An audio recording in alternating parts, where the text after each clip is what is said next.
so damn loud?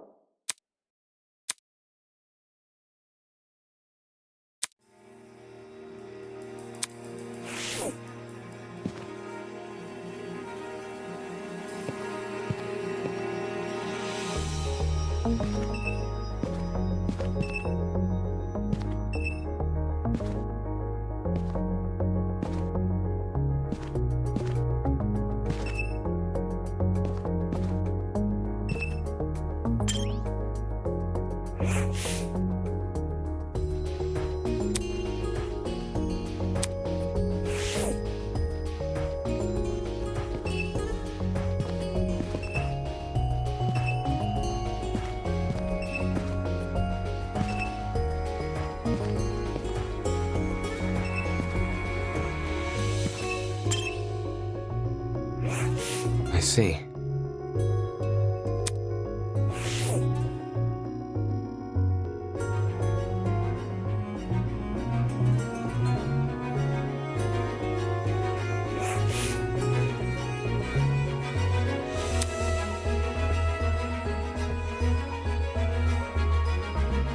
Jeez.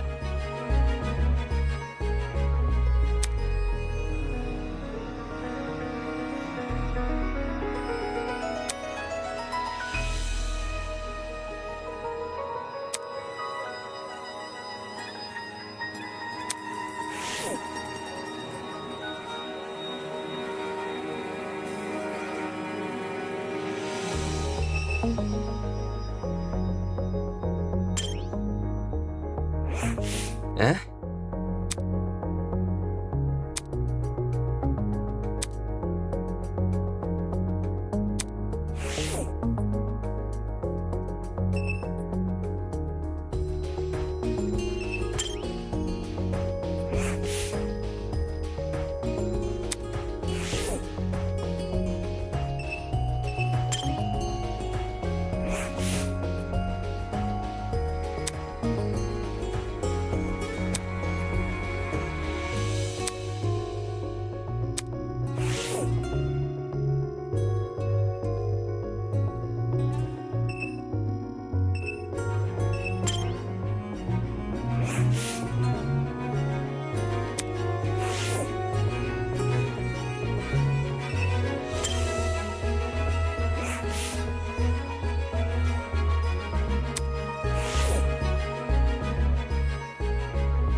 That's...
Eh?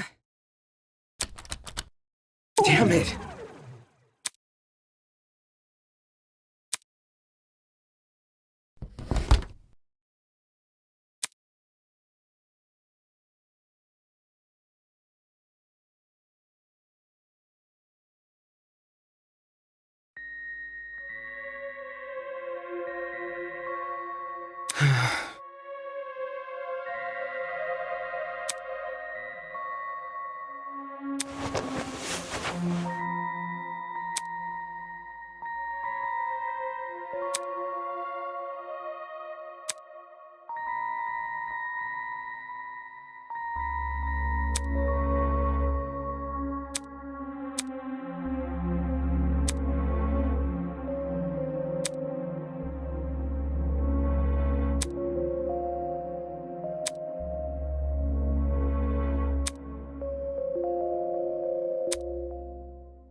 Welcome to the inner world, my star benefactors. Your mere existence alone has blessed you with the opportunity to have a one-on-one with me, your cherished host, Tozu.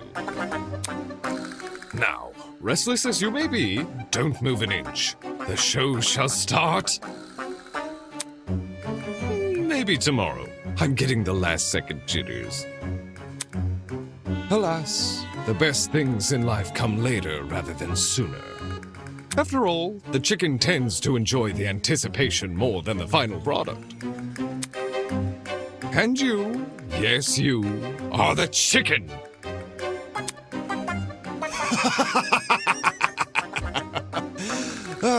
Perhaps I should switch career paths.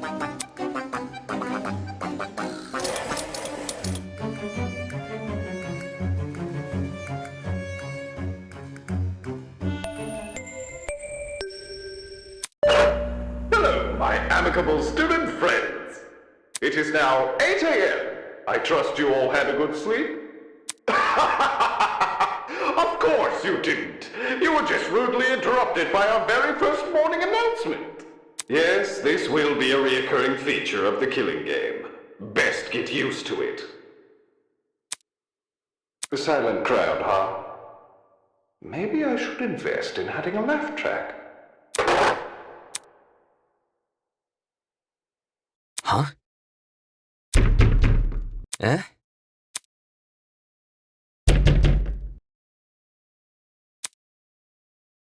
Hello?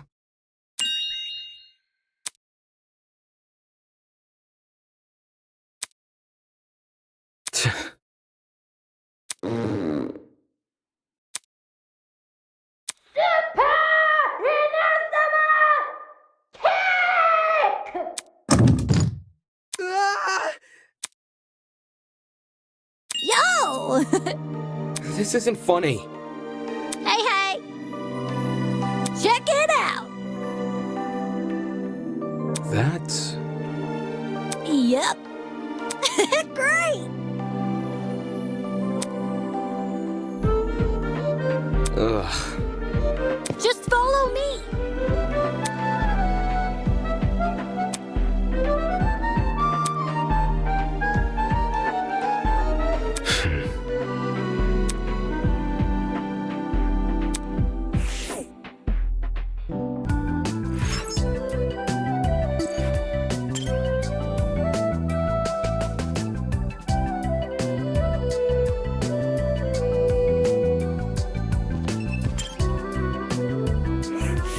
Yep. Level up!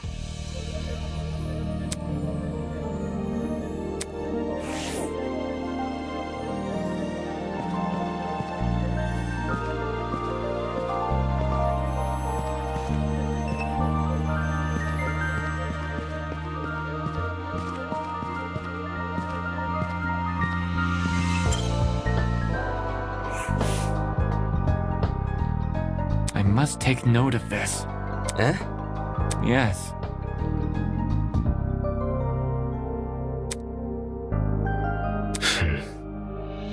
Ah.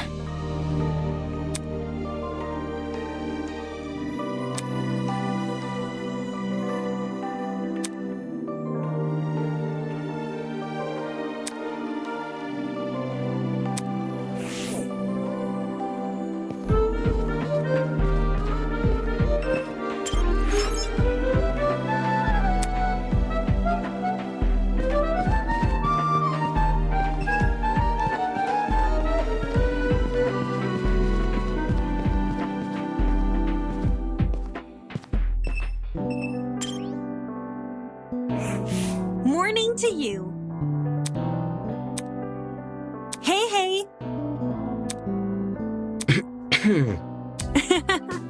I see. Oh. Huh?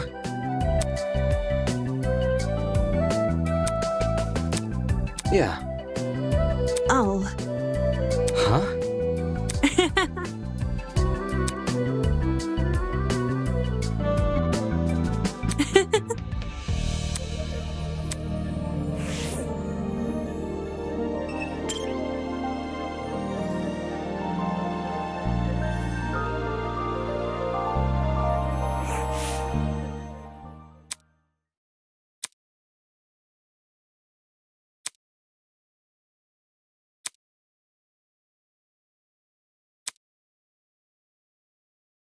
Check it out. Ha ha! How we feeling?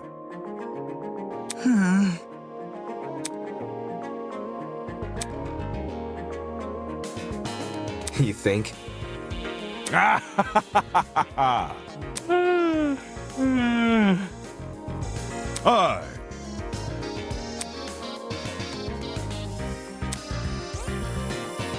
Oh. What?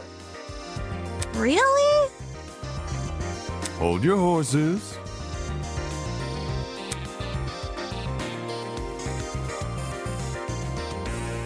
Okay. Sheesh.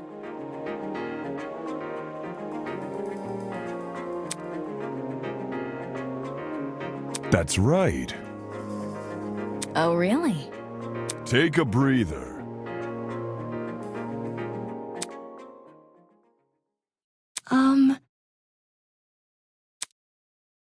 Ha ha! Man.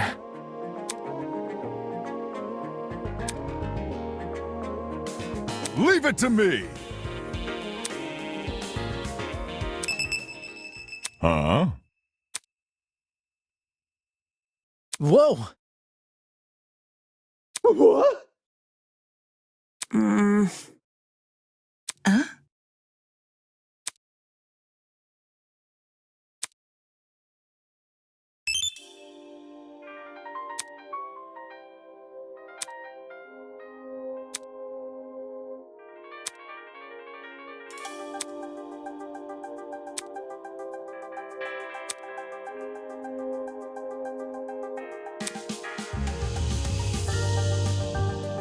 Ooh!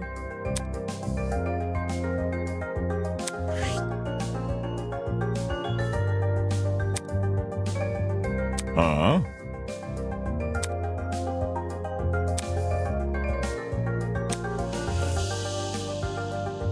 Man. No kidding.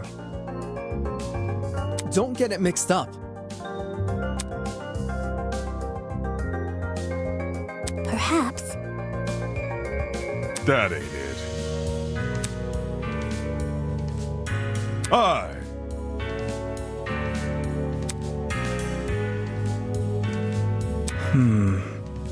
Gotta stay one step ahead. Okay. Pardon me.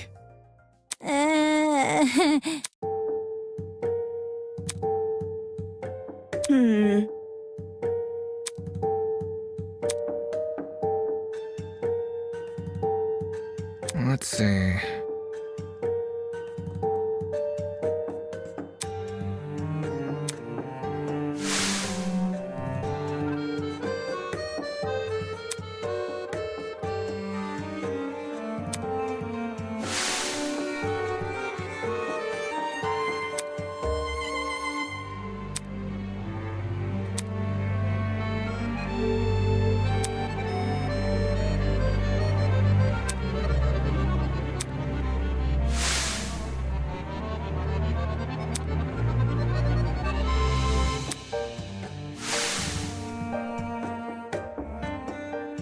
Unfortunately. I see. Oi!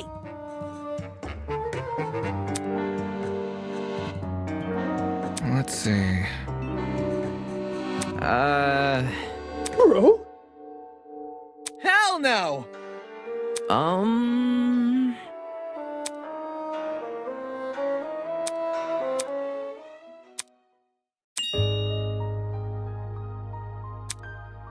Hold on.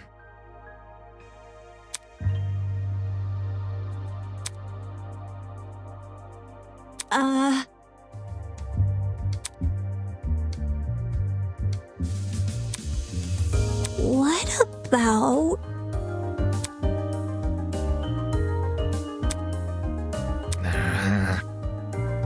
Correct.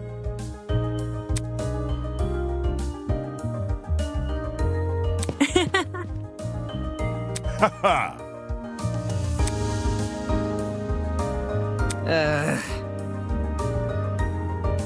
Leave it to me!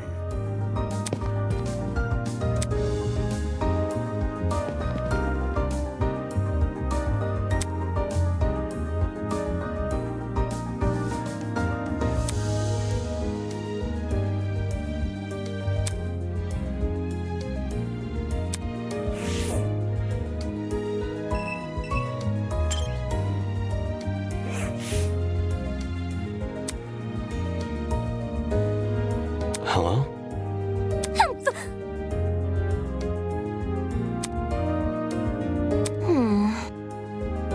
Eh? Indeed. Unacceptable!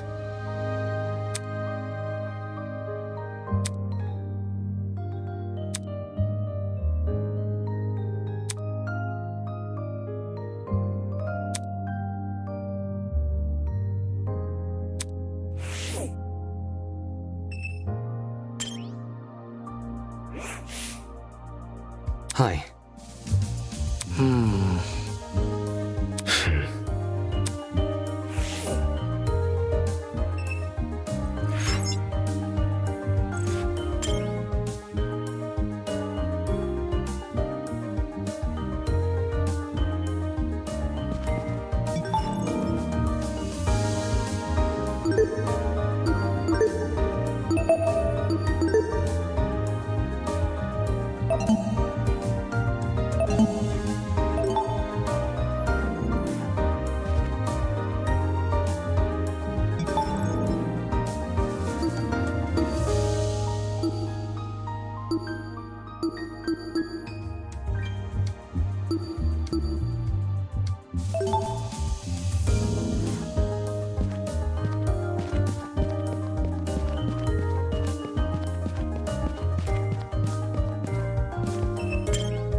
Pardon me.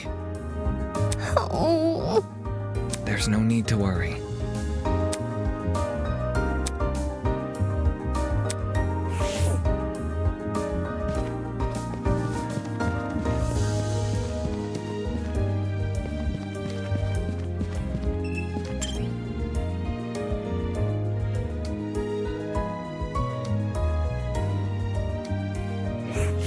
Huh?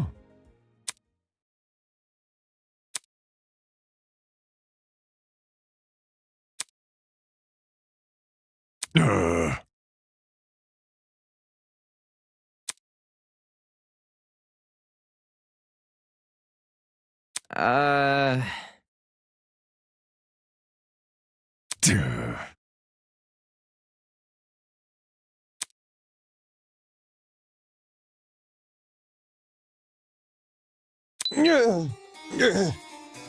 Huh? Villain!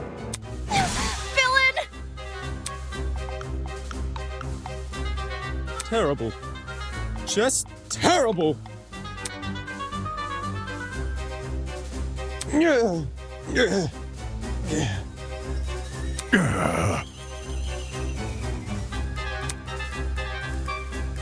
Seriously? Plot twist. Oh, really?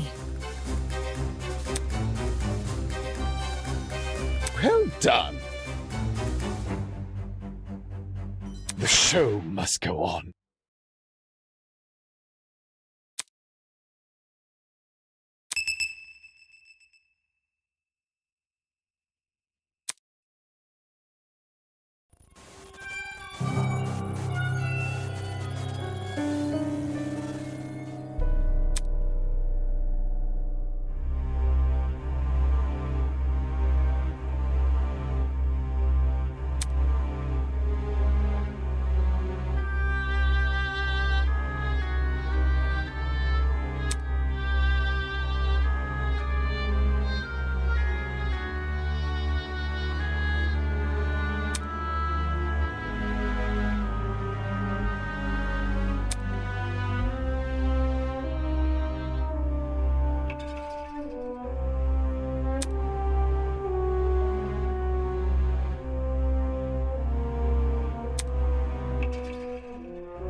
Why the long face?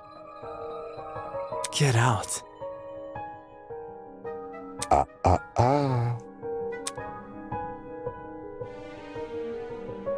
Ah. Pathetic. Mm-hmm. Plot twist.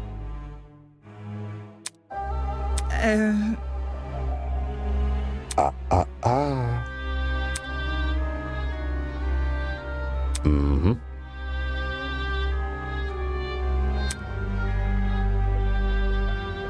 That was very...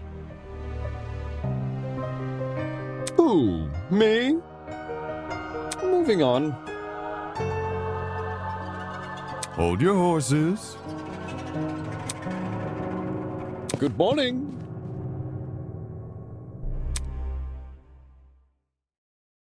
Weird. Whatever. Hey.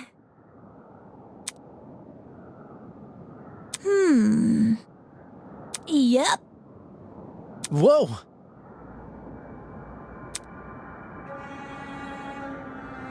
Doubt it.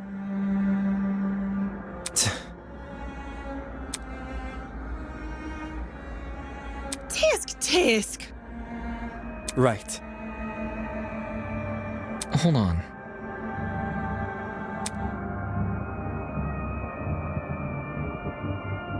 Kind of like... Stay calm. Eh?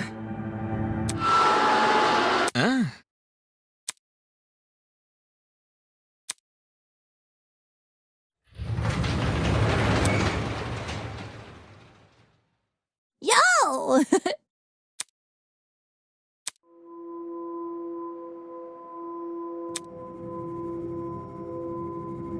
Check it out!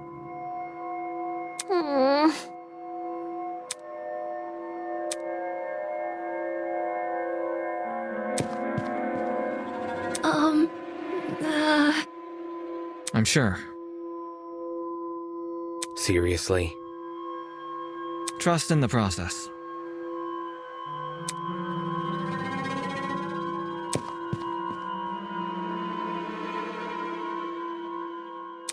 Just like my video games.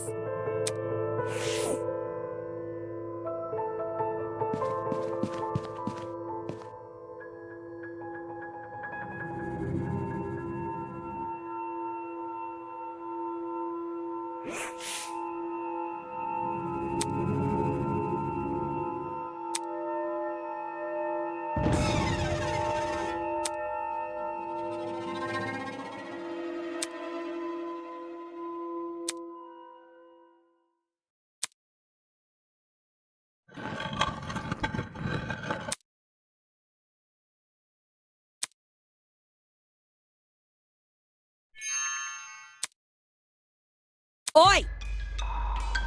Meh. No. Bro?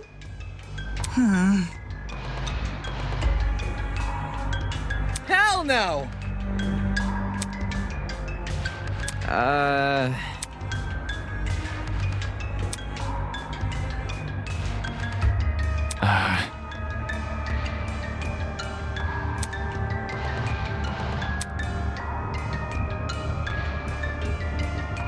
Hold on.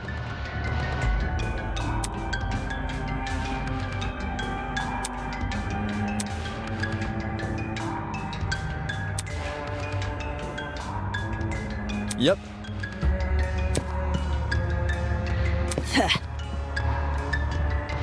Mess.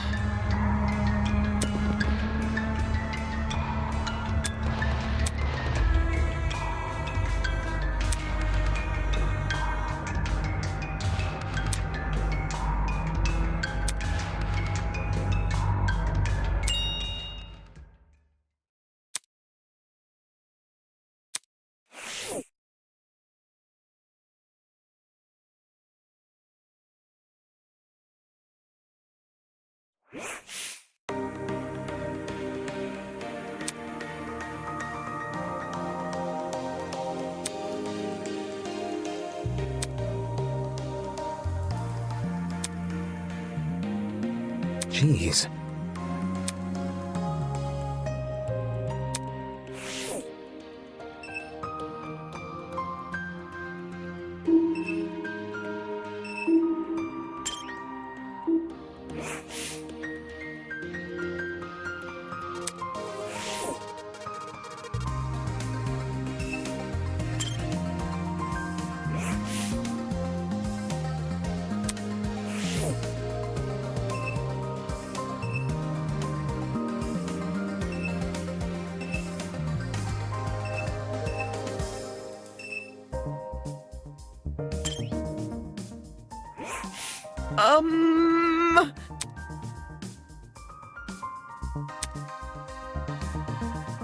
That's...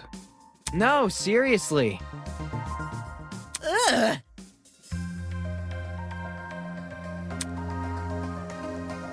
Seriously?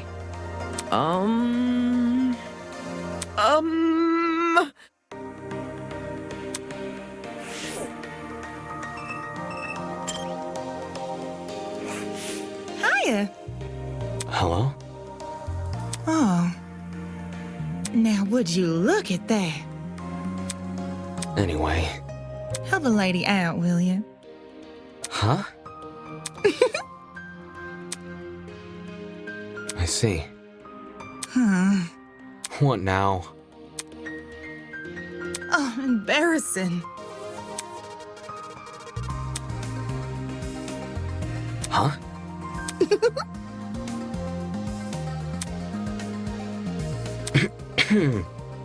Oh, so cute. It's not cute. Seriously? Tisk, tisk.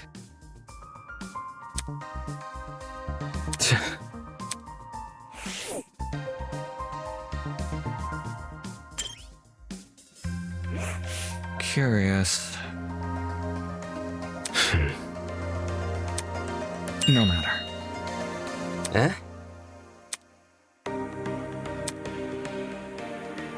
Trust in the process.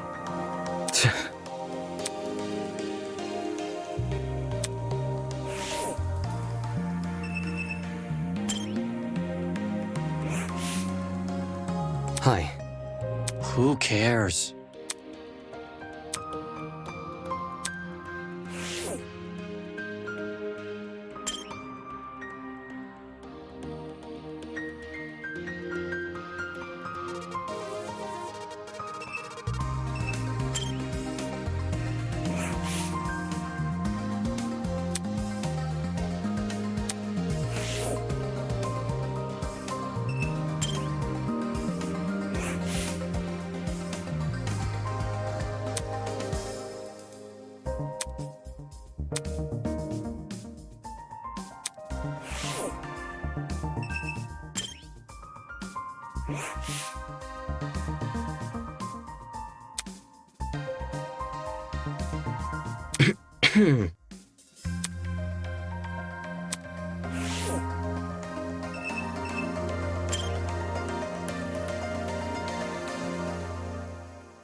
Dumbass!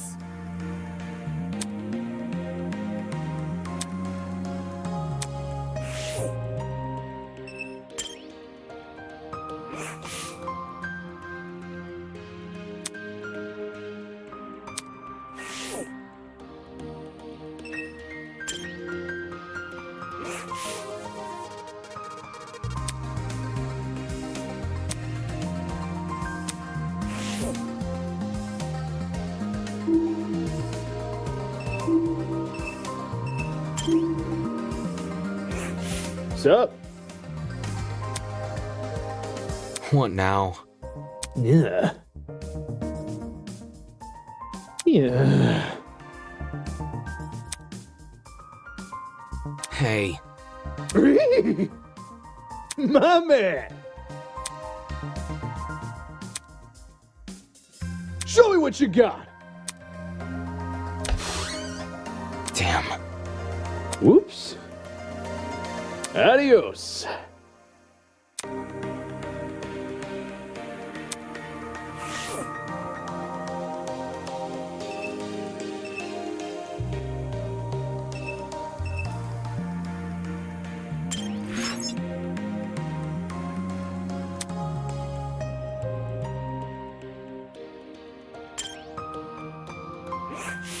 Yeah.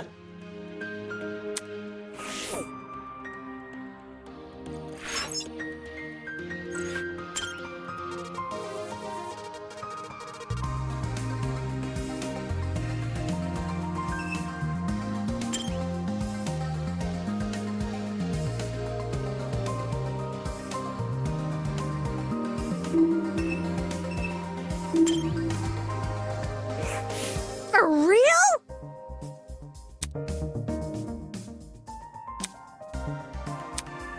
Ooh!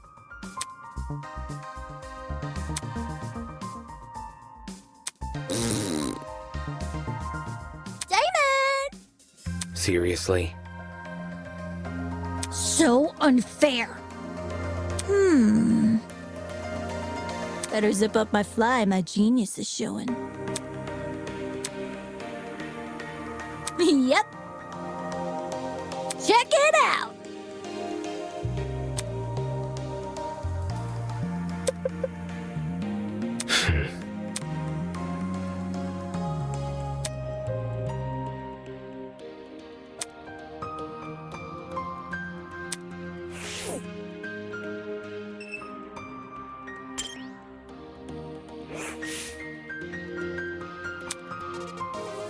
Rise and shine.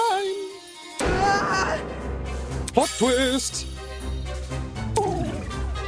Why the long face? The hell? Mm-hmm.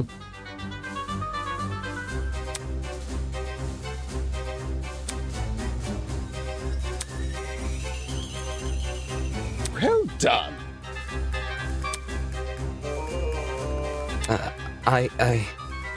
Who? Me?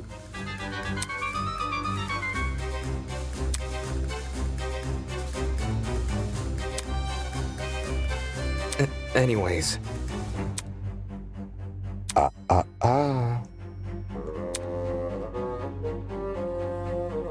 Isn't this lovely? Ugh. Terrible. Just terrible. Moving on. Plot twist.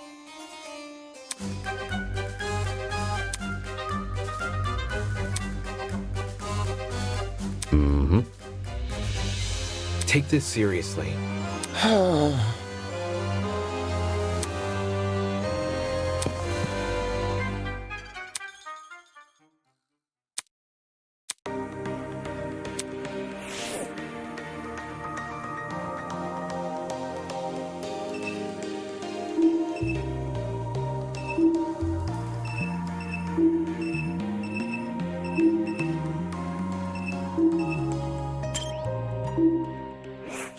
Question.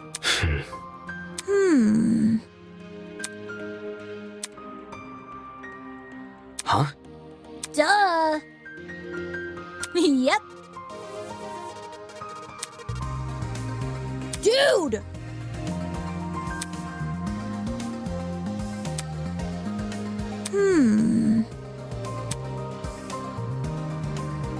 That's not it. Yep. Really? Dude!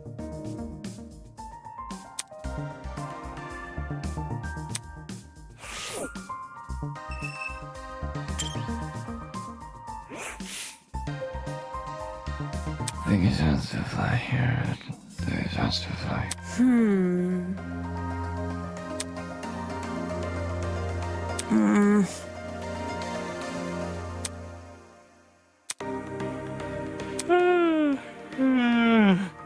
Hey.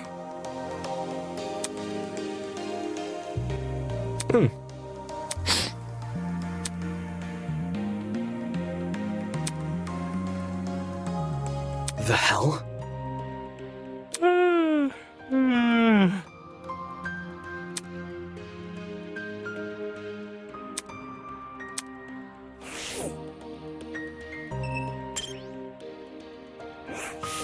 Oh.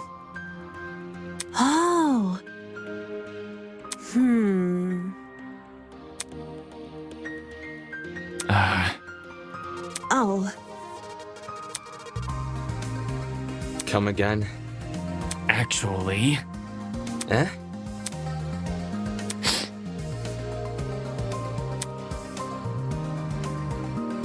and so on and so on.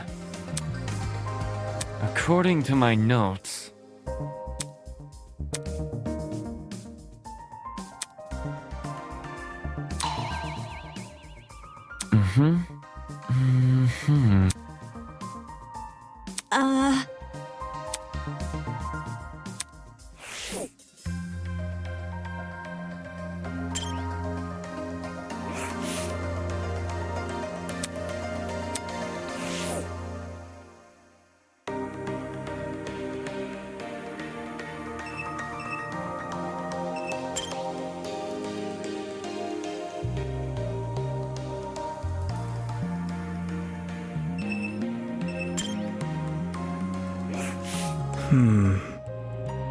Eh?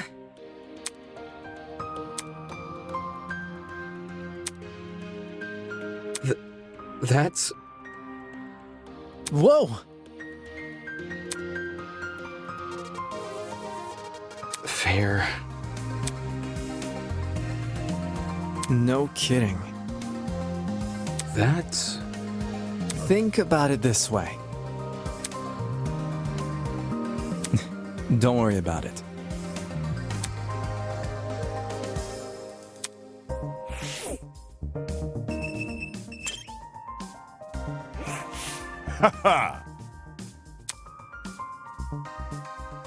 Right. Aye.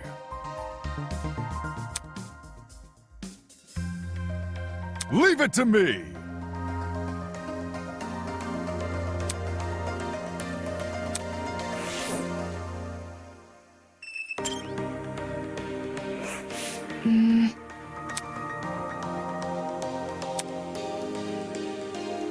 Come again?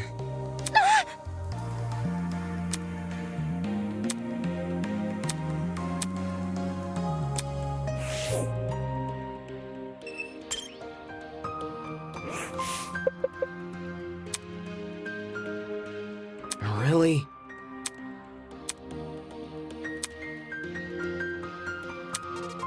My.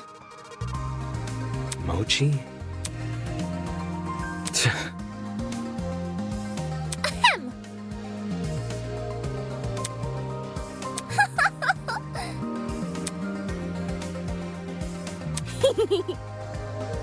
You think?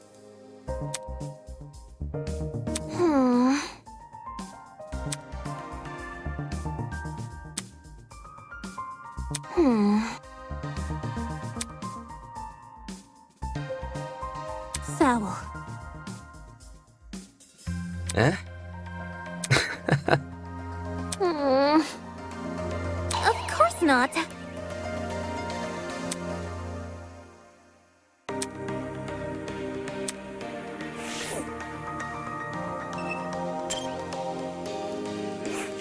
Honestly.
Yeah. Look.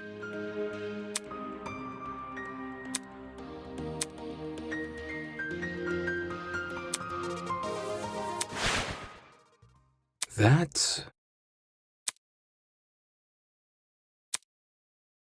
Listen to me. I see. Correct.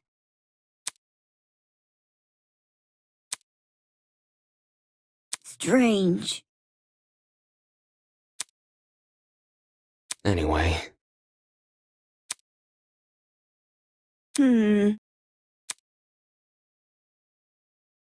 Seriously?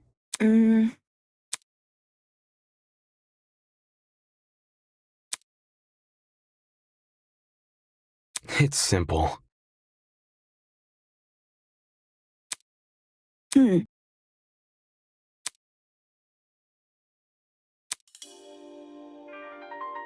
Interesting. Right.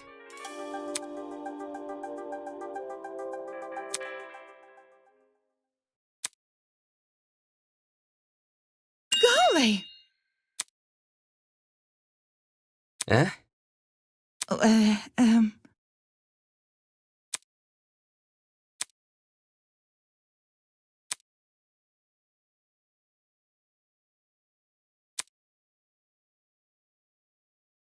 Howdy. Damn.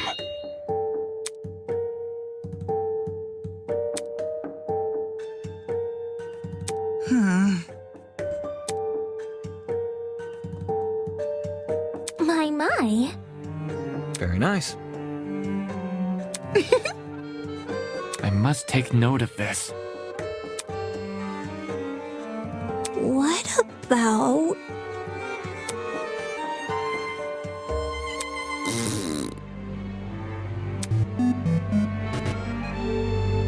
Not funny. For real? Ew. Are you done yet? Let's be civil.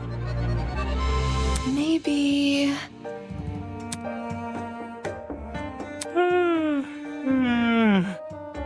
Moving on. I see. Am I hearing you right? You see? So hackneyed! Moving on.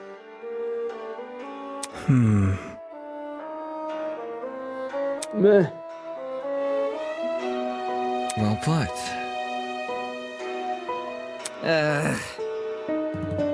I see. Take a breather. Huh? Ooh!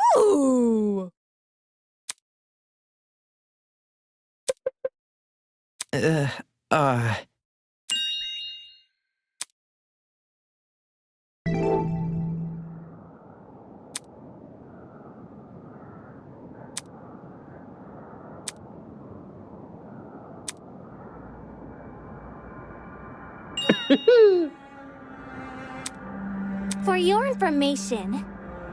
Anywho. Not a chance. Impossible! Oi!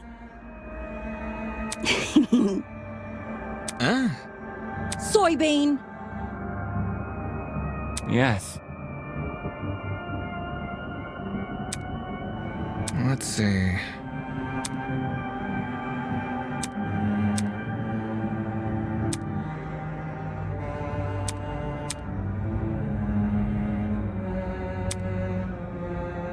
Take this seriously. Right.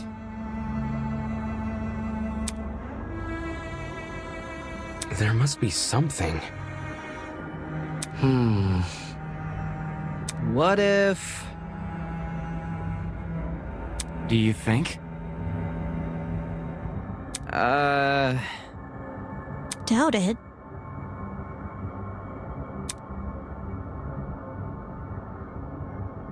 Well, shoot. Aye. Everyone, stop right now. Huh?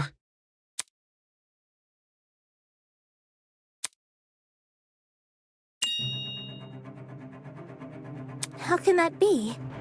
Can't you see?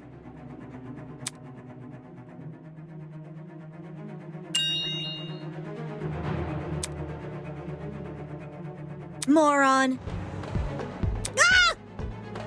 Shit. Meh. Huh? Look.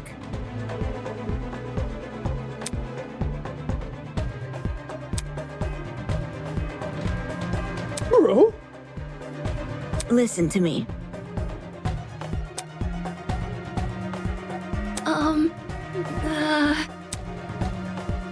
Get a grip. Hold on.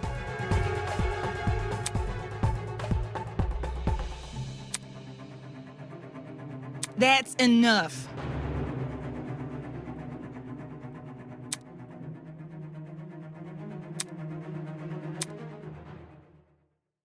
Moving on. Hold on. A cause for concern.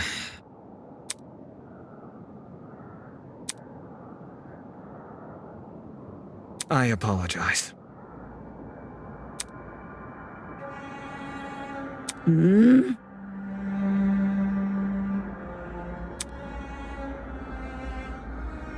Ah. Let me see. Correct. Shocking.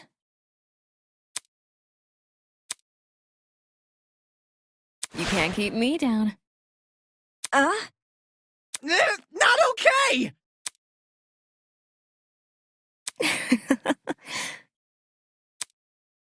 Are you for real?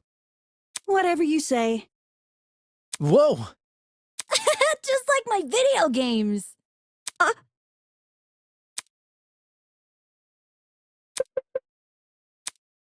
Ew. This is...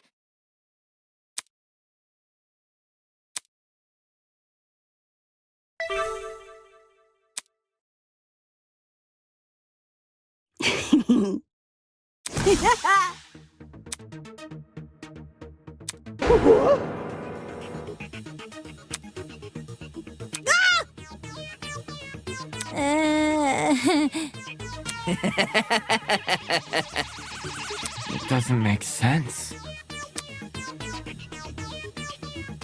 Uh-huh.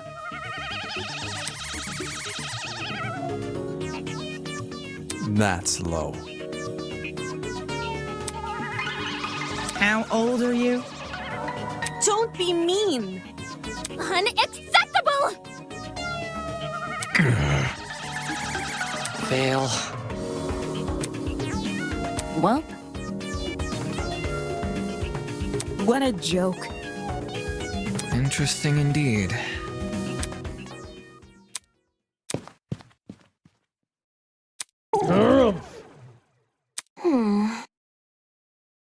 Guys. Come off the grass.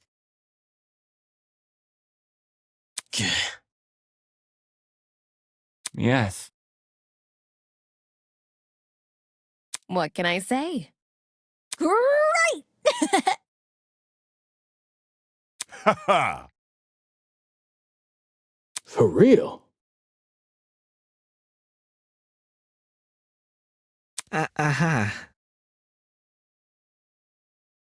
In any case...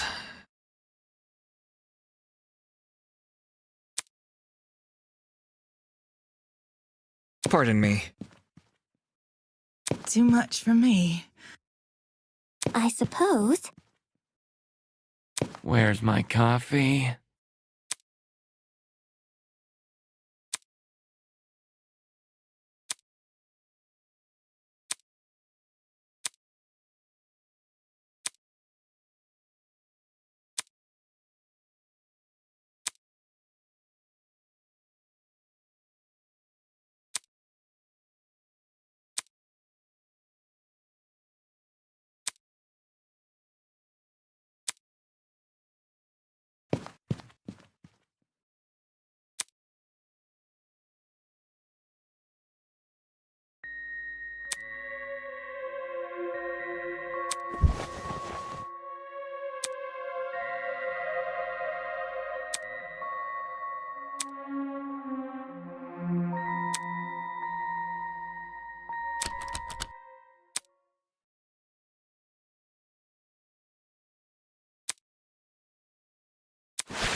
Nice.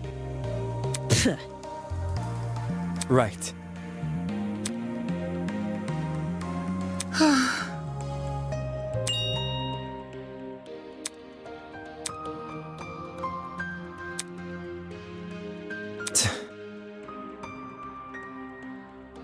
Eh?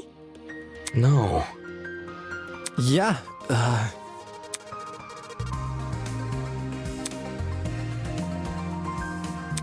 Not okay!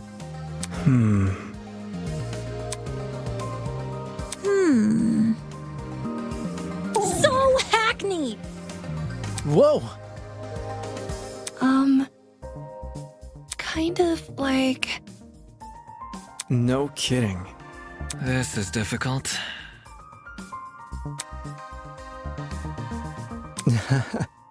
In any case. Yep. Could you explain? Think about it this way.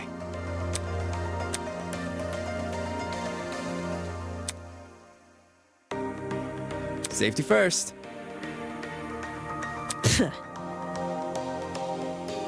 Fail.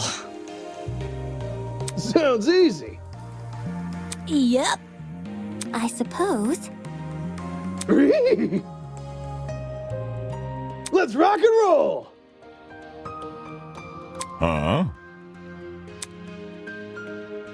Yep. Ha! Oi, you.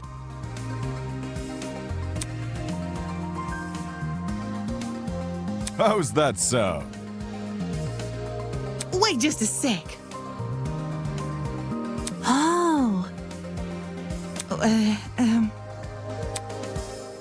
Oh.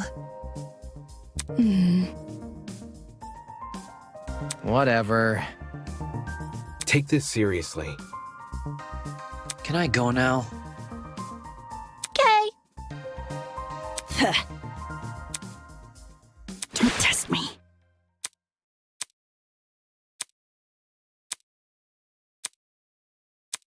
Put a smile on that face. We need to work together.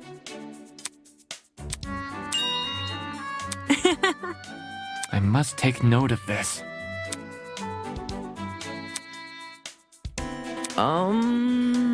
Yes.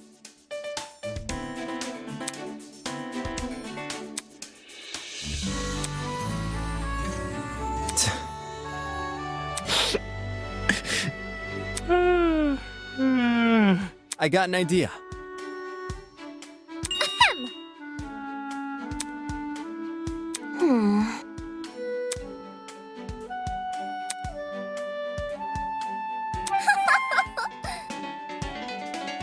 That's not.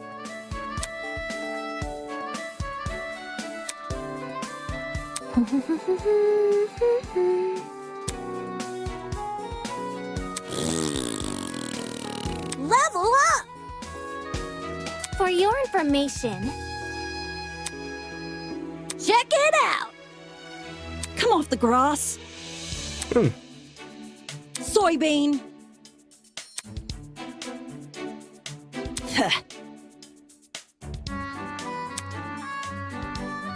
Jeez. Show me what you got. My thoughts exactly.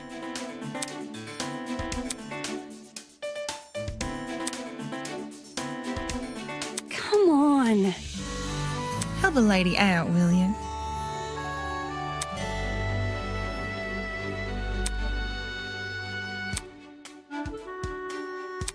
Bit complicated. But Come on. I understand.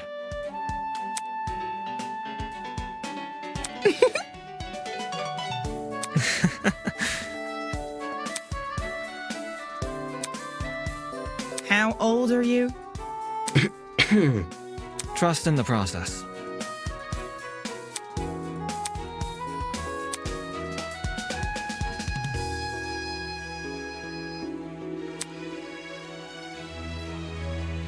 Another day, another drama. Hold on. I hear you. Ha ha! Easy enough.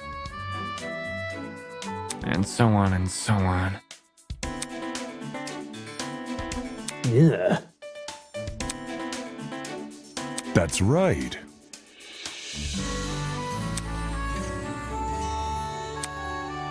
Many thanks.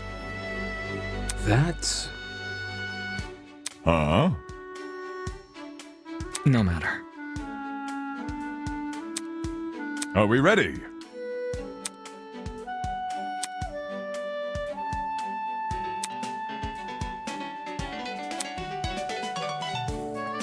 Ah ha ha ha ha ha! Atta boy!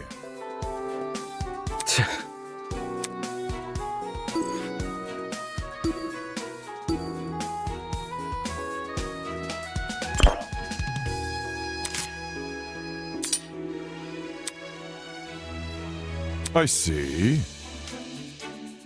Ah ha ha ha ha ha! Damn. Oh.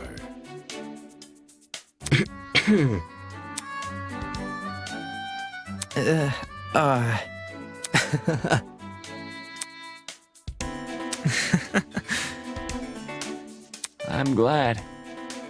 Broski. Stop it.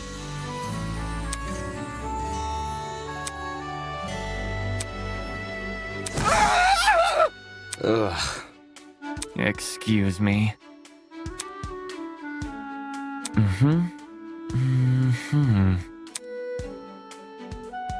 According to my notes, Yup.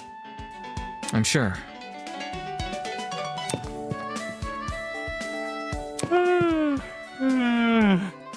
Later.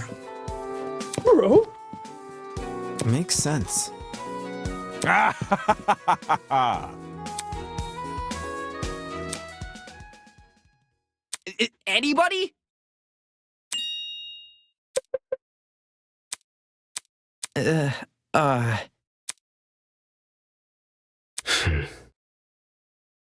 Don't say that. Come again?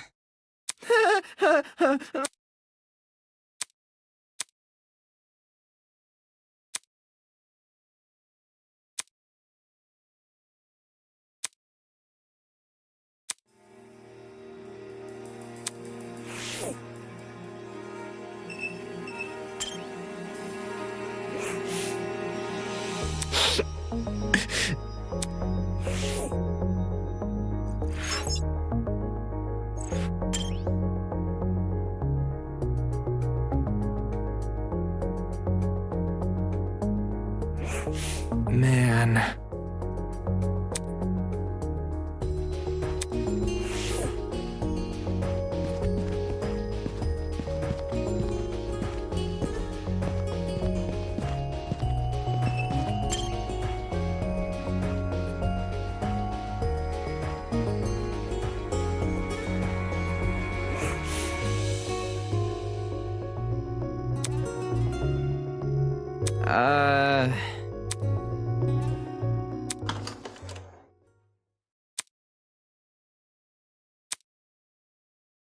Eh?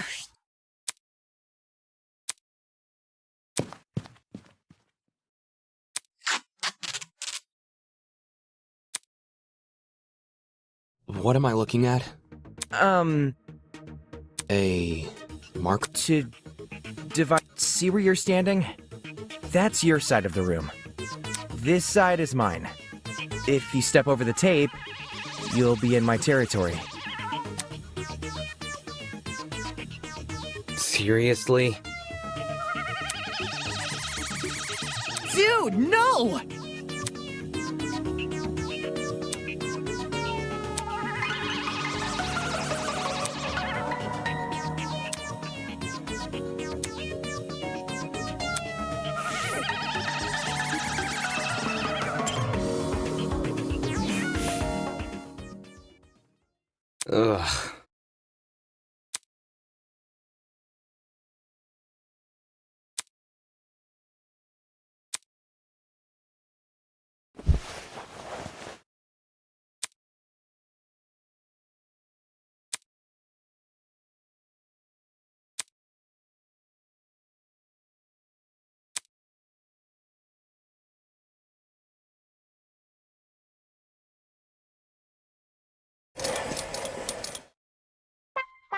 Do you believe dreams are windows to the past? Do they let us relive things we can't remember? You know, I believe we humans are just like cats. I believe we have 9 lives. Which life do you reckon you're on? Your first? Your 9th? When you die, will you be gone for good? Or will you wake up again? Will the new you live a fulfilling life? Or will you repeat the old you's mistakes? You'll repeat them without ever realizing. You'll repeat them just like cats.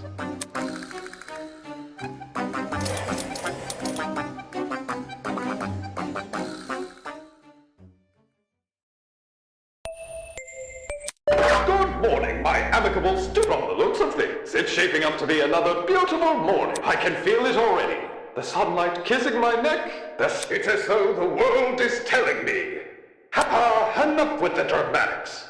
Have you gotten used to this? I hope so, because there's plenty more where that came from. Man.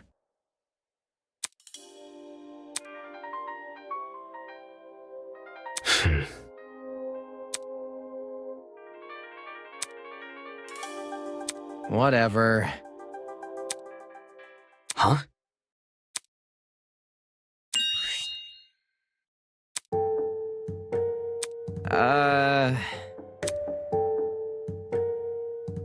Wait.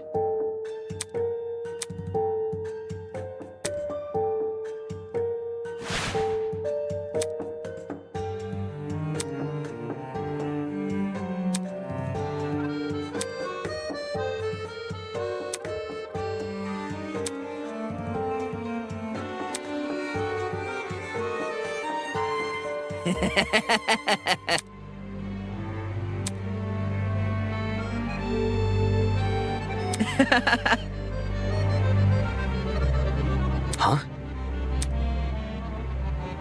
That's...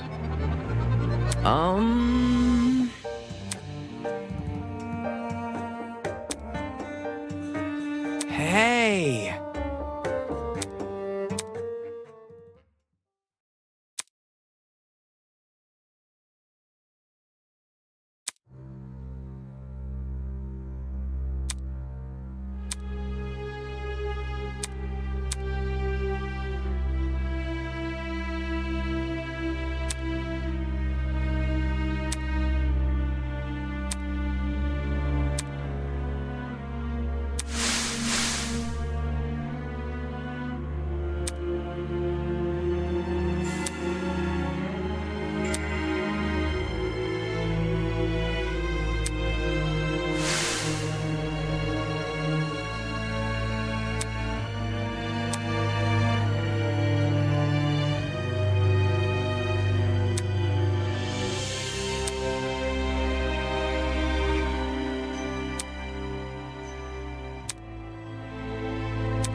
Whatever.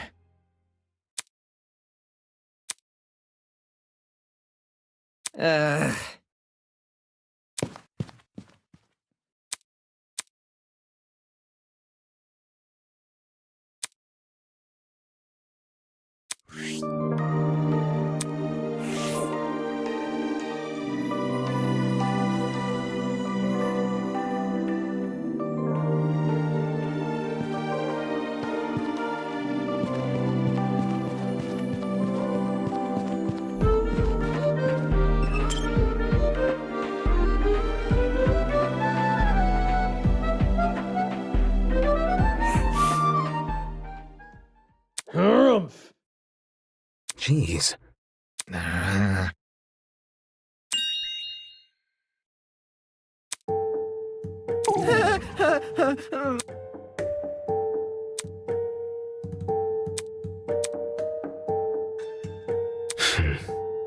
This is difficult. Come again? Yes. Huh? Okay. Please don't.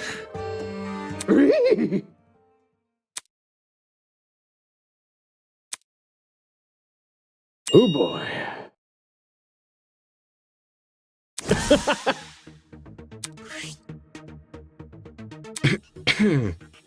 Sick and twisted! You can't!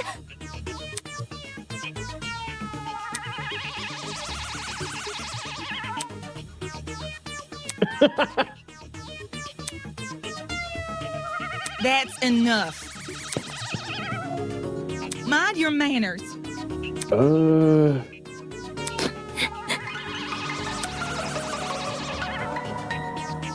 would never! Whatever. Be careful.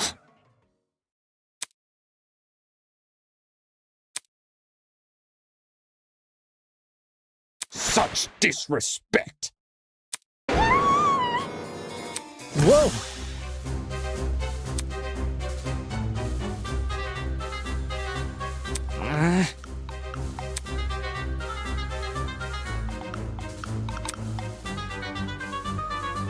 I have an appetite for destruction. Isn't this lovely? No! Really?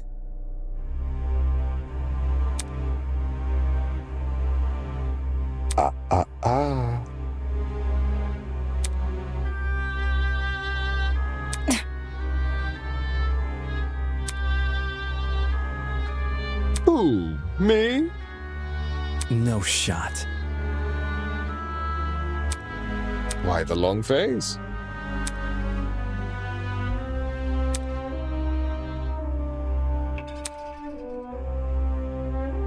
Plot twist!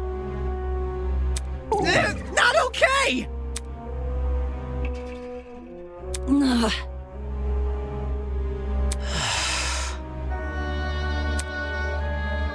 My blood is rushing!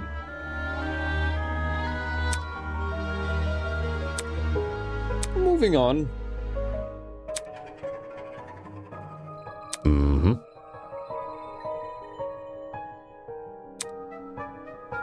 Good morning.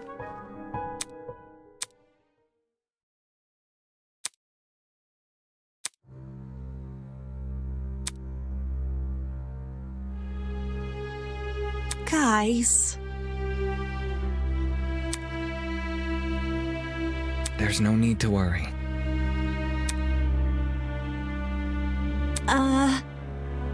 Sorry.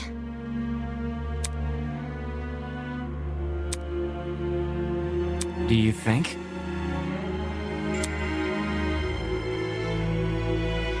That ain't it.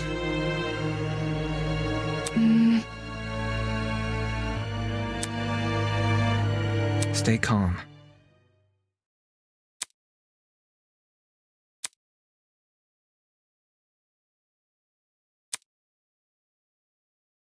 Trust in the process.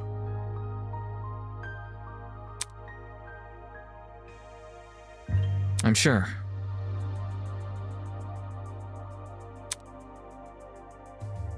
There's no need to worry. Oh.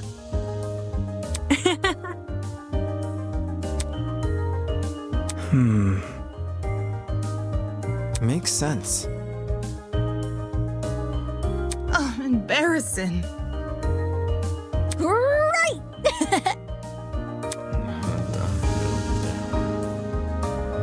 Honestly? Are we ready?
It is now 8 p.m. Nighttime is officially upon us. Please return to your dorm rooms and prepare for a good night's sleep.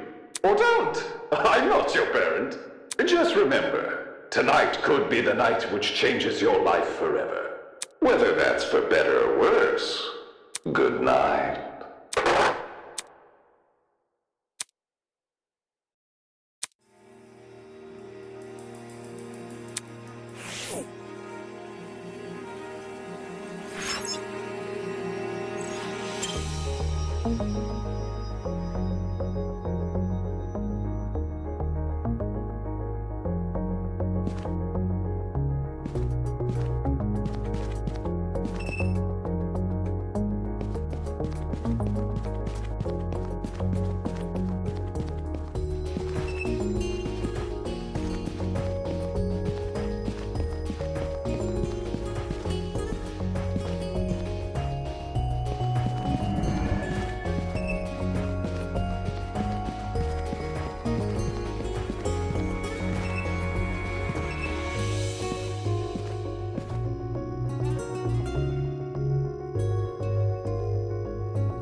Damn it.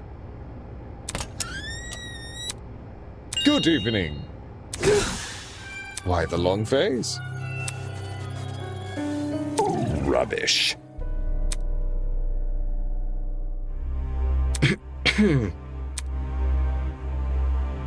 Anyways. Mm-hmm.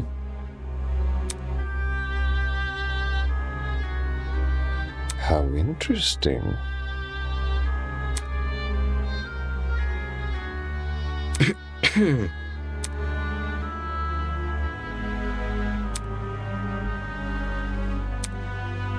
Moving on.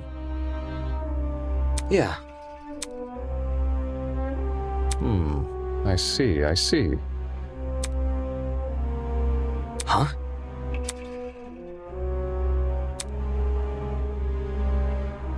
Seriously? Who? Me?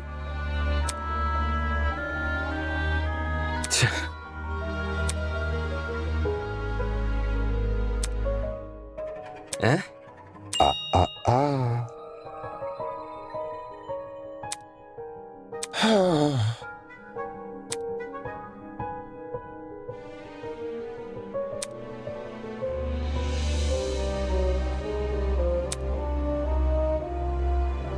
Isn't this lovely? Mm-hmm. Right. I see. Plot twist! I know.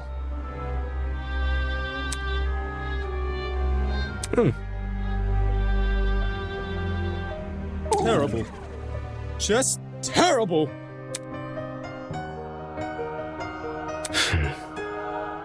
Pathetic.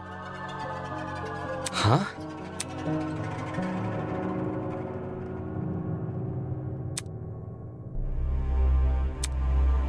Moving on. Well done.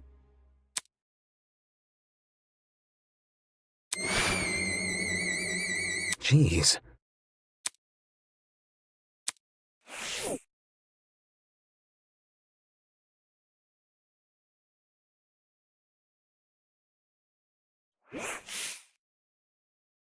I see.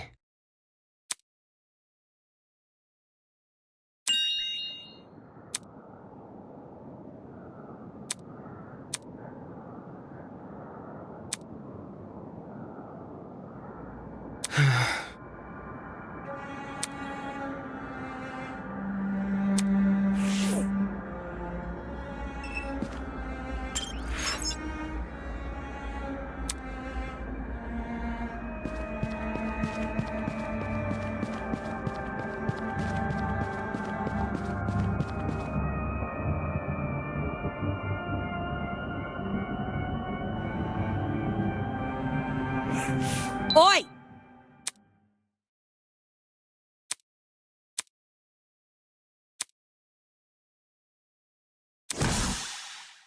Come on. Actually,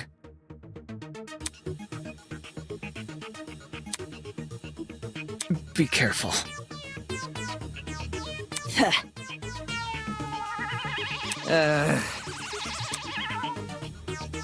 Well, yes.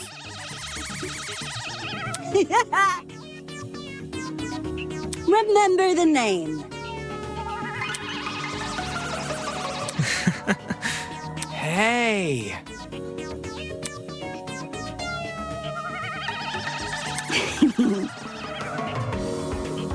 Nasty. Excuse me. Love it. Pardon me.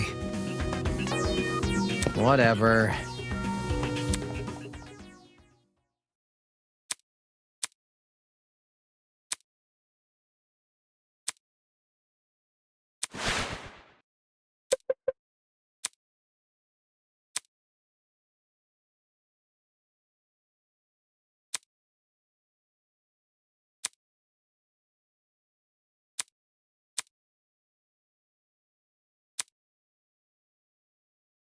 Ugh.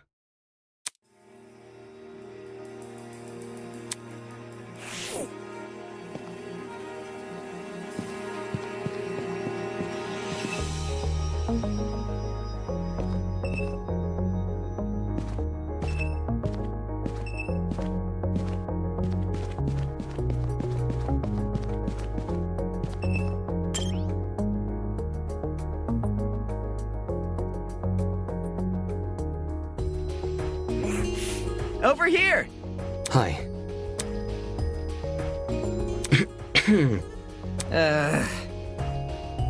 I've got something to say.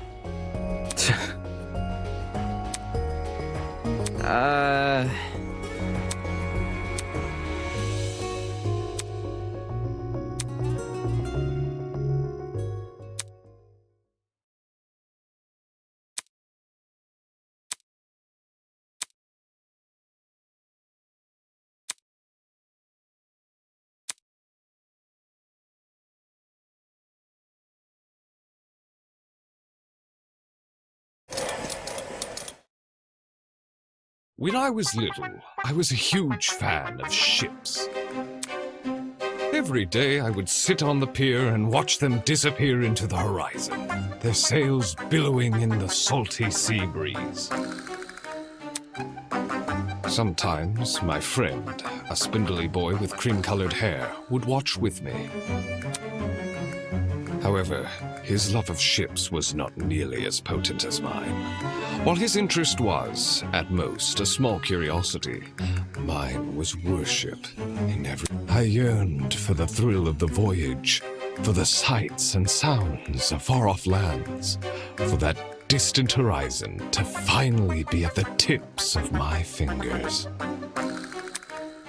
And so, one day, I began to build a ship.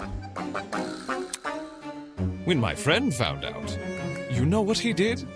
He decided to make a ship of his own! Incredible, I thought. Two young friends fighting the odds to create something far grander than themselves. I labored for 100 days and 100 nights to build my ship. Once I was finally finished, I stood back and admired my handiwork. Coincidentally, my friend finished his ship on the same day. When I saw what he had built... Well, I won't tell you yet. That's what we in the industry like to call a cliffhanger. Quite devilish, no? Huh?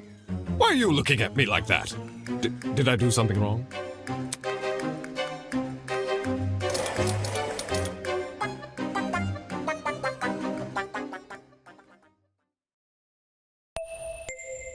Good morning, my amicable... Yes, I would like to raise a toast to another day of being together. Such a shame we couldn't get a film crew on board. Just imagine, your execs wouldn't know a good commercial opportunity if it walked up and bit them on the arse.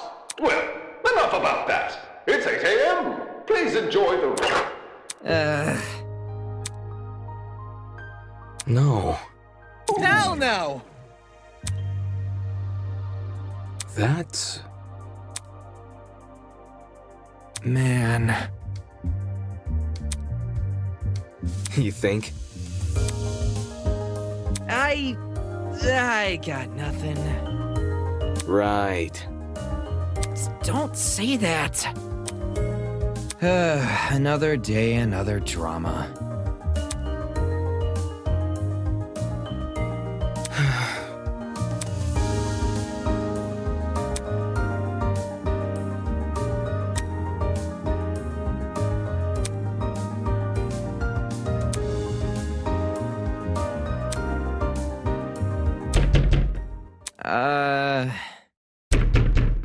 Holy! Seriously? Dude, no!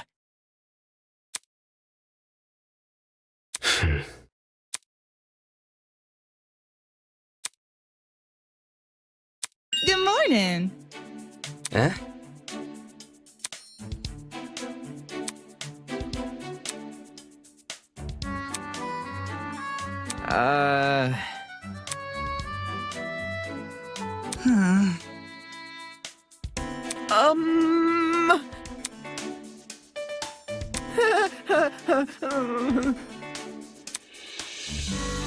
Come on.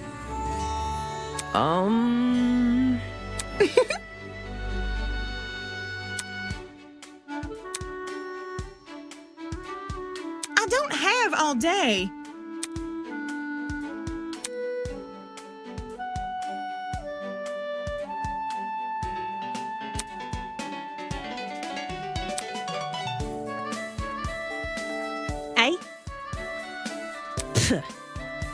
Hell no! Tisk tisk. Yeah. Soybean. Whatever you say. Hey. By the way, Now would you look at that? Wowie! aha.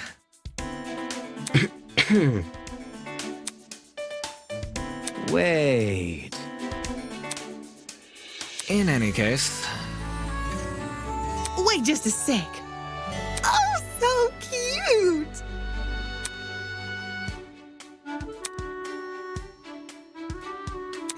you're too kind. Eh?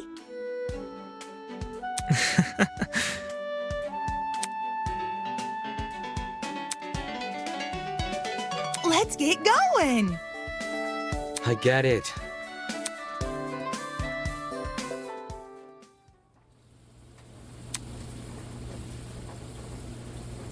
Whistling while I work, and almost licking dishes. If the health inspector finds out I'll be swimming with the fishes. It's so early in the morning. How is she prancing around like that? Beats me. Hey! Don't pour the entire bottle of detergent in! You weren't supposed to? You didn't know that? How do you clean your own suit? His parents probably do it for him. I didn't even think of that. You're totally right.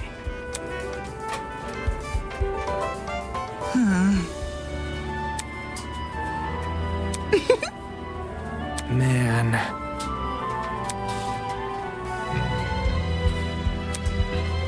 Whatever. Yeah. Pardon me. No. I understand.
Huh? You see,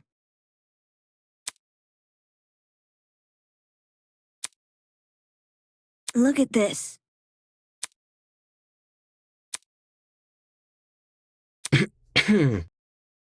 Thanks. Dude, no!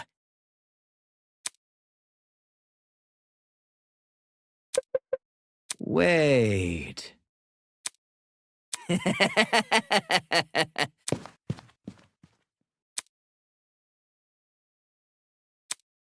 Moving on. Right.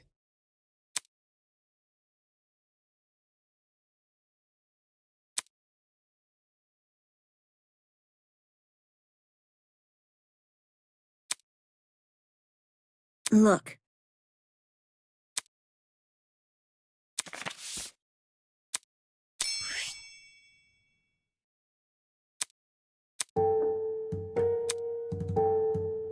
That's...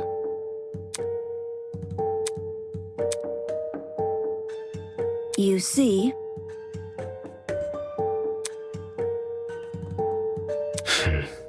correct.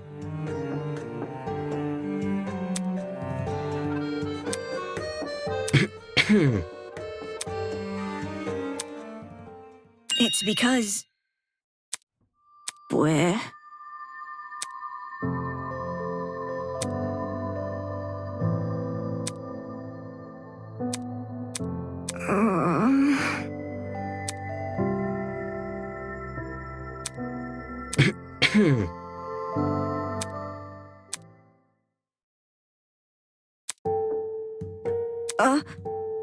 Yeah.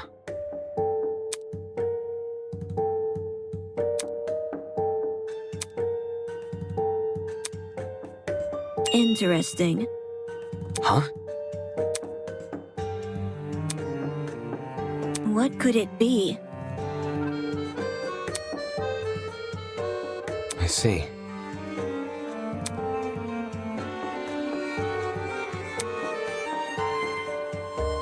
Rage.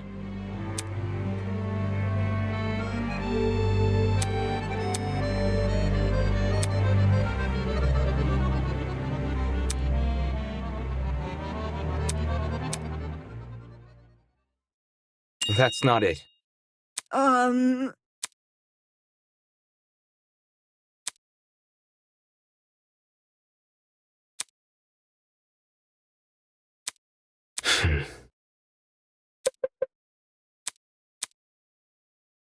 Because I felt powerless.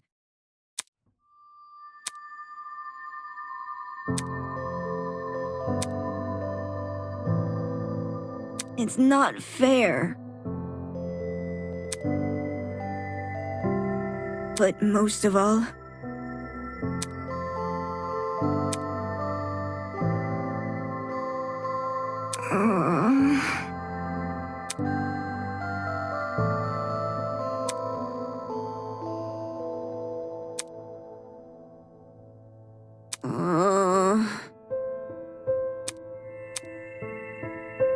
that's how it ended up this way.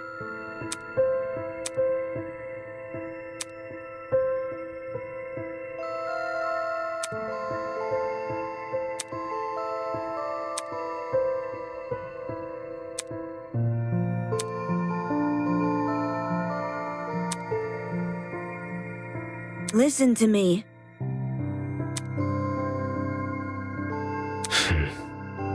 Okay. Thanks.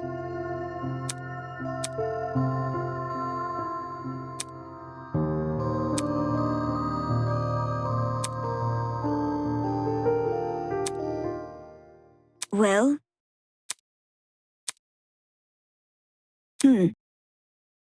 Yeah.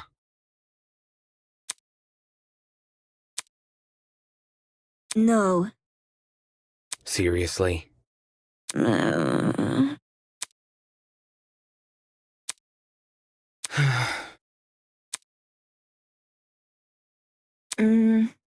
Anyway.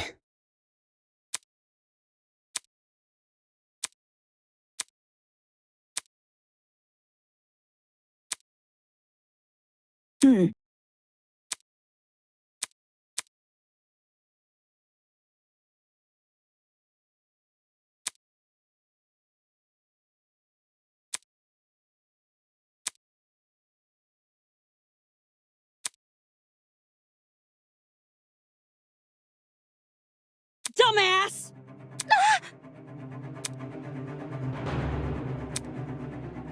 Miss Madison! Ugh. Seriously?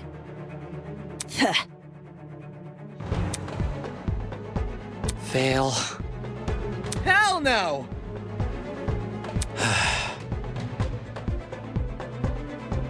Honestly? That's enough. Shut it! Whoa! Give me a moment.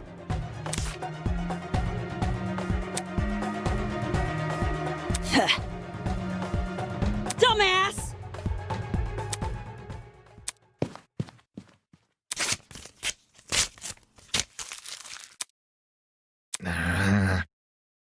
Come again?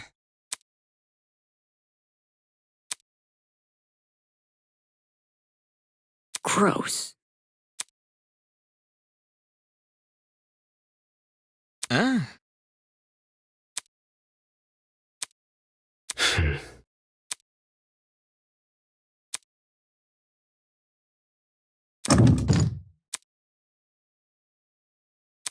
Ow! How's it slipping and sliding? What you doing? Shut up. Okay. Hey! Duh!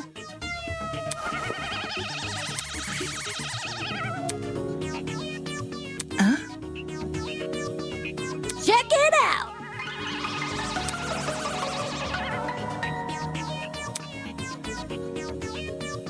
You get me? Not a chance.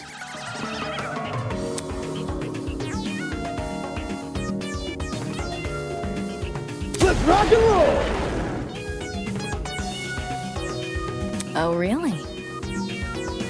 You know me.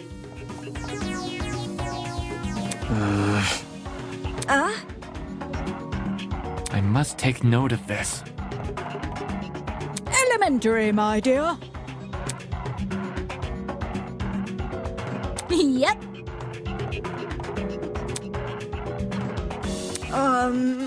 Good to know.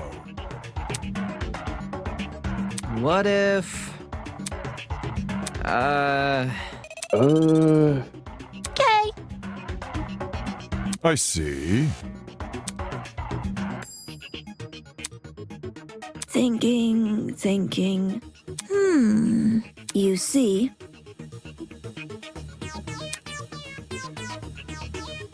so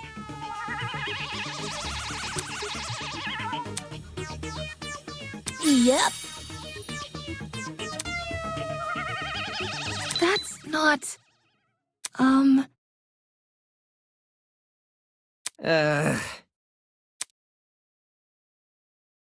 It's for the best. I'm sure.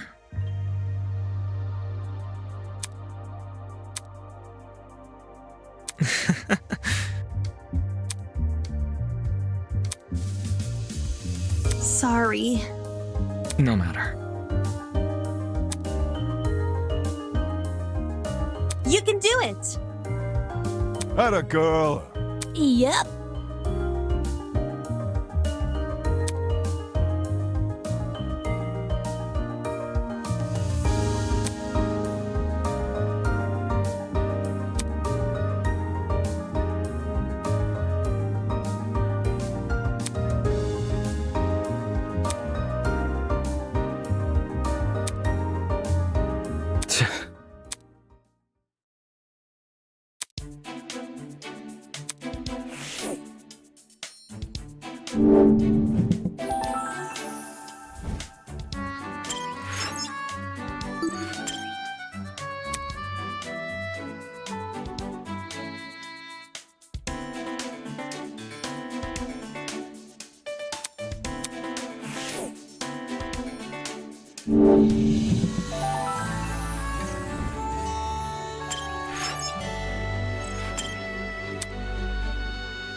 It is now 8 p.m. Nighttime is officially upon us. Please return to your dorm rooms and prepare for a good night's sleep. Or don't. I'm not your parent. Just remember, tonight could be the night which changes your life. Whether that's for better or worse. Good night.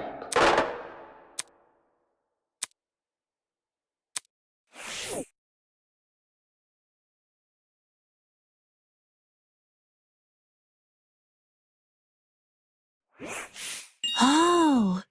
Eh? Hello? Huh?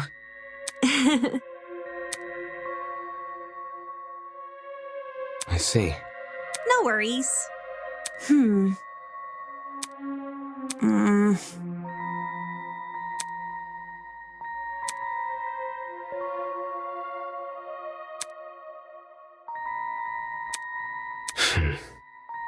Oh.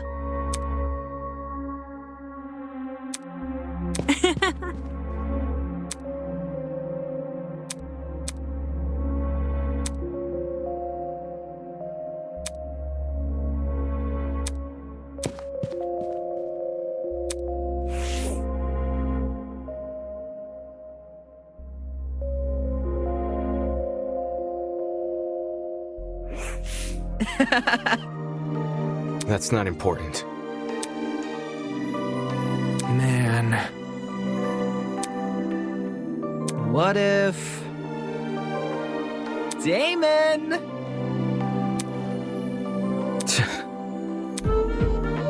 It's simple. Whatever.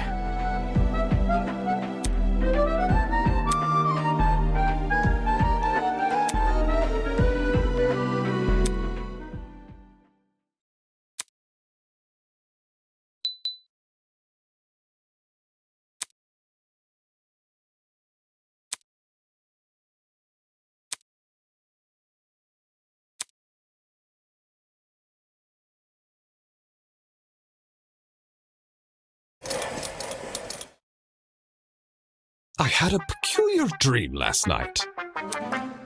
There I was in physics class, trying to create a thermometer out of a banana and a stick. When suddenly, I had an epiphany. What if this device we created was also a compass? The professor told me I performed the same experiment last week. I got no credit for the assignment and failed the class. But you know what? I realized a lot of things about bananas and sticks that day. Like how if you use this stick as a fuse, you can make a makeshift explosive! Needless to say, my logical fallacies were made apparent the moment I woke up. But that won't stop me! I will create my Swiss Army banana someday, and it will be all the rage!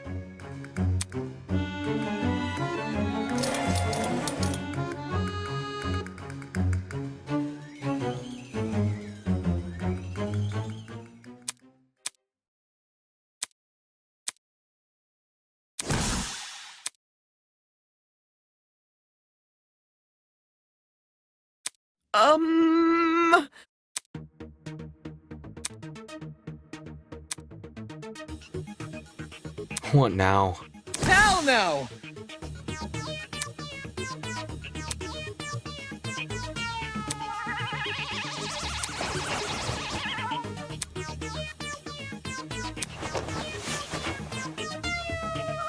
Dude, no!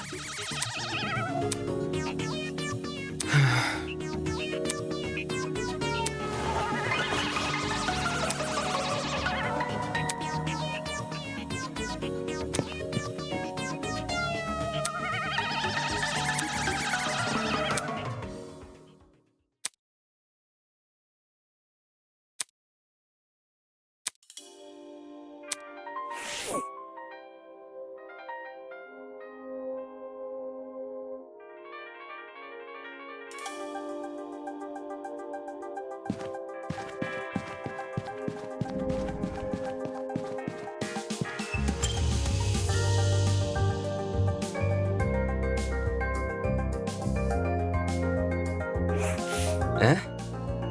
Top of the morning to ya.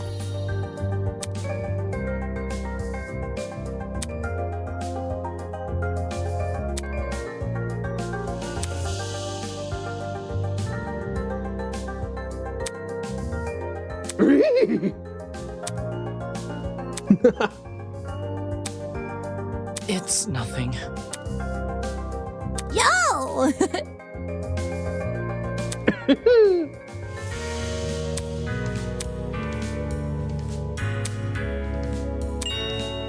Hi. Hey, hey! Huh? Yep. Check it out! That's... Correct.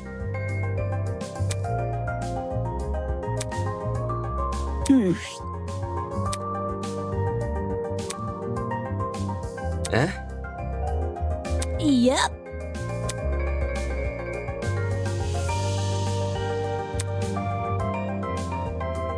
You see,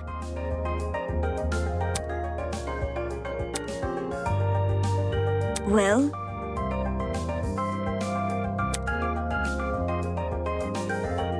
So hackneyed!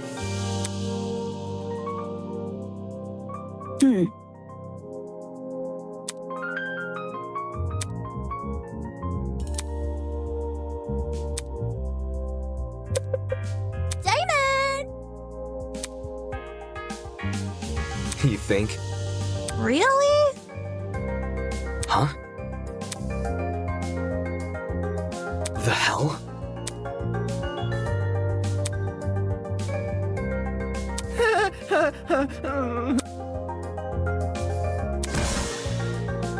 Hey.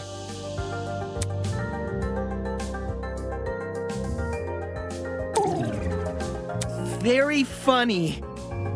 Ugh. I've got something to say.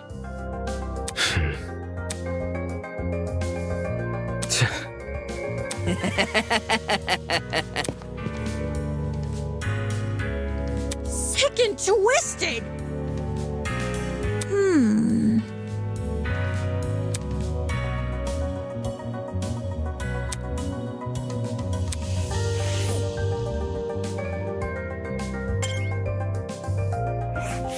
Where?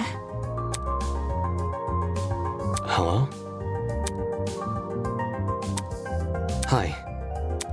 Seriously? Hey.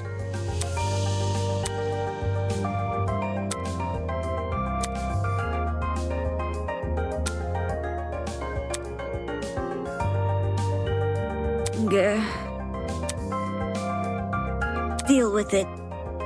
You think?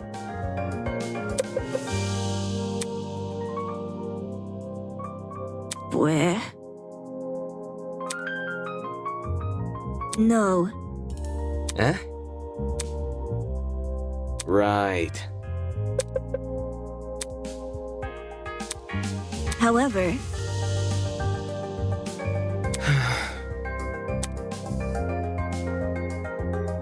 Eh? listen to me. That's... I'm talking.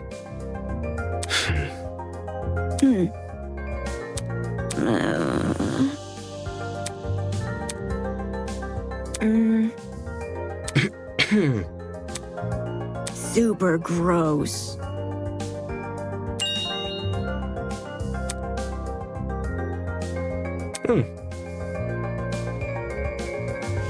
Not interested.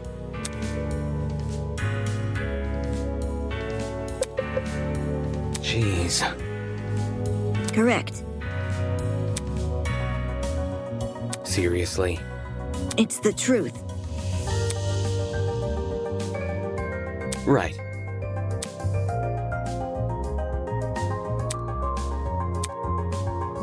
Thanks.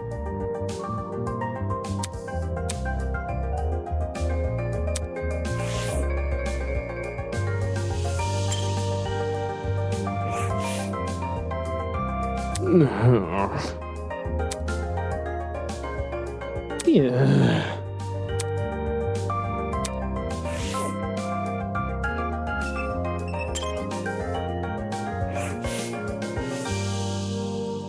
That's...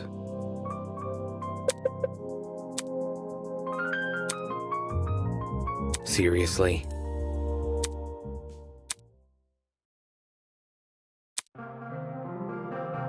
Huh?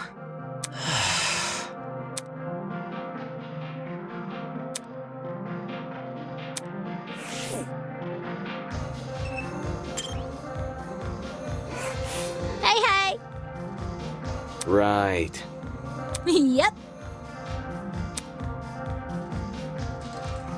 Anyway. Ooh! Yeah. Okay. Jeez. Eh? Yep.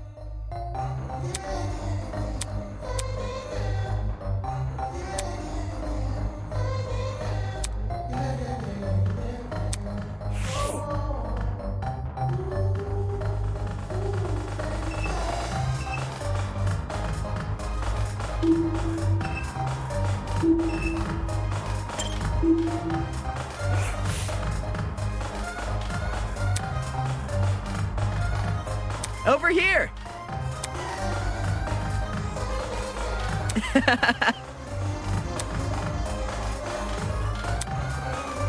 Yeah.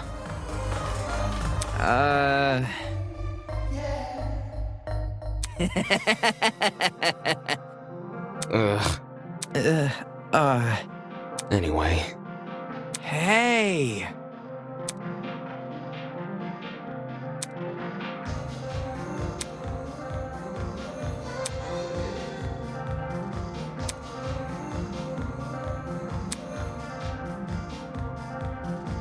How we feeling? Ugh. Not a chance. Soybean. Hey!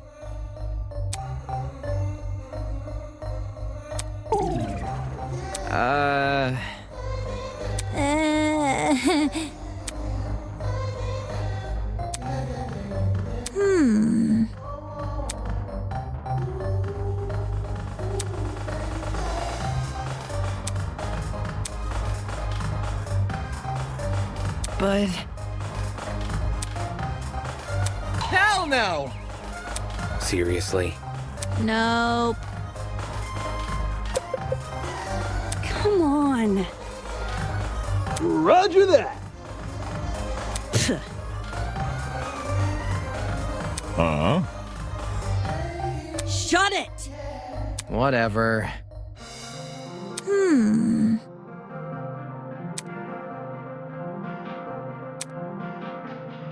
Duh.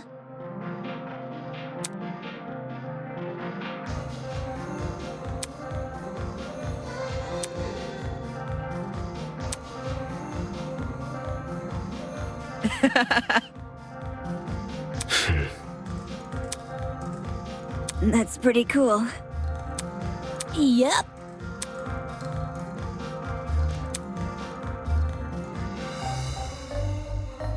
Right.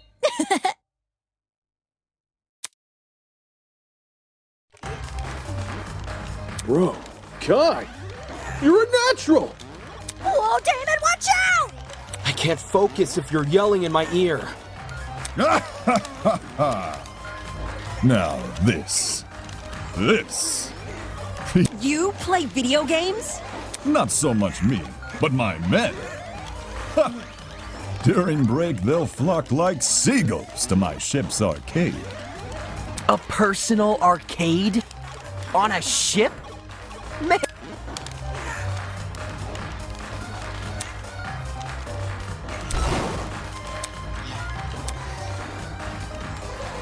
Haha, too slow!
Yo.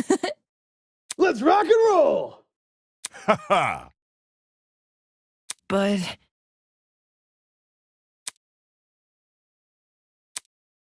That's... I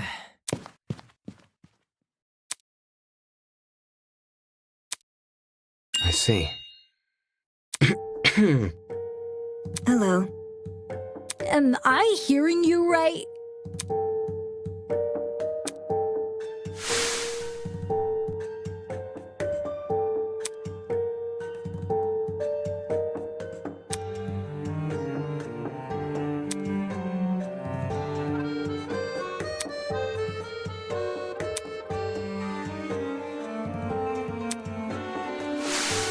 Focus.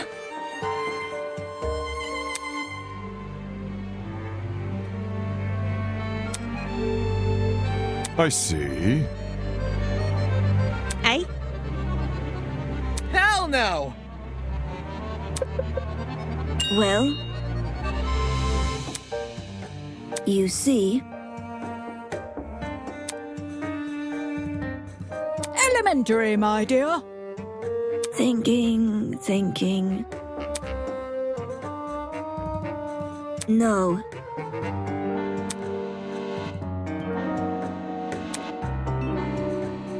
Take a breather. Ooh.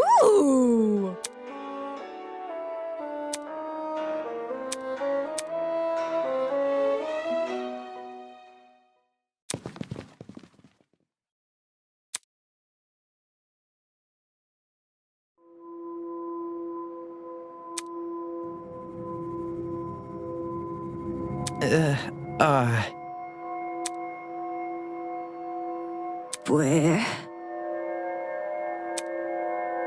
This sucks.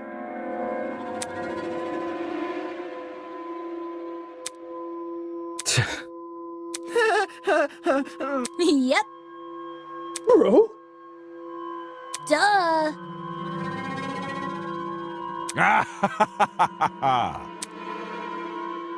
Just ignore me. I see.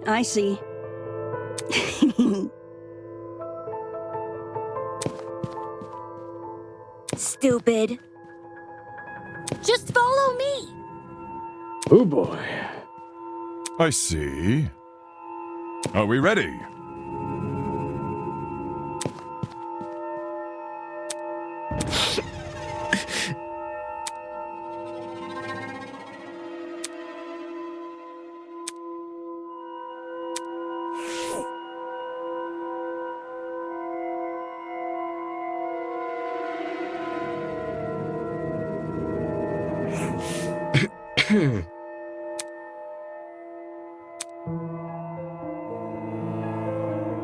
Man. I know.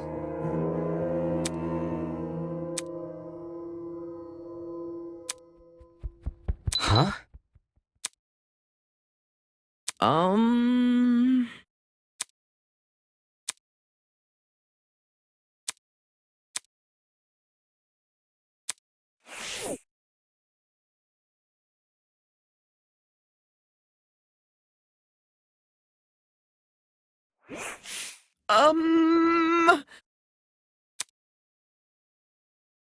No.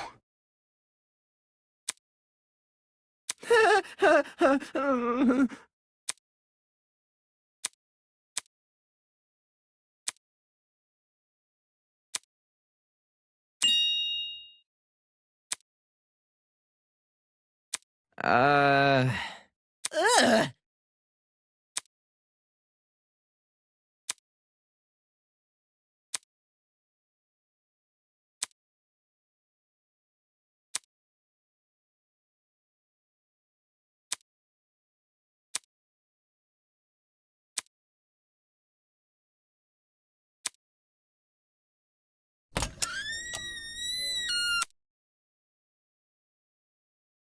Dude, no!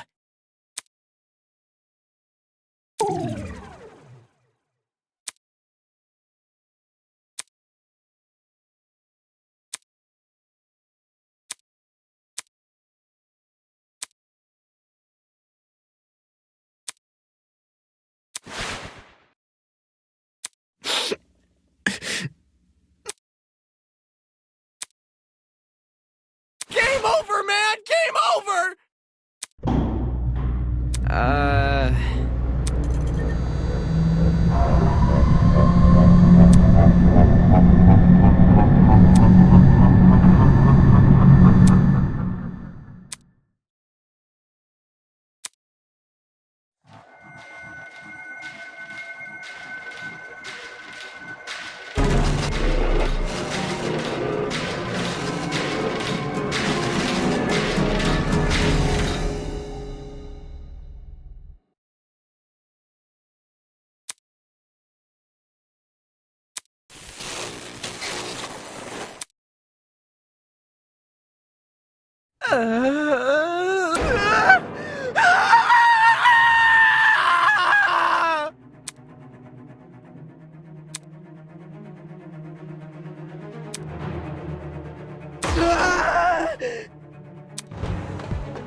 been discovered.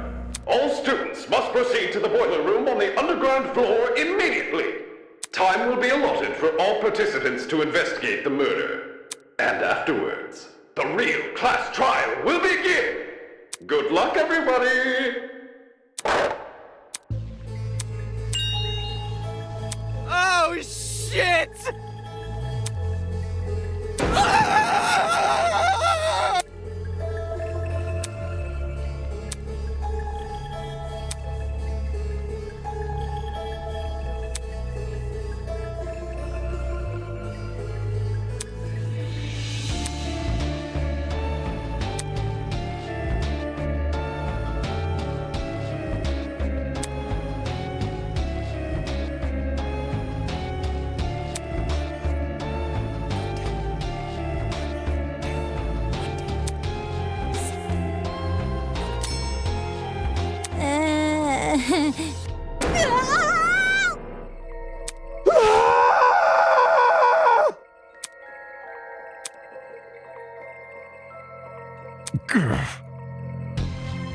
Yeah!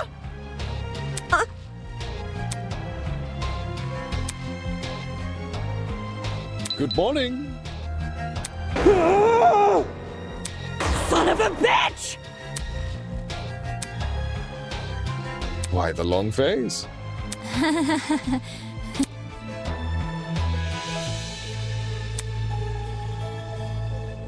Rubbish.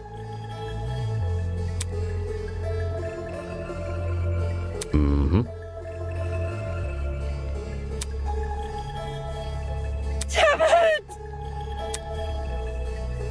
Who? Me? Hold on.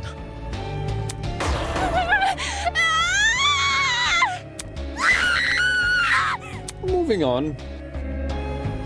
This is... Nonsense!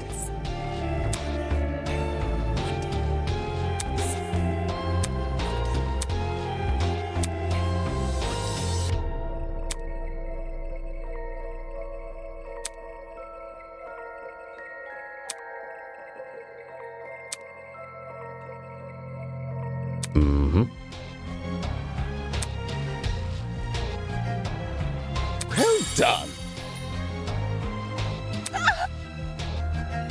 Who? Me?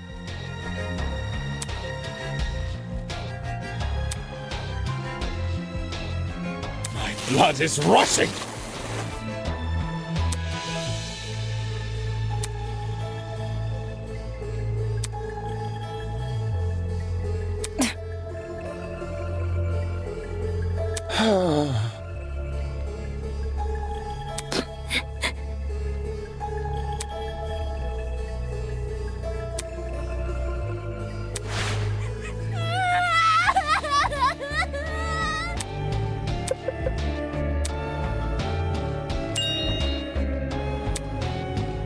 Plot twist.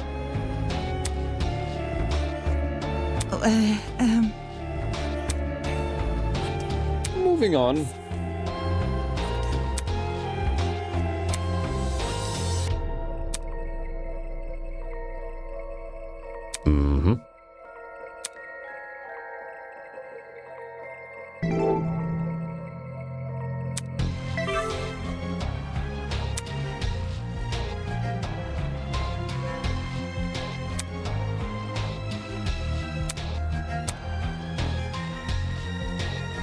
No.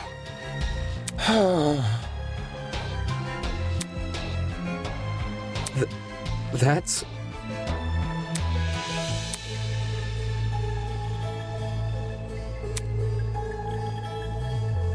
Rubbish. No.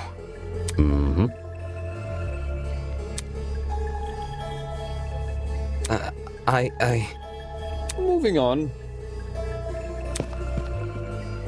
No! Why? This looks bad. You're crazy! Don't look at me. No, just no. No.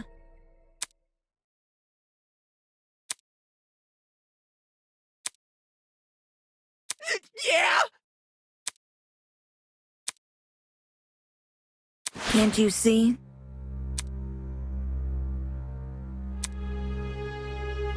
Don't test me. Bad news.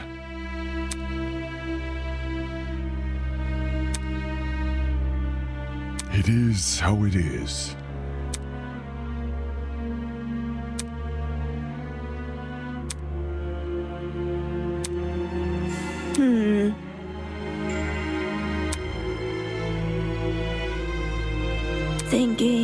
Thinking.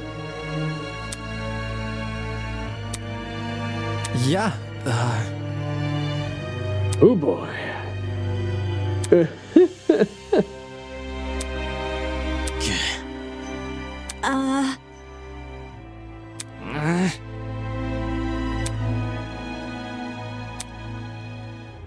Hold your horses. Aye. Harumph.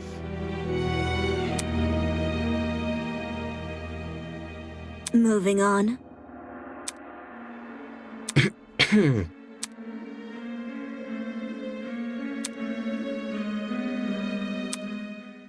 I don't understand.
I won't lose.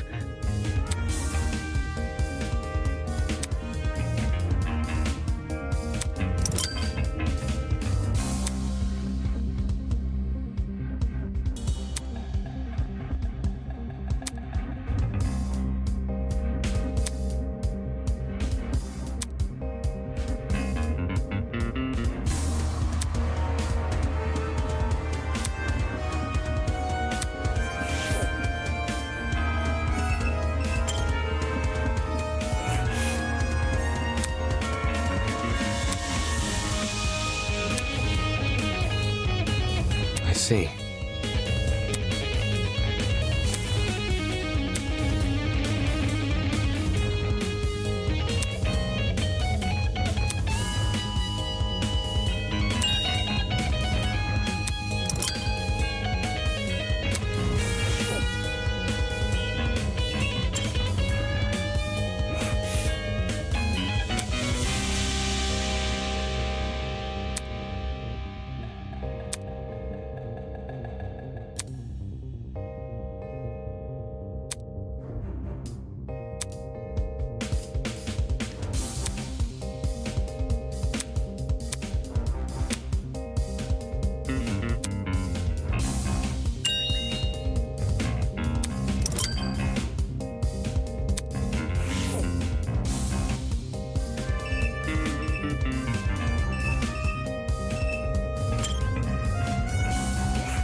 That's...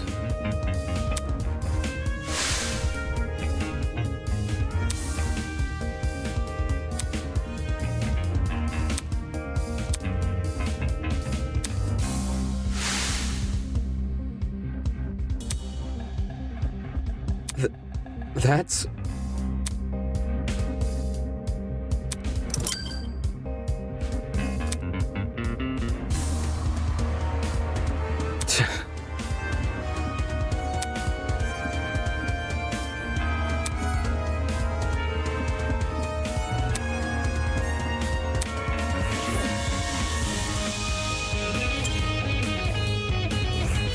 Aye.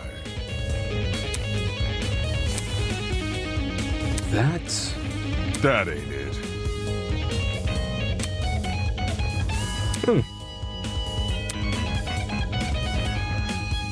Bad news. Eh?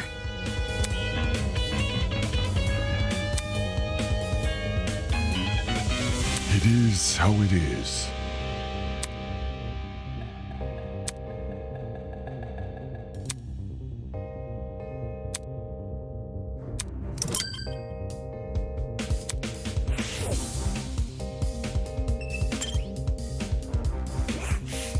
Terrible.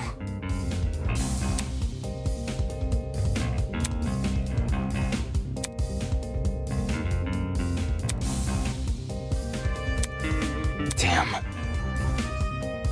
No. Huh? Listen to me.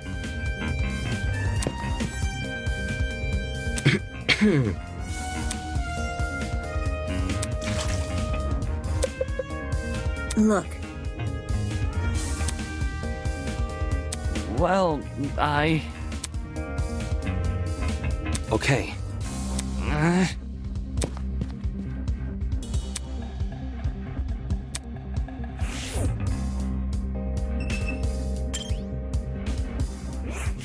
Hello? Seriously?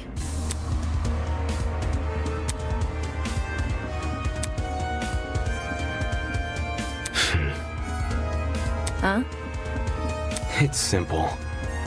Come on.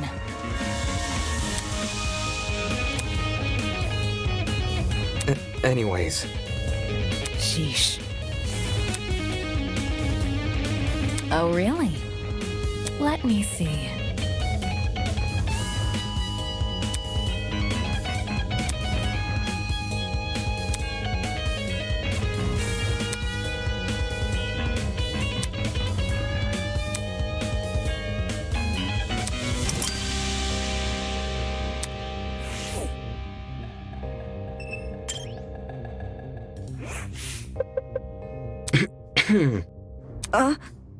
Yeah.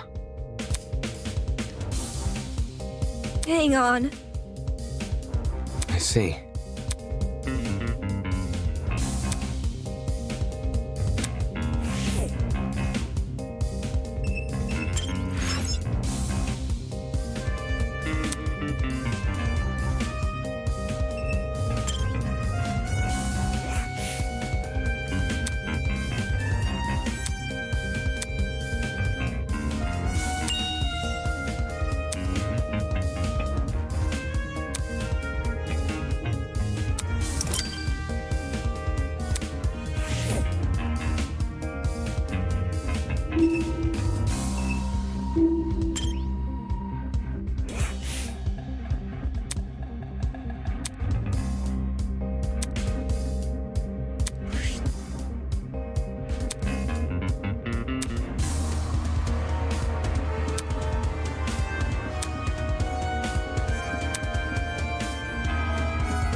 Hi.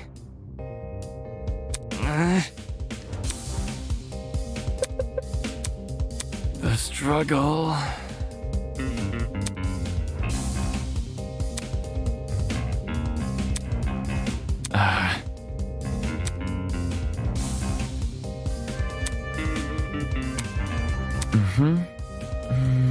Eh? That... Seriously? You think? That's not important.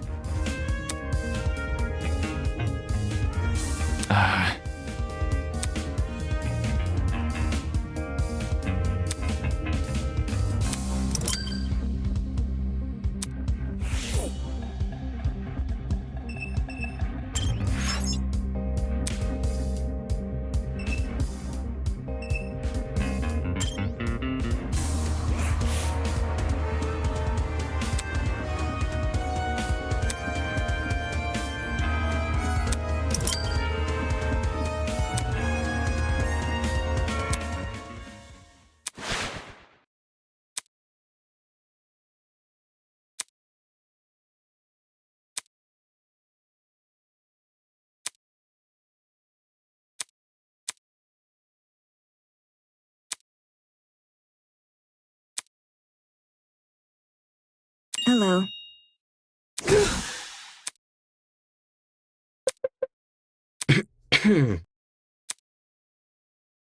Where? Right.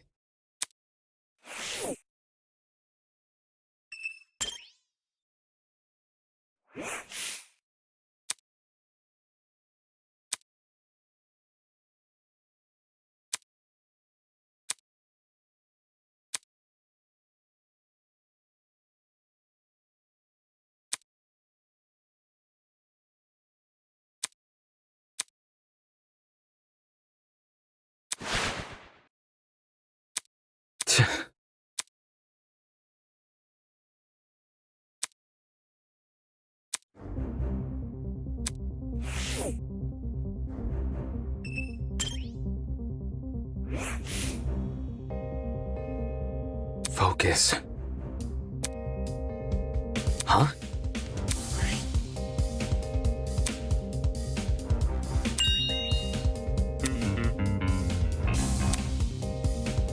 The hell? Hello.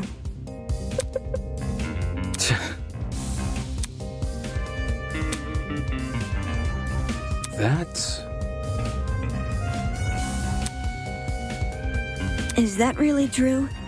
I know. Not sure. Look at this. Right.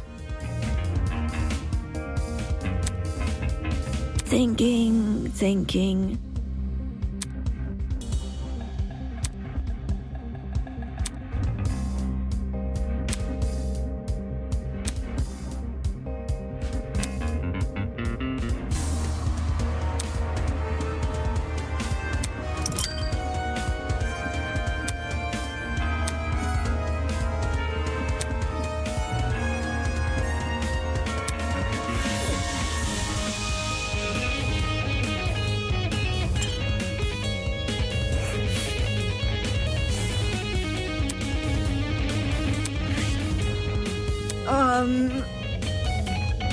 Damn.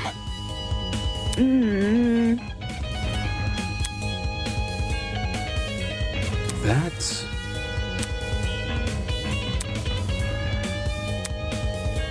Correct. Thinking.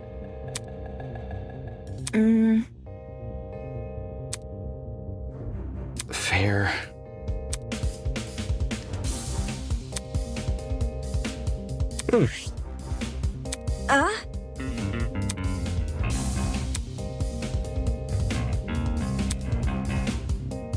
So... There must be something.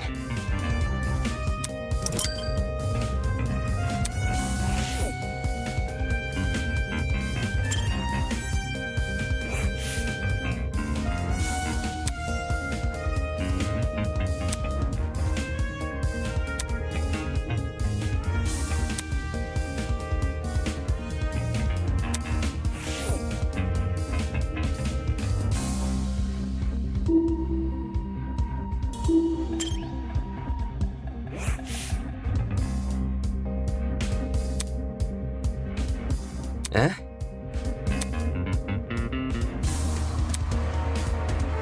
Damn.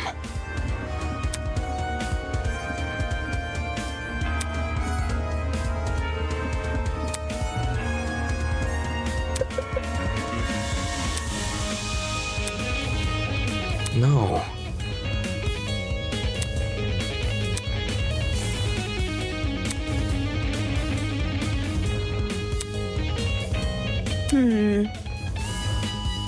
I see.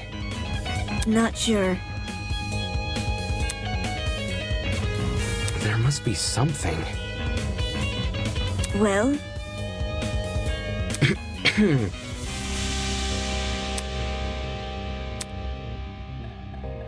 Right.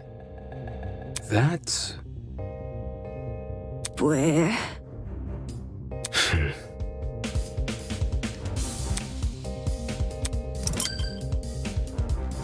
Anyways. Gah.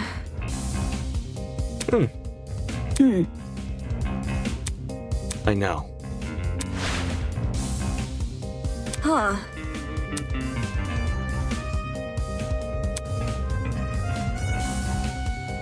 Strange. What could it be? Right.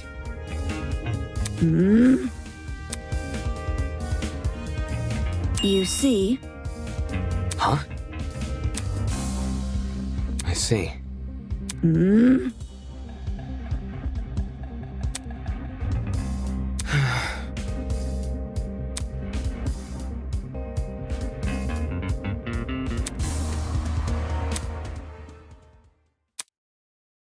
Hello. Right.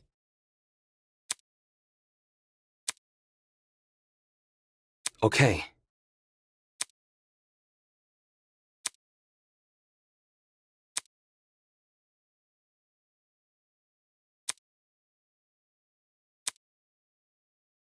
Eh?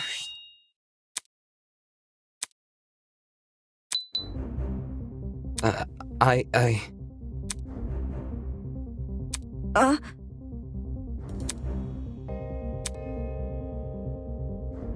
Is that really true?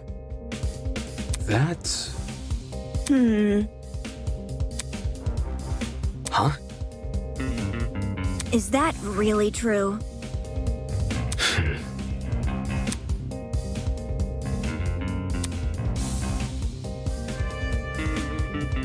Anyways. Listen to me.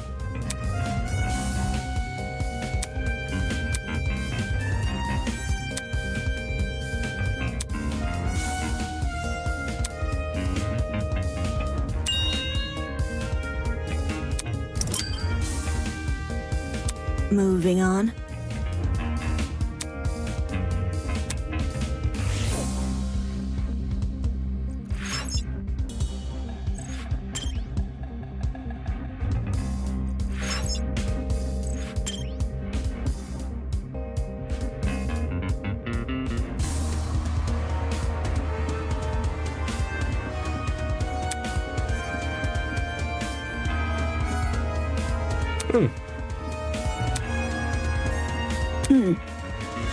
I know.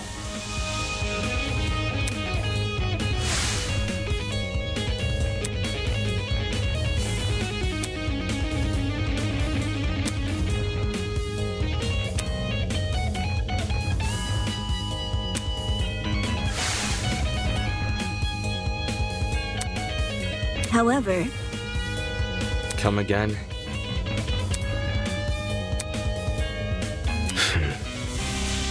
Well? Fair.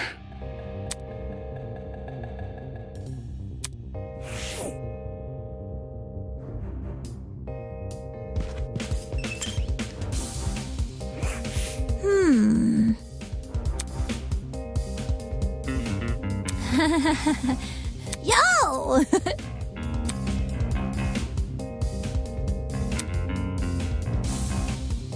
Listen to me. Okay. You see?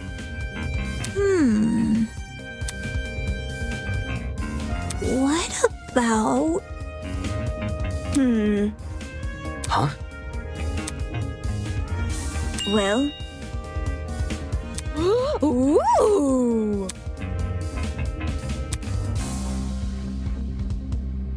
Right. Yep. Eh? Check it out!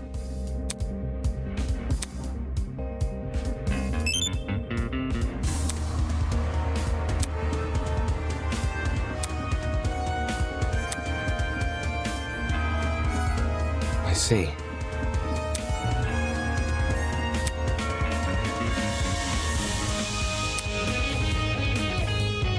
correct. Yeah.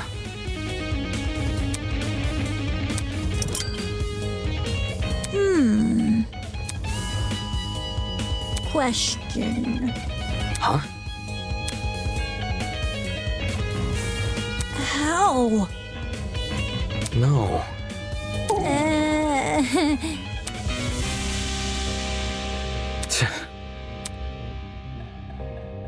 Anyway. Am I hearing you right?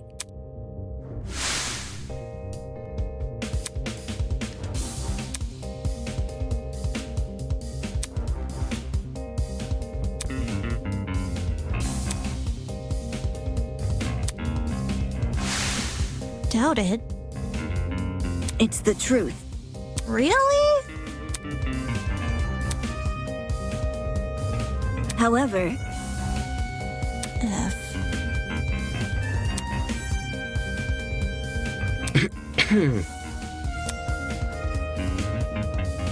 For real?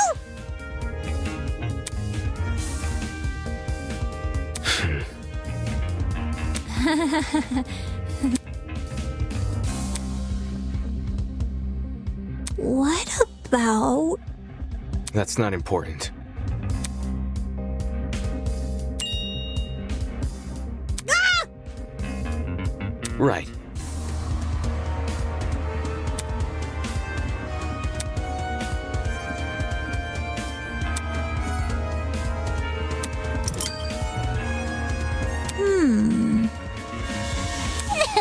My genius is almost frightening.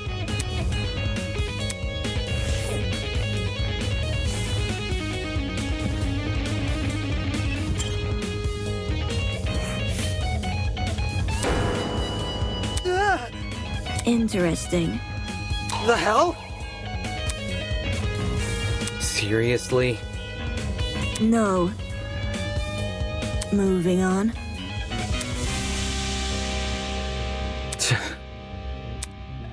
Well, listen to me.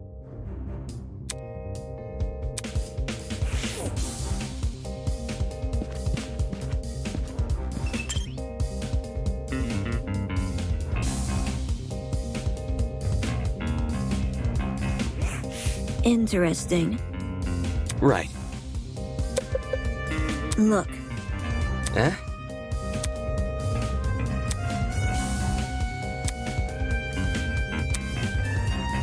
Yeah. Correct. That's... Thinking.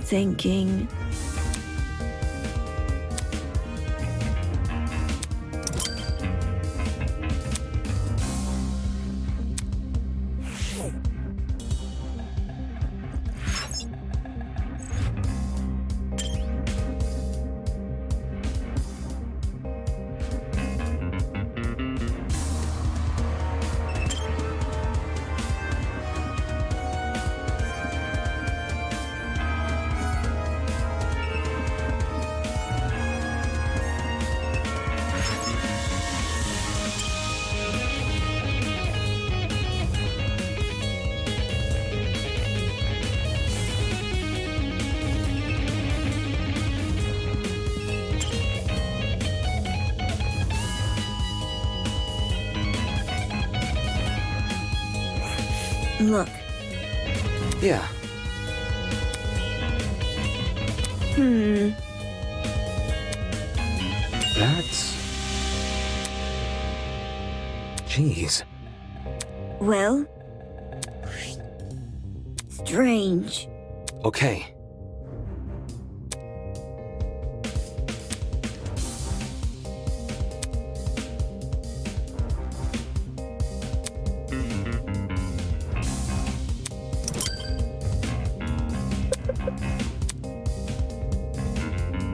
So, Yeah.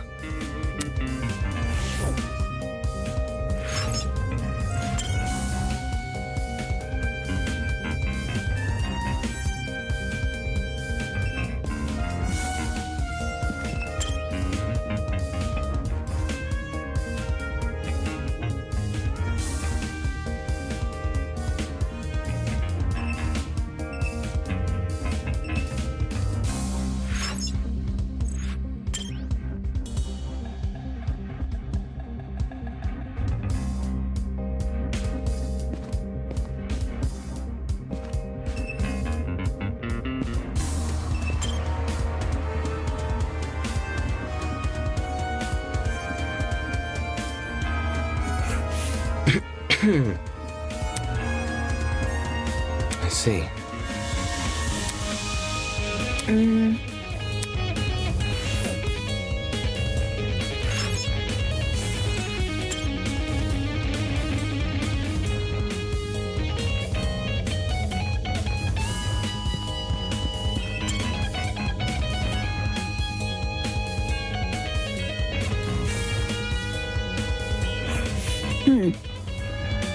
Yeah.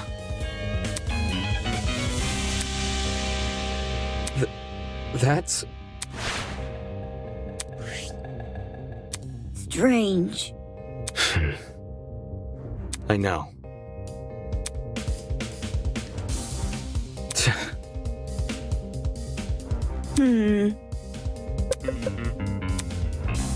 Jeez. Weird. Focus.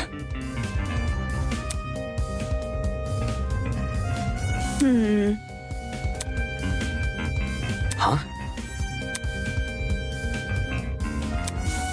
There must be something. Absolutely not. Huh? Listen to me.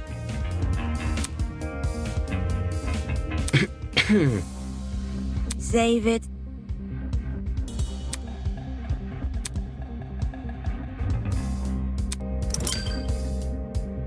Moving on.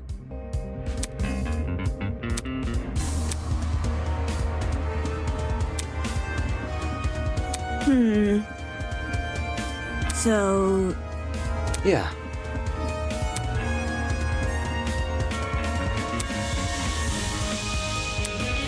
Anyway. Where?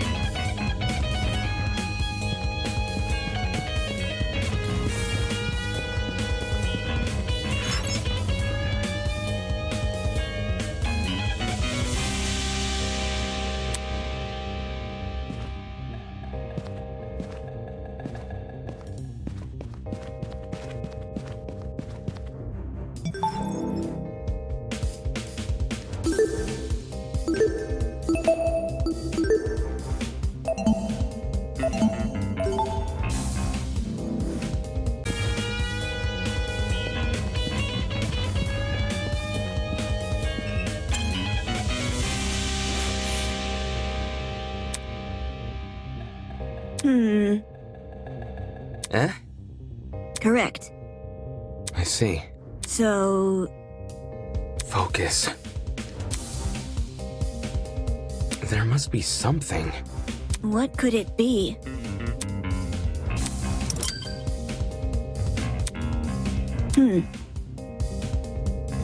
Eh?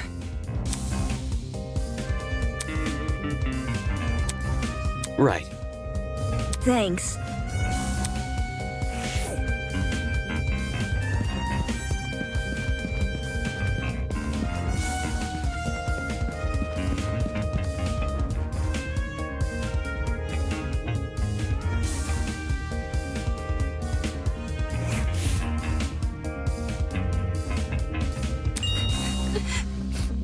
Eh?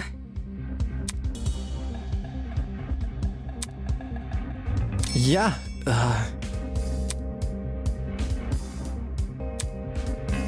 What could it be?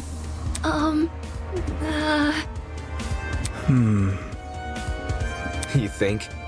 no kidding.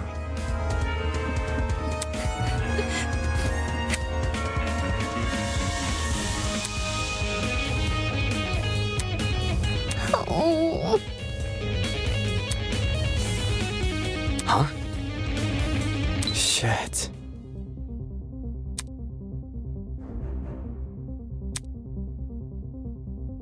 Hmm?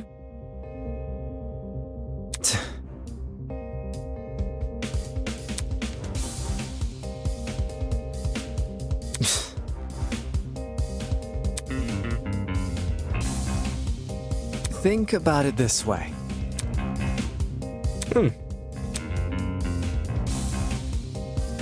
Safety first.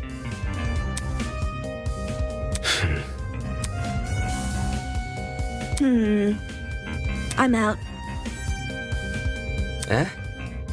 Where?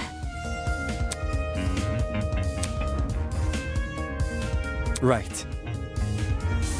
Goodbye.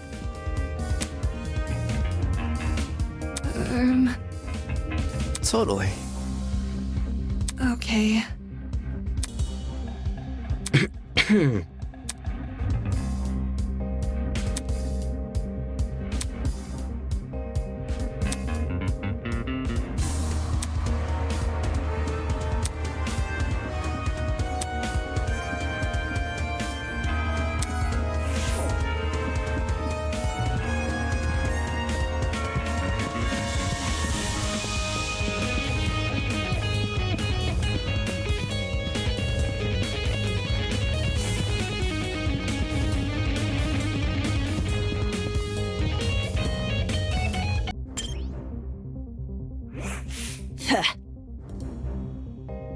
Don't get it mixed up. Back off. Jeez. Soybean.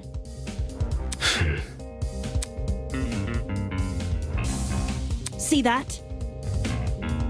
Come again?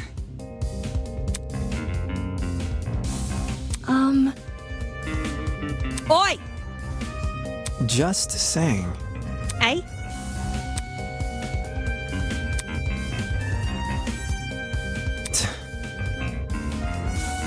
Anyway. Don't test me.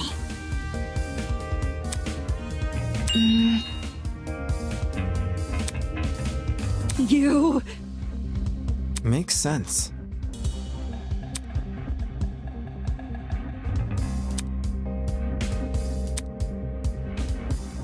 Uh-huh. Anyway. Gotta stay one step ahead.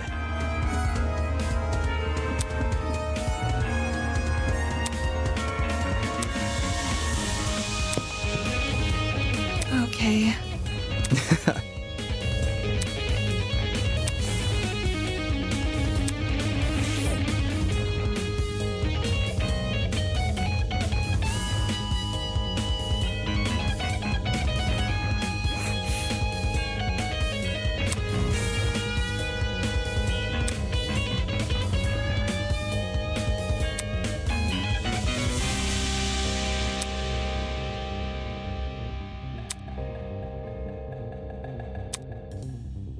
Oi, you.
Hi. Give me a moment.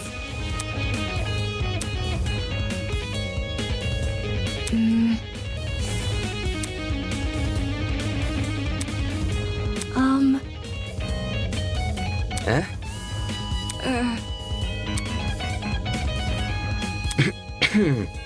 It's simple. That's not... I see.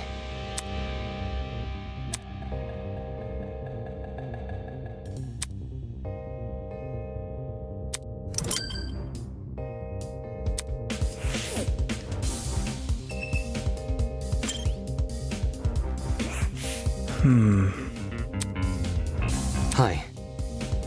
Easy enough. That's not it. Are you for real?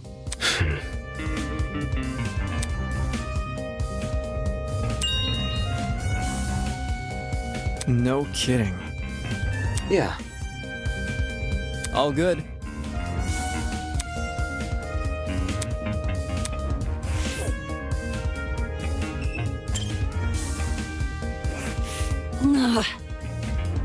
Hi. Quit it.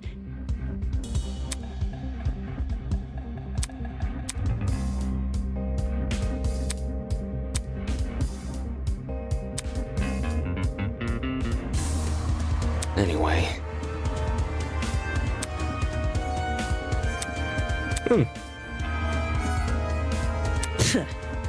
Eh?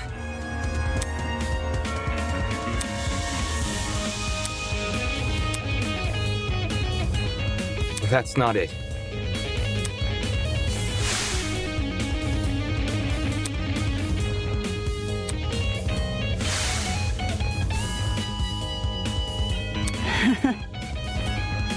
Watch and learn.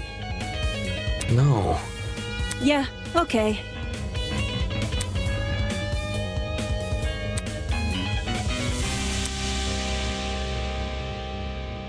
Okay.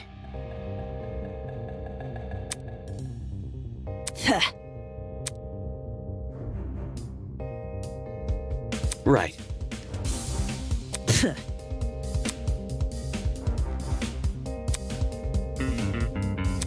Dumbass.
Hello.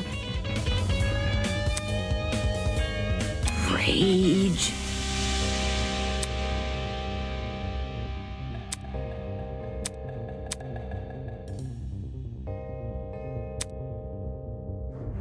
Focus. Thanks.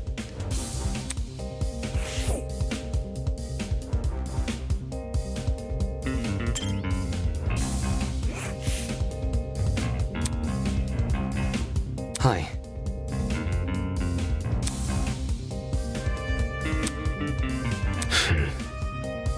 It's nothing.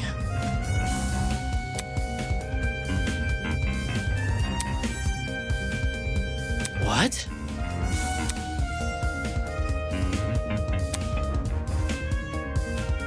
Slow down. Harumph. That's not important.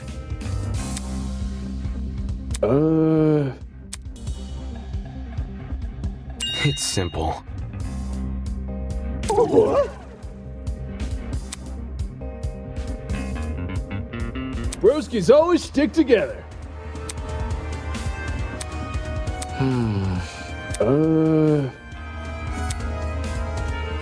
That's...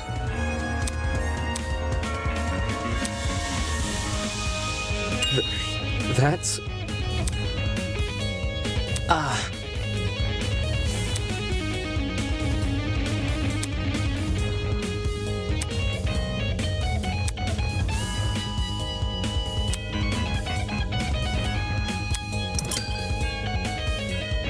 My man.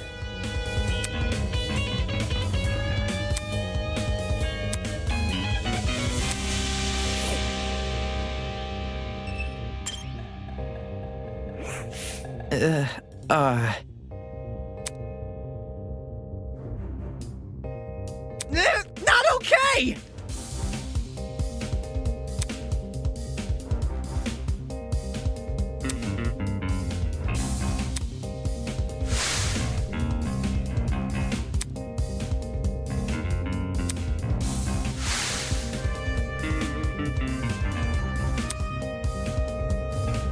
Wait. Come again? No, seriously. I see. Eh? Man.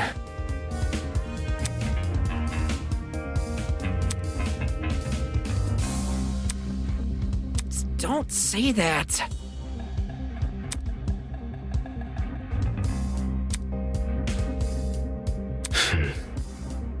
This sucks.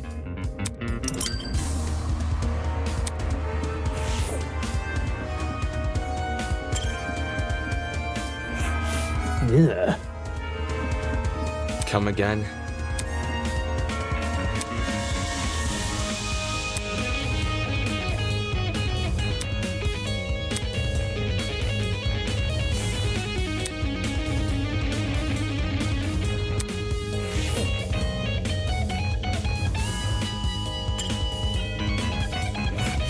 Where?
Hang on.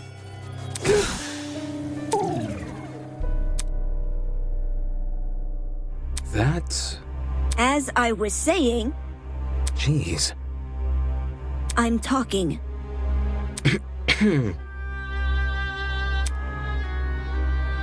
Can't you see?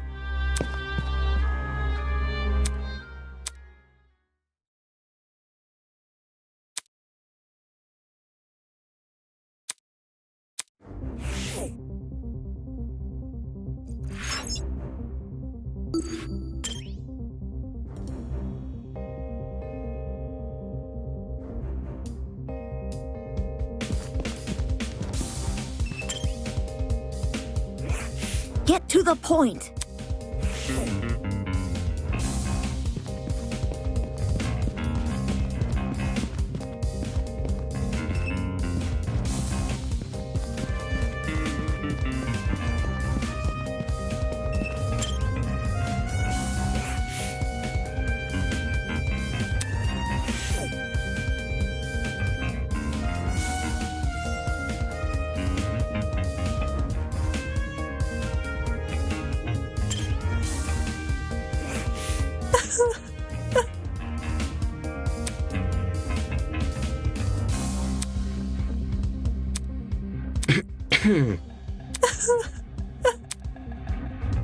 No.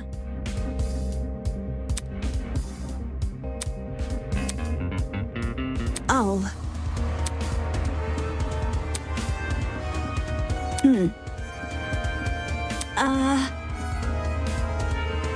I see. Sorry.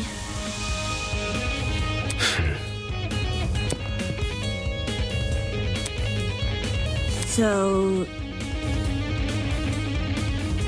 That's...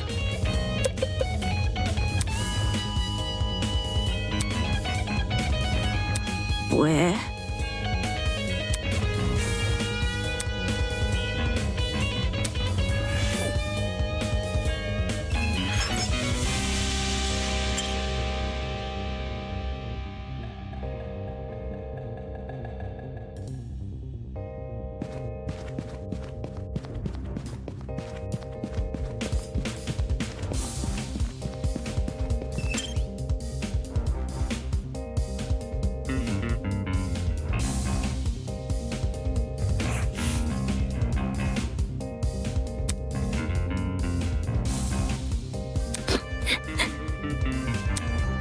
Hello? Unacceptable! Seriously? Impossible!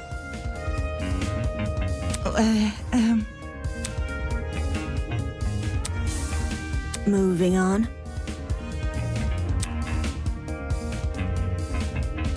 Think this through.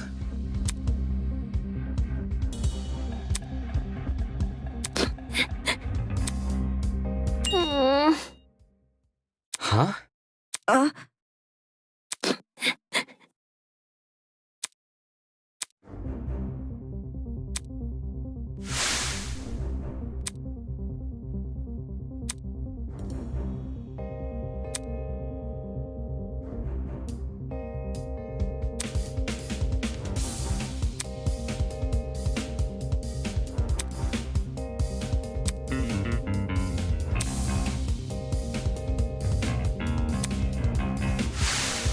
That's... Strange.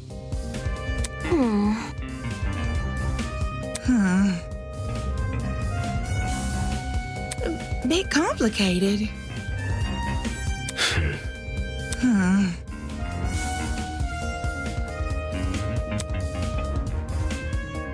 Eh?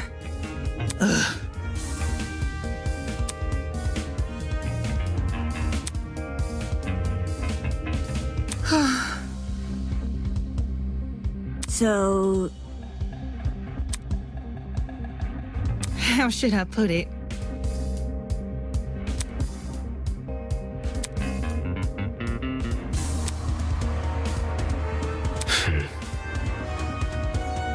Sure.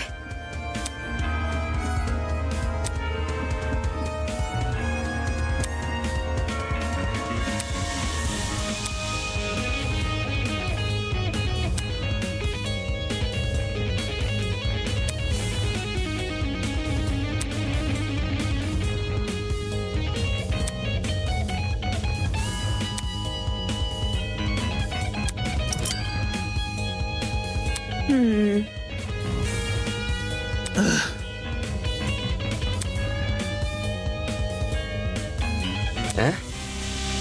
How should I put it?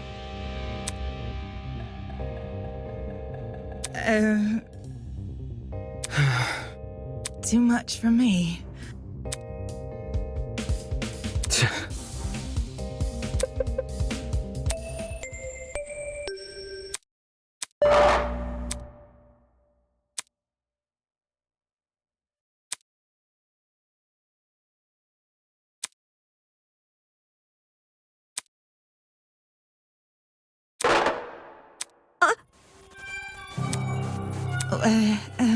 fingers crossed. Listen to me.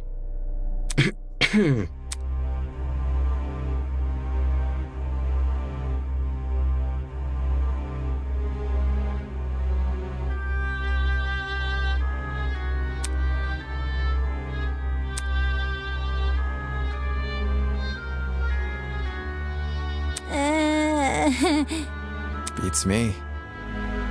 Yeah.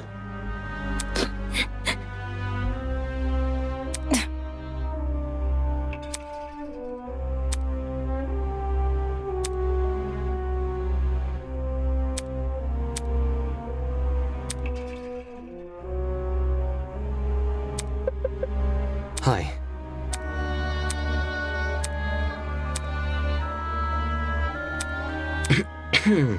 Right.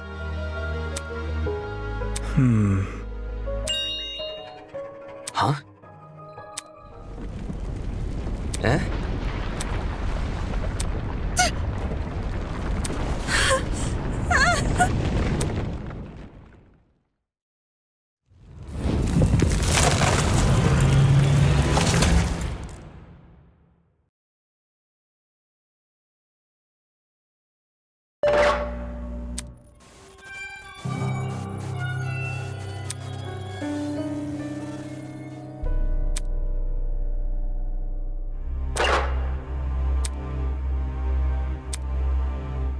Shit.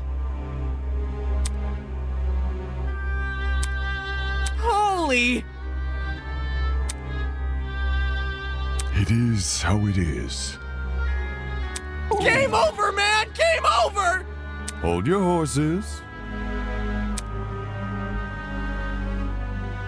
Are we ready? Do you think? It'll be okay. No, it's not.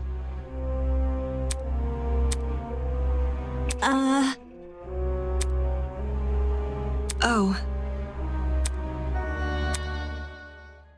What did you say?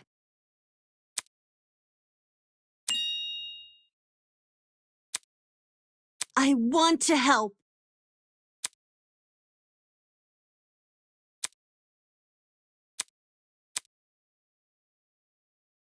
Come on.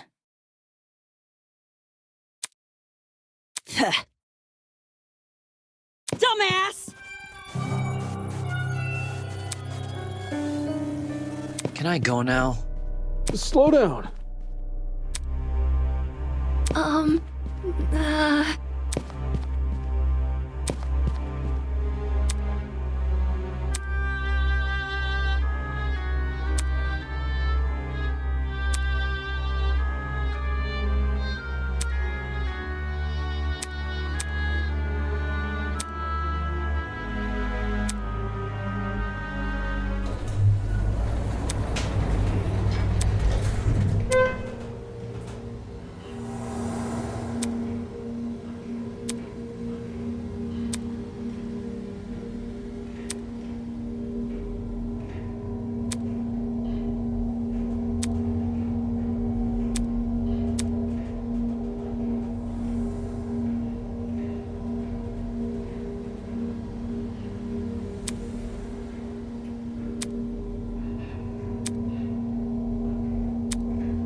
Rise and shine.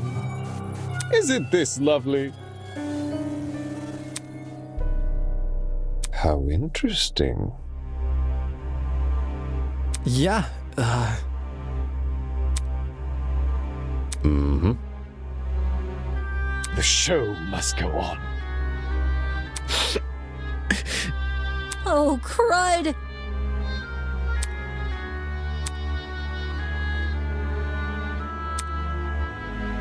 Hey. We can't give up.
let's get this started, shall we? Welcome back to the trial grounds, everyone.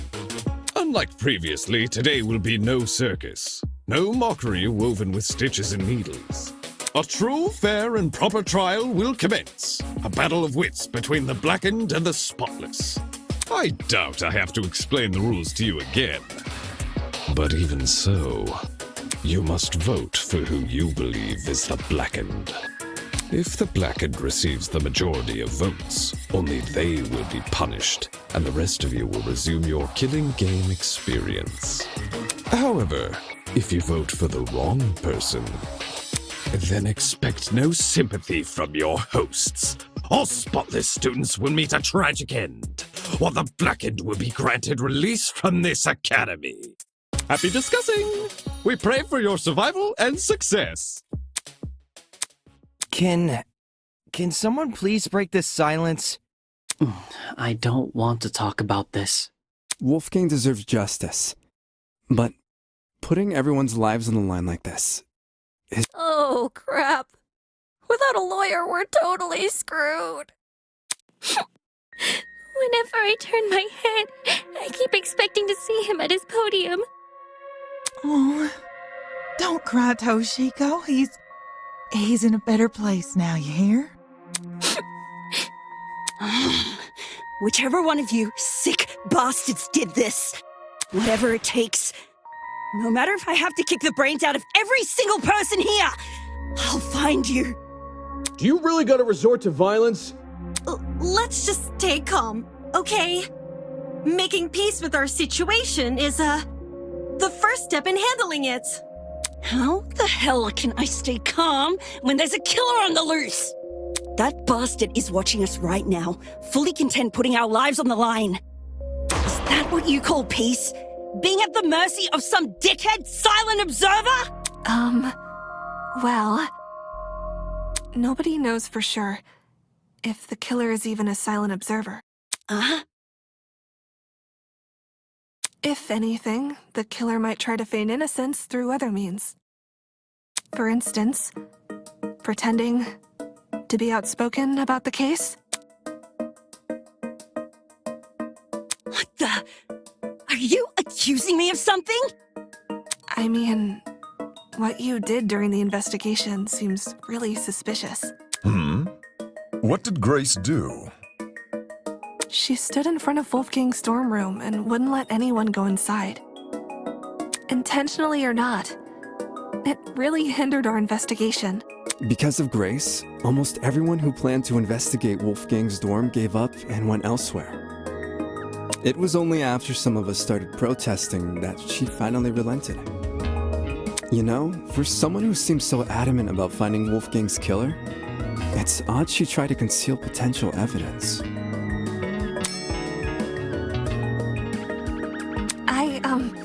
I'm not saying Grace is definitely the killer. I just think we should be cautious of her. She has an alibi, though. Huh? Grace couldn't have murdered anyone, 'cause she went to the game tournament. Grace attended the tournament? Does that rule her out from committing the murder? Well, yeah. We had to be at the dining hall by 9 a.m.-ish, which was like half an hour before the murder. Nobody left the tournament after it started either. Nobody I know of, anyway. There weren't many of us there. Had someone disappeared, it would have been obvious. So, Grace is off the hook? Wow. That plot thread resolved itself quicker than I was anticipating. So Jean, Grace, and Kai attended Cassidy and Jet's game tournament. And me. And Mark. Damon and I also attended the tournament. We can also vouch for Grace.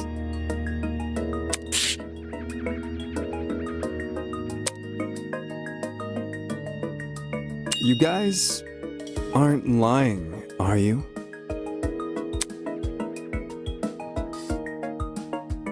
What the heck? Are you seriously doubting 8 testimonies?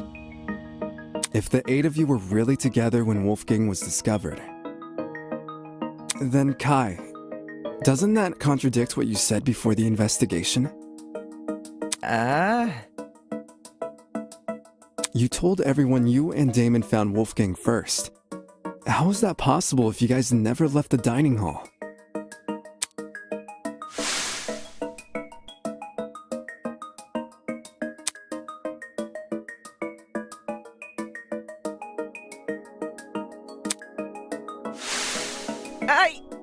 I never said I didn't leave the dining hall! But earlier you told us you were with the other attendees. That's because us partygoers left the dining hall together.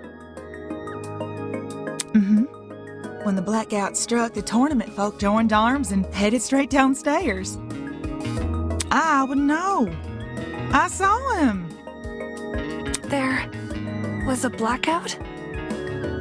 You don't remember? Actually, I don't recall a power outage either. How could that be? Did an alternate timeline converge with ours?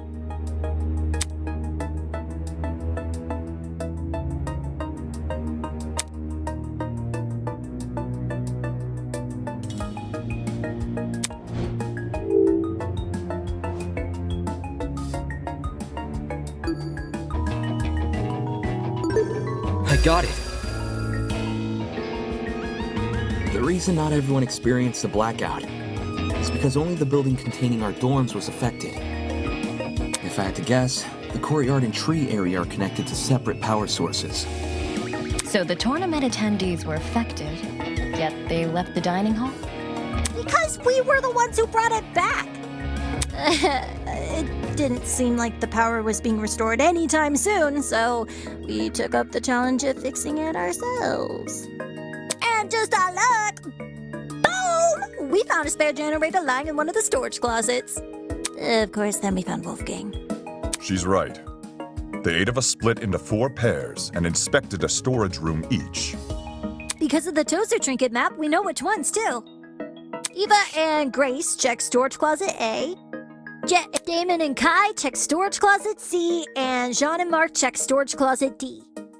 Yeah, I was with Grace. She can confirm being with me, too. Yeah, we were together. Oh, I didn't realize. I'm so sorry for what I said earlier. Sorry? You're sorry for accusing me of murder. Sorry doesn't cut it, you conniving two-faced bitch! If you really want my mercy, then get on your knees and beg for it! Whoa! Uncool, dude. Hang on. Even if you aren't involved in Wolfgang's murder, you must know something about his last known whereabouts. What makes you think she'd be privy to that? You see, there's proof Grace spent last night with Wolfgang. Grace and Loya Man? Talk about an unexpected pairing. When I investigated Wolfgang's room, I saw a bunch of golfing equipment inside. Also, there was a blue woman's jacket tossed over the mantle of Wolfgang's bed. Ugh. He's right. I also saw the equipment. The clothes are understandable, maybe. But why was golfing equipment in the room? Yo, little history dude. Wolfgang must have spilled the beans with you, right? Why would Ulysses know anything? Common courtesy. If you're gonna have a one-night stand, you gotta let your roomie know in advance. Common courtesy also says you should watch your mouth around children. Yes, ma'am. So if I'm getting this right, Ulysses is bunking with Wolfgang? Well, we only shared a dorm for one night. You aren't bunking with him anymore? Let me provide some context. As you may remember, after Desmond suggested everyone bunk together, the male students were directed to the dining hall. Once there, we played rock, paper, scissors to determine who would partner with who. Jet partnered with Mark, Desmond with Jean, Damon with Kai, and I with Wolfgang. Those were the pairings at the time. However, the following day, Grace and I agreed to swap rooms. Yeah? Why'd you do that? For reasons. totally not suspicious. It was a win-win situation. I get Grace out of my hair. She gets me out of hers. You two were originally bunking together? The pairings were decided via a game of tic-tac-toe. I wasn't big on my partner being chosen for me, so when the opportunity arose to change that, Thus, I became Winona's roommate, and Grace became Wolfgang's. Can confirm. I watched the whole thing play out. Since the room swap happened the night after we implemented the bunk buddy system, that would mean Grace and Wolfgang have been bunking for about a day and a half. Ugh, gross. In that case, Desmond was right about those two being together last night. Grace, did Wolfgang act strange at any point? Like, maybe he said something that stuck out to you, or... Oh, maybe had trouble getting to sleep. No. Nothing weird happened last night. Nothing happened last night, but... The morning of the murder, this morning, Wolfgang told me he felt sick. Sick? With a stomachache. It hurt so bad he couldn't get out of bed. I was gonna cancel my plans for today, but he convinced me to attend the tournament. So, I left his room right after the morning announcement. And yes, I'm talking about the game tournament. The same one Wolfgang acted all hesitant about attending. Newsflash, I changed his mind after breakfast yesterday. Hold on a sec. That ain't what you told me this morning. What did Grace tell you? Simply put, she felt like competing. Grace knew I planned to compete as well, so she asked me to be her sparring partner, since you needed one to enter the tournament. She withheld information. Aye, that she did. Of course, since I now know Wolfgang's condition at the time, I can't say I blame her. If someone you cared for was in a vulnerable position, would you go around and admit that in a killing game? No. You would try to protect that person by saying nothing at all. When you put it that way, man, sounds rough. I think it's obtuse. Huh? Say we assume the best of Grace. She withheld information not to trick anyone, but to protect someone she cares about. What then should we make of the glaring contradiction in her testimony? What the hell do you mean, contradiction? If your bunking partner was too ill to make the short trek to the dining hall, how did he walk all the way to the boiler room? Good point. If Wolfgang really were bedridden, he would have stayed in his room. Now that you mention it, to reach the underground floor, wouldn't Wolfgang need to descend, like, 4 flights of stairs? It's nothing for a healthy person, but for a guy who's supposedly really sick...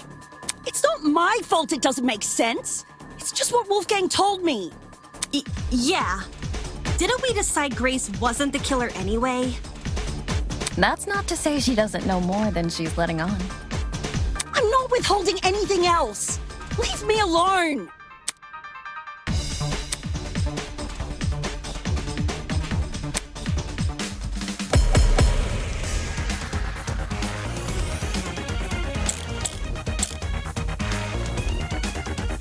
Why don't you tell everyone the truth, Grace?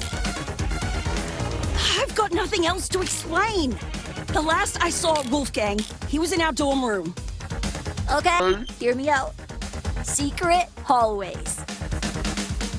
We would have found those by now. Maybe Wolfgang was carried by the killer. That, or Wolfgang never told Grace he was sick. I wouldn't lie about what he said. What if Wolfgang used the elevator in the tree? You're not helping.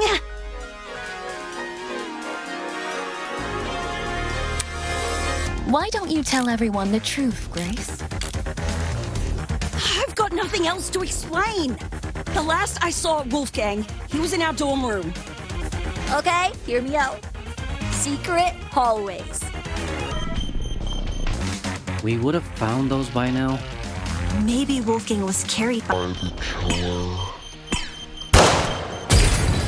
No, that's wrong!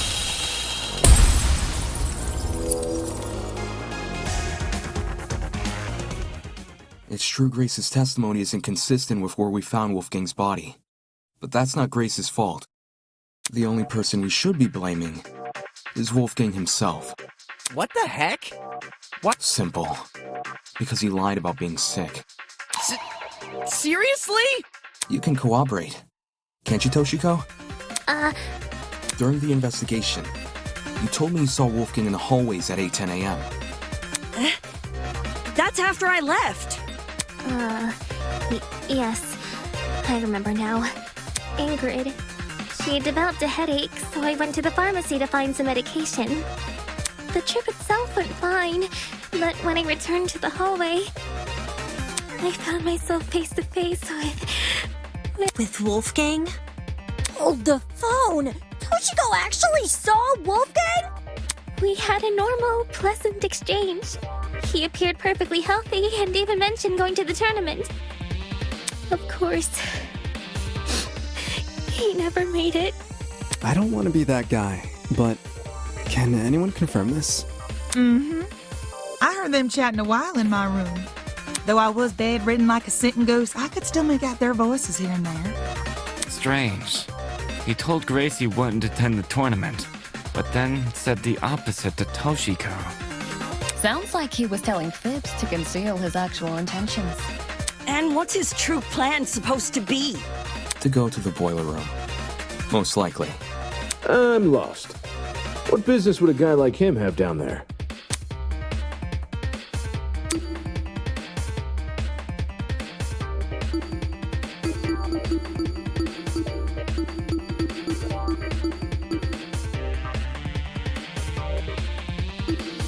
This is it. During the investigation, I found this note tucked away inside Wolfgang's blazer pocket. A lot of it is water damaged. The paper looks like it was ripped from a notebook, and the handwriting was done in ink. But some parts are still legible. This mentions the boiler room. Exactly. The fact we found Wolfgang in the boiler room, and this note in his pocket, it can't be a coincidence. This note must be the reason Wolfgang went there. That mention of a secret sure is suspicious.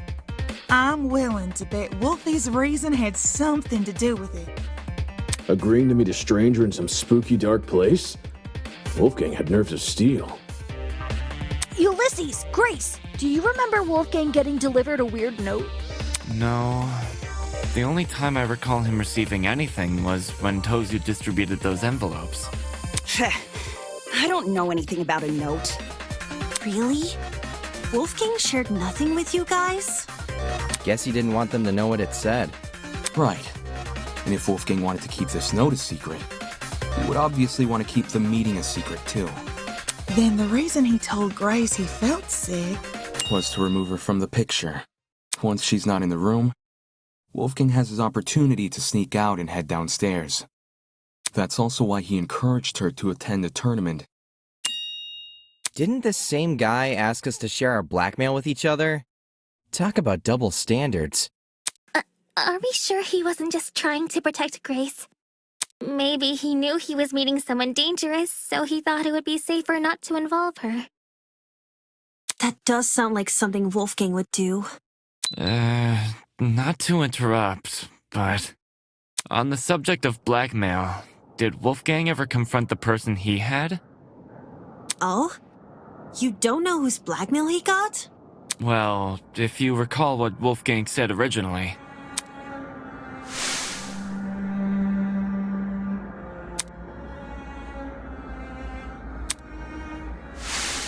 Regardless of the blackmail's contents, it would be treated as a matter between the recipient and the subject of the blackmail, and which makes me wonder, could whether or not Wolfgang confronted his person clue us into what had originally been written on that note? I'm not picking up what you're putting down. If that person somehow realized Wolfgang carried their blackmail, but never came forward about it, They could have demanded Wolfgang show it to them, hence the mention of a secret. However, if Wolfgang did confront his person, I don't see why that same person would then send him a threatening note. Not least act coy about information they both know. If the person being blackmailed wasn't the one who wrote the note, who was? Obviously, it would be the student with Wolfgang's blackmail. Oh, I knew that. Yes, the secret in question may actually be a reference to Wolfgang's blackmail, not the sender's. Is there any way to figure out whose secret it is? We'd probably need to know whose blackmail Wolfgang had first. Oh, I've got just the idea. Yo! Person who Wolfgang had blackmail on! If he gave you your blackmail back, can you say something? Don't forget the person with Wolfgang's blackmail. Oh, right. Hey! Person who's got Wolfgang's blackmail! If you're innocent, say something already!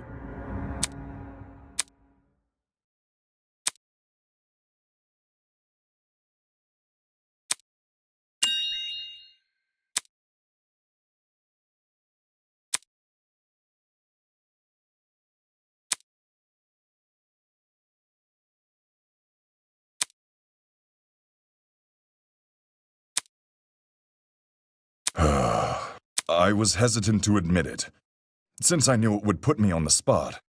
But I'd rather be suspected than be the reason this trial comes to a standstill. Are you confessing? Do you have Wolfgang's blackmail? Nah, not his. Seriously? Way to be anticlimactic. However, it's thanks to him that I have my own. Your own? Wolfgang approached me the same day everyone received an envelope. Funnily enough, it happened right after I'd finished speaking with my own person. He and we had a good talk. He gave me his envelope and asked me to take care of it. If you need the proof. Ah, Wolfgang's envelope had the same signature. I held on to the letter for safekeeping. This should have all been said sooner. I realized that. I suppose my pride was stronger than my rectitude. My mistake for stringing everyone along. I mean, at least you're honest. Truth! Thanks for letting us know, bud. Indeed.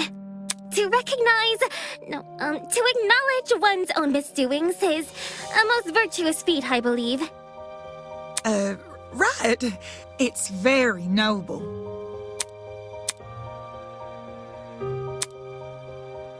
I take it our other blackmail person is... If nothing happens, let's just have everyone recite whose blackmail they got one by one. Huh? You sure that's a good idea? No one's reciting shit! It was only a suggestion. Calm your farm.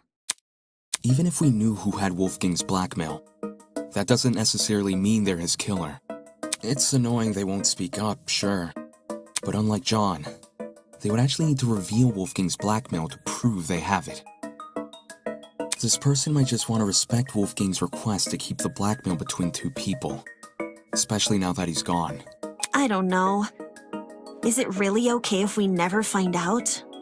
Circumstantial evidence alone can't prove something beyond a reasonable doubt. If we want to solve this case, we need indisputable evidence. Yeah, it's like doing a jigsaw puzzle without the box art to help you. The cases, or... Obviously, the case.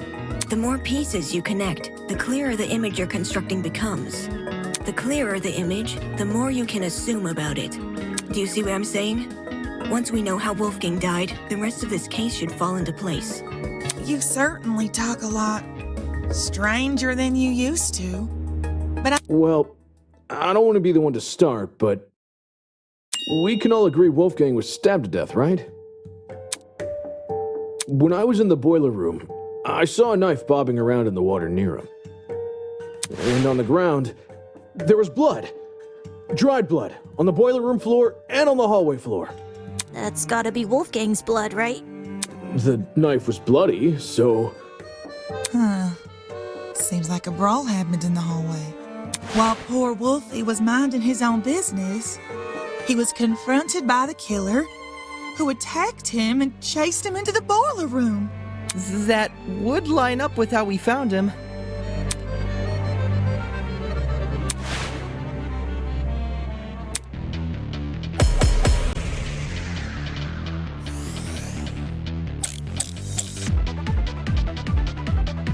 Is this really how you guys think Wolfgang died?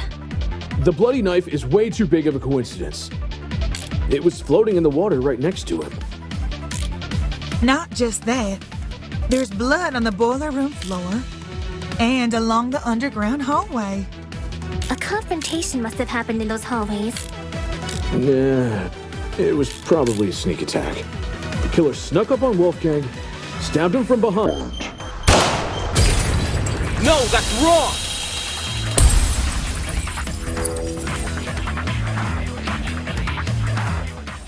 Jed, you talk a lot about the knife and the bloodstains on the floor.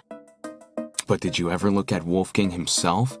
I gave him a glance. Nothing too deep. I figured. Had you actually taken the time to look at Wolfgang's back, you would have noticed a clear absence of stab wounds. In fact, none of the injuries he sustained were the type to cause severe blood loss. Seriously. We went over the same thing with Cassidy during the mock trial. Couldn't you give Wolfgang the dignity of a proper investigation? Hey, man! It's not like I didn't try! It's just... this stuff doesn't come easy, you know? Nobody wakes up thinking they'll have to solve their buddy's murder later. Isn't that exactly what you should be worrying about in a killing game? Not everyone has the stomach for investigating. That's fine. That's why you got people like me to do the heavy lifting.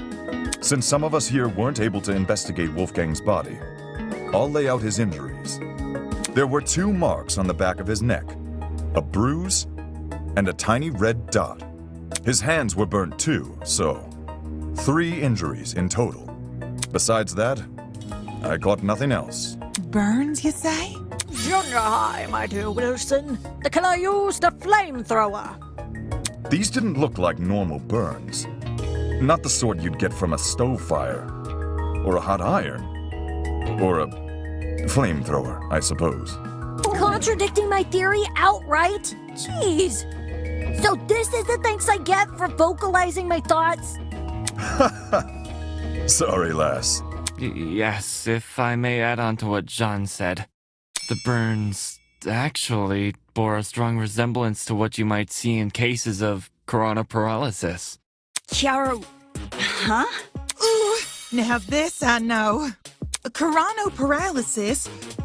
It's something which happens to lightning strike victims. Getting struck by lightning is like getting kicked by a horse.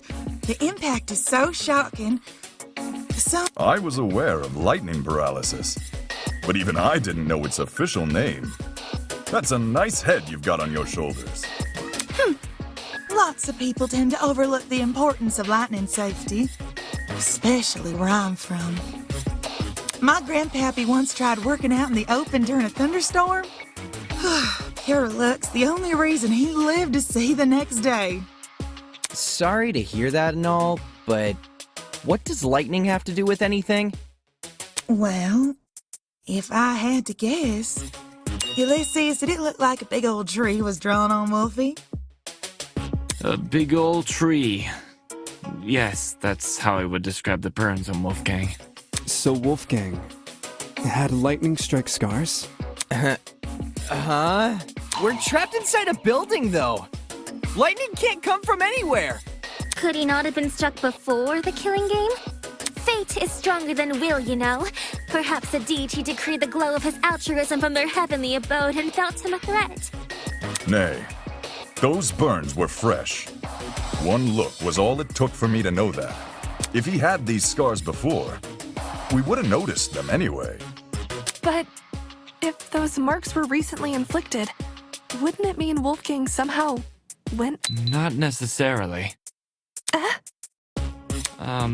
This is only something I thought of just now, but the reason Wolfgang sustained burns similar to that of lightning strike victims may be because whatever inflicted his burns was equivalent in damage to a lightning strike. You saying there's something out here channeling the power of lightning?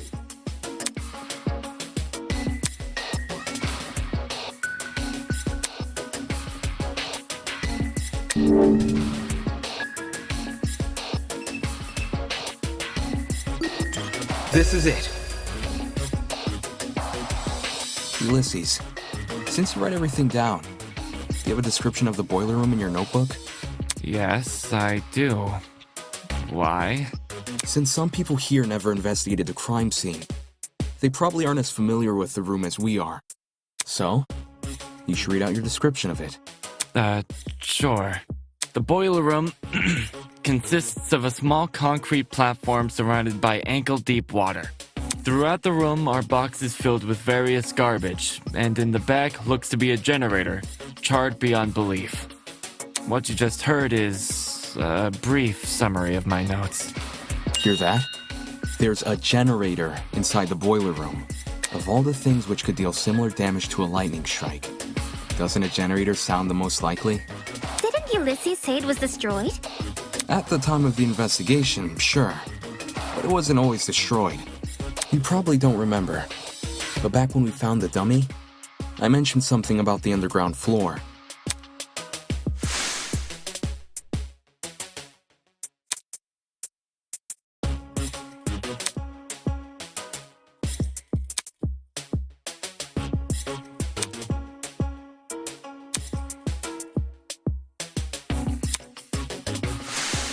To be more specific, it was the boiler room I woke up inside. I hadn't been alone either. Ava was also there. I woke up first. Yeah. She did. Anyway, Ava, you agree the generator was in full working condition when we woke up, right? Right. So in the time since you woke up there, the generator was destroyed? It's the only possibility. As for what destroyed the generator, well, it's hard to say for sure. My best guess would probably be... Don't waste my time.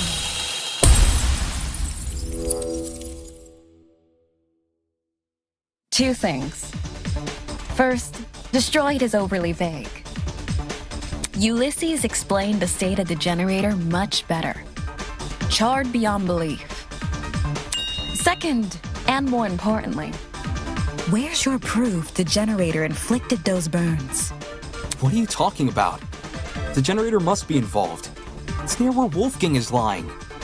Being within range of something counts as proof now, does it? Do you also consider happenstance as conclusive evidence? Funny how the standards shift, if so. That's...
While the generator may look suspicious, consider the time frame we're working with. If the only time you saw the generator in full working condition was on the day of our kidnapping, that gives us a period of almost 4 days in which the generator might have been destroyed. What about the blackout? It's impossible for the generator to cause the blackout. If it was already broken prior to the tournament. What about the blackout? The building may very well have lost its power. at any point before or after the murder. You only assume it happened during. Not the smartest argument from a supposed ultimate debater.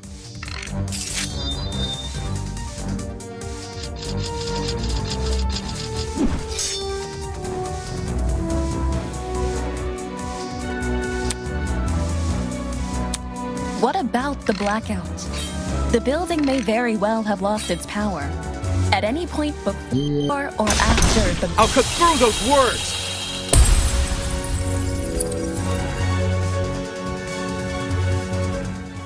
When the blackout happened, it froze a piece of equipment which had been set up for the game tournament. Mark's DJ pad. While there was no physical clock inside the dining hall, a digital one has been built into Mark's pad. If you look at what time the digital clock is frozen on, it matches the time of death listed on the tablet, 9:35 a.m. Well, Mark, is this true? There's no point in me saying anything when someone else has already said it better. Just answer with a yes or no, will you? Yes. In any case, the matching times are too much of a coincidence. The destruction of the generator caused the blackout, and the blackout occurred at the time of the murder. There's no way the destruction of the generator wasn't tied to Wolfgang's death. What do you suppose happened then? I'm willing to bet the generator's destruction resulted in the boiler room's water becoming electrified.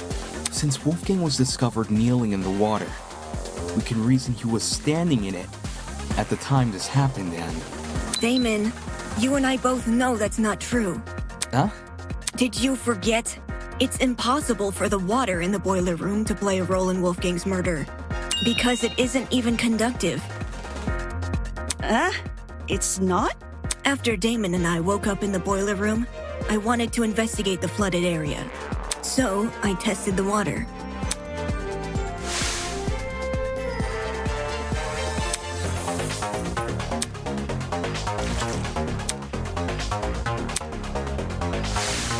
I even redid my test during the investigation, since Damon wasn't sure if he should touch Wolfgang's wet clothes. In both instances, I proved the water was safe to enter. To be honest, neither result really surprised me. Water will only act as a conductor if it makes contact with two separate energy sources. The boiler room's generator is just one source.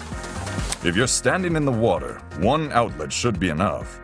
Speaking from experience, large bodies of water are terrifying conductors during storms. All it takes is one lightning bolt, and the surrounding miles are scorched. But the generator is a slow, persistent source of electricity. It's not the same as a lightning strike. Electricity is electricity. Doesn't matter how it manifests. The reason you two avoided electrocution is because the generator's exposed wires aren't even touching the water. If they were, you would have been scorched right from the start. Maybe when the generator was destroyed, some of the wiring fell into the water? Nah. Even in its current sorry state, the generator's wires are nowhere near the water. It doesn't make sense for the generator to pose a danger anyway. The point of the killing game is for the students to kill each other, not for the facility to kill the students. A feature of the building killing a student would be a meaningless death because you can't attribute a student killer to it. As for why the generator's been charred, sometimes electrical faults happen. Even my ship's engines have broken under particularly relentless storms. And if an electrical fault caused Wolfgang's death, then his murder is purely on the hosts, ain't it? Of course! If we were responsible for his death, you lot wouldn't be here discussing it!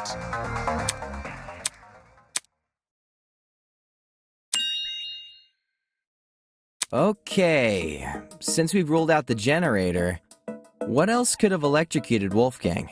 It mightn't be relevant, but I did see one other thing on the boiler room floor. A toy gun or something. At least, that's how it came across to me. Not a toy gun, a taser gun. A taser? I'll shoot electricity! I'm not sure how the taser fits in with this case, though. It doesn't seem to have been used. Nope. The taser was definitely used. How so? I didn't catch any sort of string protruding from it. Not all taser guns release a string when fired. Some are completely wireless. For those types, you can tell they've been used if their blast doors are missing. Side note, blast doors are plastic panels which cover the muzzle of a taser. If a shot is fired, they pop clean off. When I was investigating the crime scene, I found the taser gun in one spot and its blast doors in another. And here I was thinking the yellow bits were just random trash. Where the heck did a taser gun even come from? Last time I checked, there weren't any lying around in the storage closets. Maybe it belongs to someone here. Huh? Just think about it for 1 second. Everyone here has a dorm room which is themed around their talent. Mine's got DJ equipment. Jet's got car batteries. If that's what we have with our talents, what could someone with a dangerous talent have? Are you talking about, like, knives and stuff? What? Is there something on my face? Forget this. The person I'm talking about is Desmond. Huh? No way! You think the gun is Desmond's? Yeah. Hang on. You've got it all mixed up. Jean, do you know anything about this? As Desmond's roommate, perhaps you spotted something inside his dorm. Alas, we stayed in my abode. I couldn't tell you if he had weapons. Talk about suspicious. Did Desmond agree to bunk in Jean's dorm so Jean wouldn't see the weapons in his? Listen, I get where you guys are coming from, but that taser gun, it's not mine. I've never seen anything like it. No, that's a lie. A lie?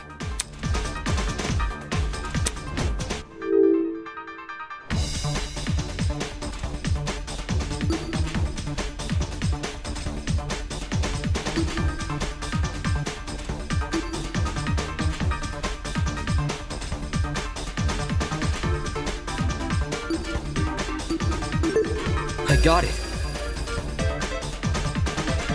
The blackmail tools you gave us. That's my evidence. You didn't get mine. No, but the person who did informed me of what it said. The writing style seems to match. I think it's legit. That's more than a little suspicious, don't you think? Leaving a bunch of weapons unguarded during a killing game? Don't judge me. This is the first time I'm hearing of it too. You didn't know there were weapons in your room? Yep, no idea. Our rooms aren't particularly subtle in their theming. Are we supposed to believe yours is any different? It is themed. I'm not denying that. But I sure as hell didn't catch sight of any weapons. If I did, do you seriously think I'd leave them unguarded and risk being found out? Yeah. Desmond cares too much about everyone.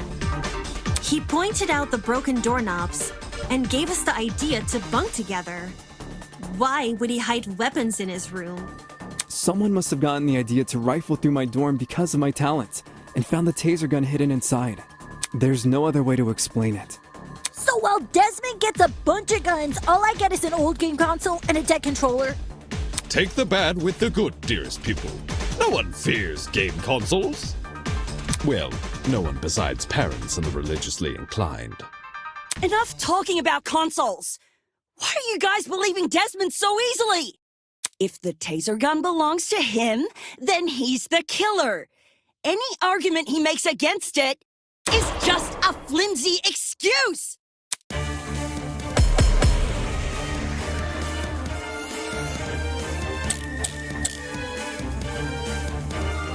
Desmond is the killer. The taser gun came from his room. I had no idea the gun even existed. I was barely in my dorm to begin with. Because you wanted to draw attention away from your weapons hoard. But if this is about avoiding suspicion, why did Desmond say the taser gun was fired? I don't think a killer would draw attention to their own murder weapon. I was with Desmond. I call it reverse psychology. You sprinkle in a little helpfulness, and suddenly everyone trusts you. When the murder happened,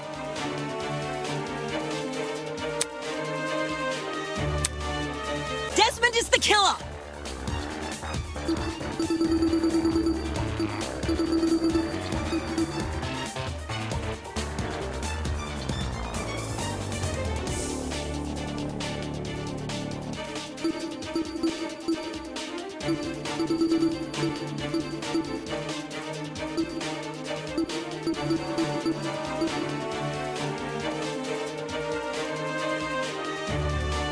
The taser gun came from his room!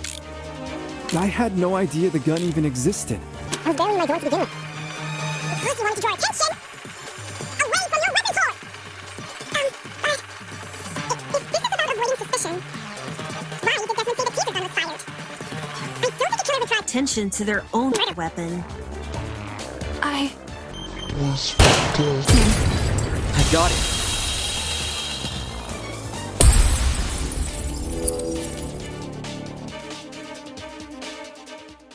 Regardless of whether or not Desmond knew about the gun, he definitely wasn't involved in the murder. Eloise can back me up on this. Right. Desmond and I, we were together in the courtyard at the time of Wolfgang's death. I see. Then both of you can be ruled out as suspects. Don't just take her word for it. She could be covering for Desmond. Jeez, if you have a bone to pick with these guys, at least save it for when we're not solving a murder! Yeah! Why don't you want to believe Eloise? Ever since the investigation, these two yuppies have been on my case non-stop. They're obviously working together. Not gonna lie, I see where Grace is coming from. When Eloise tried to single her out earlier, Desmond was pretty quick to jump in and agree. Even so, since the topic has been brought up, I would like to mention something.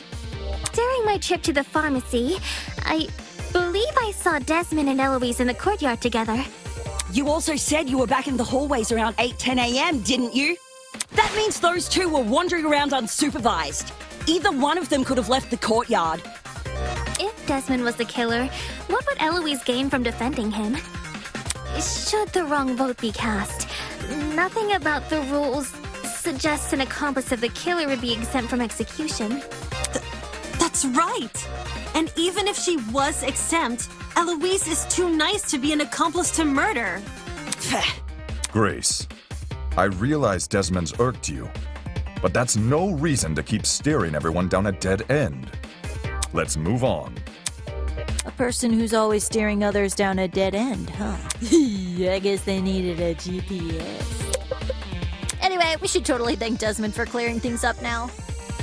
Not only do we know he's not the killer, now we know how the killer got their hands on the taser. Now we know how... What? Someone must have gotten the idea to rifle through my dorm because of my talent, and found the taser gun hidden inside. Yup, that is word for word what Desmond said. Right. Good memory. All in a day's work, baby! Can you repeat that quote, Cassidy? Again? But I just said it. Yeah, but I want you to say it again. Alright. Someone must have gotten the idea to rifle through my dorm because of my talent and found the taser gun hidden inside. Is there something on your mind?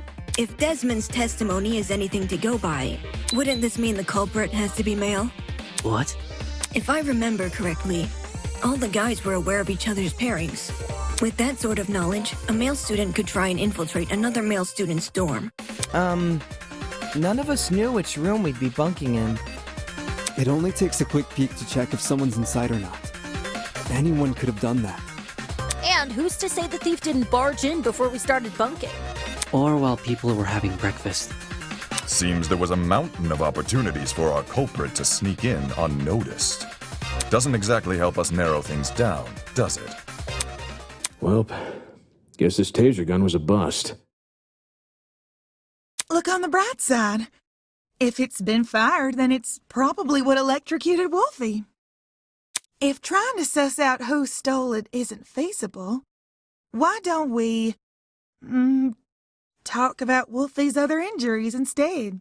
You know, the ones that weren't burn marks? Those seem like they could lead us somewhere. Yeah. Besides the burns on his hands, Wolfgang also had a bruise and a tiny red dot on the back of his neck. A bruise and a tiny dot, huh? Wanna try tackling them in alphabetical order? Alphabetical order? No need to thank me. It's only common sense. Okay, let's discuss the bruise first.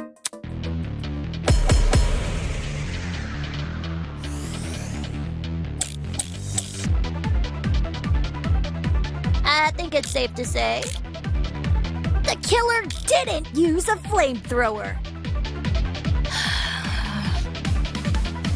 Maybe Wolfgang got into a fight? Someone might have attacked him and aimed for his neck. If you can even reach that high. Either way, something must have hit him. I got it.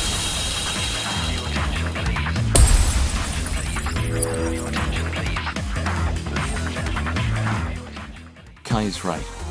Something did hit Wolfgang. Really? Man. And I was only blurting out the first thing which came to mind. Anyway, from how you're wording things, do you know what that something is? A rolling pin. Eh? Wolfgang was hit with a rolling pin. How on earth did you reach that conclusion?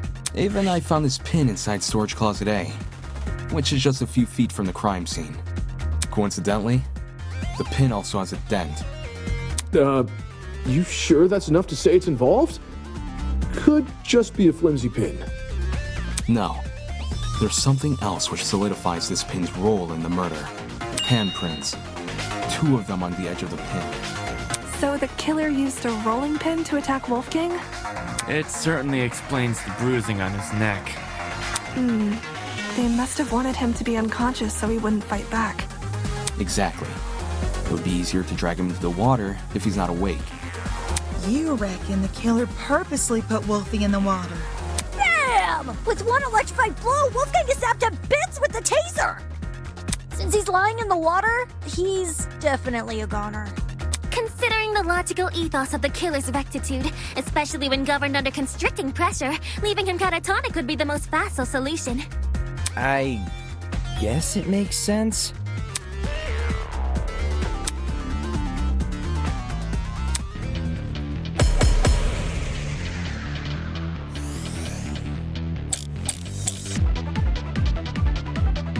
So let me get this straight.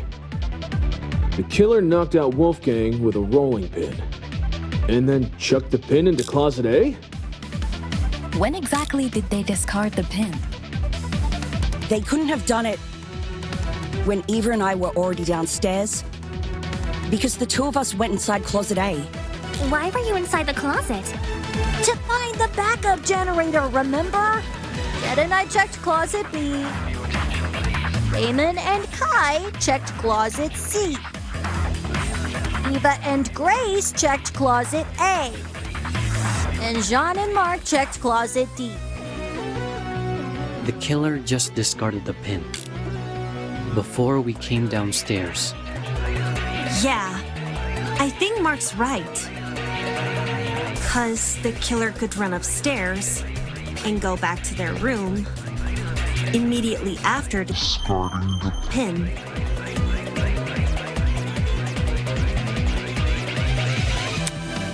So let me get this straight. The killer knocked out Wolfgang with a rolling pin, and then chucked the pin into closet A? When exactly did they discard the pin? They couldn't have done it when Eva and I were already downstairs, because the 2 of us went inside closet A. Why were you inside the closet? To find the backup generator, remember? And then I checked closet B. Raymond and Kai checked closet C. Eva and Grace checked closet A. And Jean and Mark checked closet D. The killer just discarded the pin before we came downstairs. Yeah, I think Mark's right. 'Cause the killer could Run upstairs, go back to their room immediately after discarding the pin. No, that's wrong!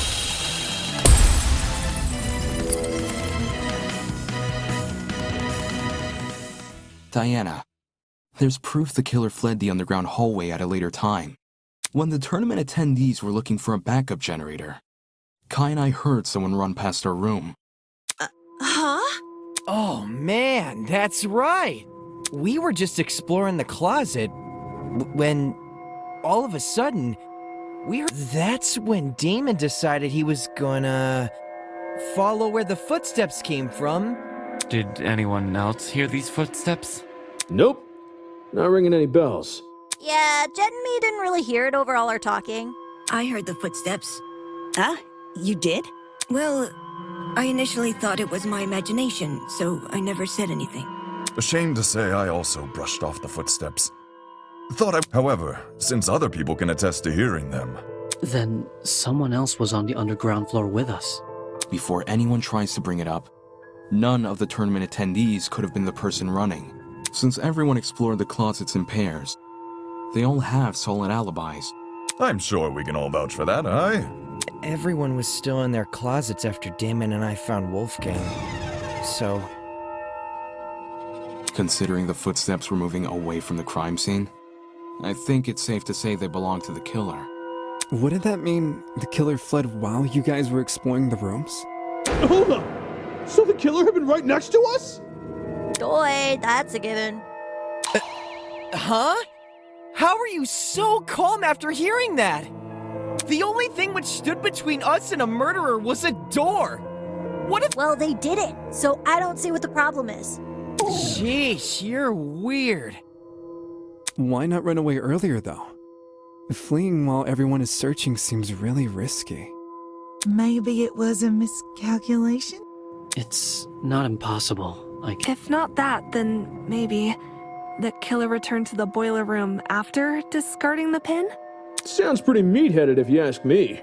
Yes, you'd think a killer would use that moment to run away. For the two who heard the footsteps, describe the sound. It was kinda... as in, it sounded pretty soft. Like the person had taken off their shoes. Saki, huh? Seems this killer was purposefully trying to keep quiet. 'Cause their footsteps were soft? That seems like a leap in logic. No, I get what she's saying. Everyone here has socks on, I'm pretty sure. So any one of us could have run down the hallway. The thing with shoes is, not everyone here has the same kind. If the killer had worn theirs, we might have been able to figure out their footwear from the sound it made on the floor. Then we just have to single out the person with that footwear. Man, it would have been so easy to find the killer. We already can find the killer, though. Oi, are you pulling our leg? I'm completely serious. Picture a map of the building complex in your head. The building with the dorms is on the left, the courtyard is in the middle, and the building with the tree is on the right. Now, try and pin everyone's locations during Wolfgang's murder. Once you do that, the identity of the killer will definitely become clear. Is the killer someone whose position we can't place? No, it's not about position. Eh? Wolfgang's killer can easily lie about their location during the murder. The only thing distinguishing their testimony from everyone else's is that theirs can't be corroborated.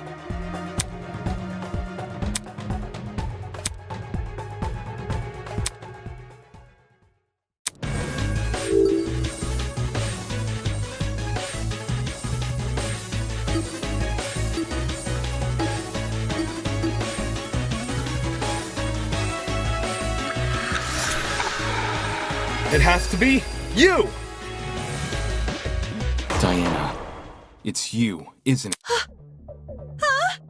Huh? The makeup girl? She's the only one here without an alibi. Those of us who attended the tournament can obviously be ruled out. And as for those who didn't, Desmond and Eloise were in the courtyard. Toshiko and Ingrid were in the same dorm room. What about Winona? She never mentioned an alibi. Give me a break. Winona and I were in the building with the tree all morning.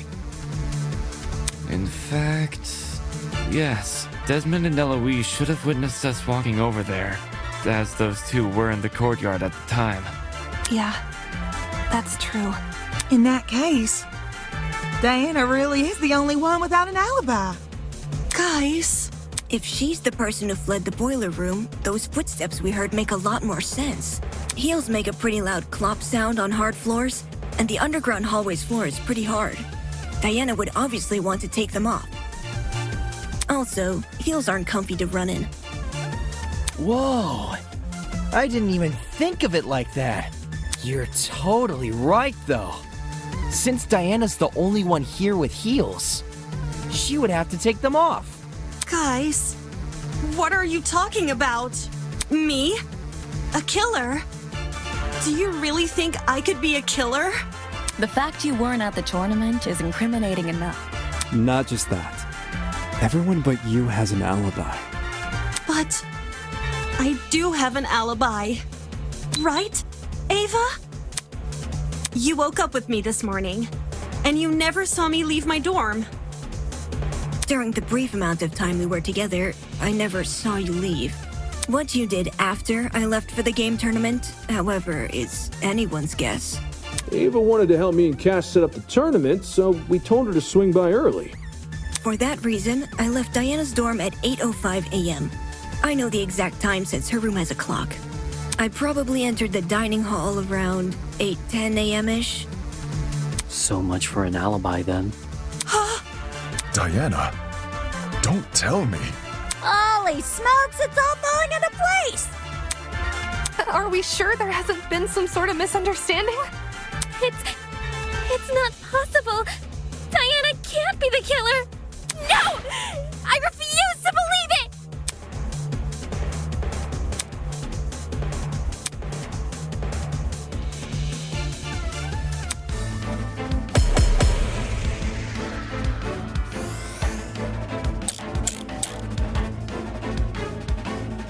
If it was Diana inside that boiler room, could she be the one who left the blood trail?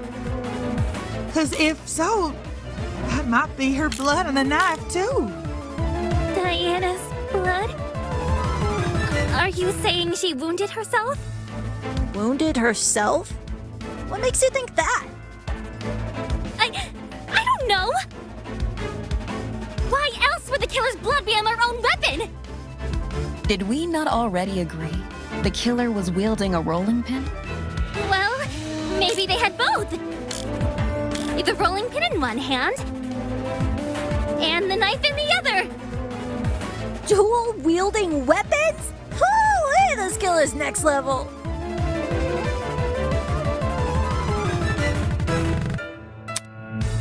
If it was Diana and... Could she be the one who left the blood trail? Because if so, that might be her blood on the knife, too. Diana,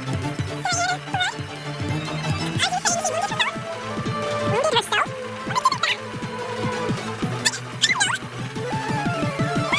Be on their own. Did we not already agree? The killer was wielding a rolling pin? Maybe they had both. The rolling pin in one. No, that's wrong!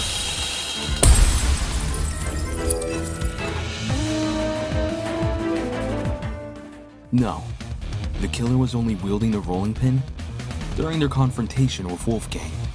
You can tell just from looking at the pin.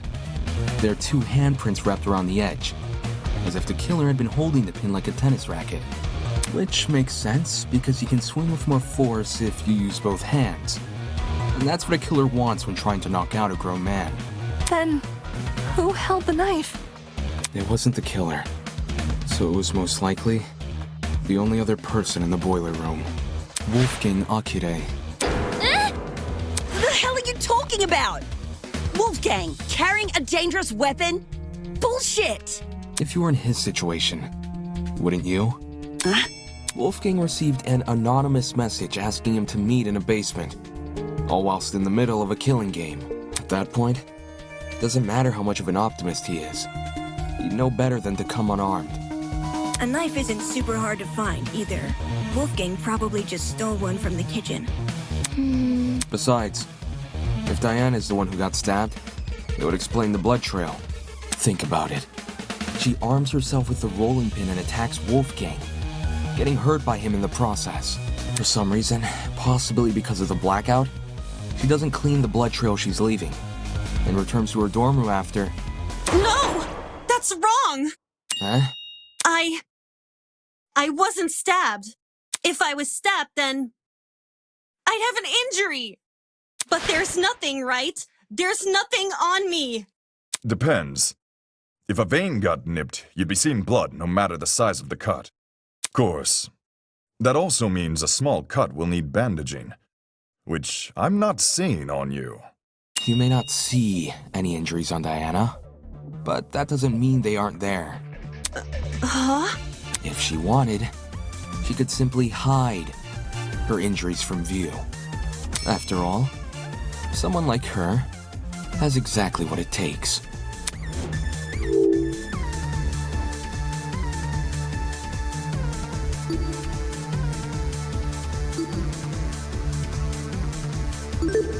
I got it. Talent.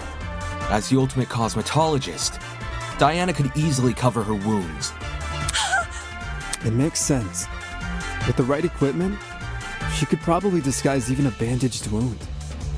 As Diana's bunking partner, I've seen firsthand how many different cosmetics are inside her room. So unfortunately, I have to agree. Well, Diana, did I get anything wrong? No. No. But Wait. Diana, did you just say no? As in, no, you're not wrong that I covered up my wounds? Oh, crap. You guys know what this means, right, guys? Diana basically just confessed! A confession? Are you for real? It makes sense, though. Diana got wounded, which proves she got in a fight with Wolfgang. Which means all that stuff about Wolfgang going to the boiler room, all that stuff really did happen. I see. I see now what you were saying. Diana, she lured Wolfgang to the boiler room by writing him that note. And when he arrived, she attacked him and killed him. And now, she's been lying this entire trial, hoping we would never suspect her. Yeah! How cruel! Diana, It wasn't me. I promise. It wasn't me. To think she could preach about friendship after committing a violent crime. And then try and sentence the rest of us to punishment. Golly, you're right. If we voted for the wrong person, we would... That's so... Seriously, Diana? What the hell is your damage? Can we at least hear Diana's side of the story? Her side? Well, you know, Diana has, I just think it's fair we listen. What does it matter what she says? Look at the evidence. This case, it's closed. We know who the killer is. If you really want to ask for Diana's side of the story, then do it after the vote. No. No, no!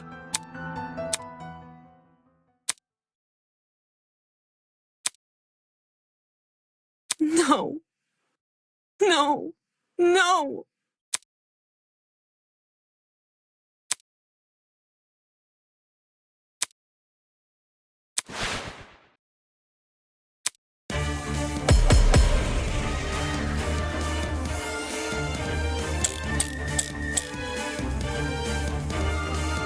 Diana was the one who lured Wolfgang to the boiler room.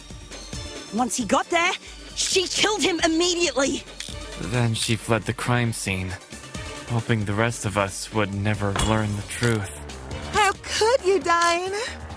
Poor Wolfie was only trying to keep us together. But I would never murder Wolfgang. If you don't have an alibi, Then you obviously did. But I wanted to believe so badly that you were innocent. Why didn't I see you for who you were? If this goes on any longer, I'm gonna be sick. What are we waiting for then? Let's get this over with and vote!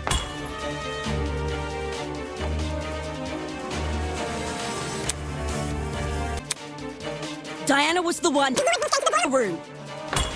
Once he got there, she killed him. No, that's wrong!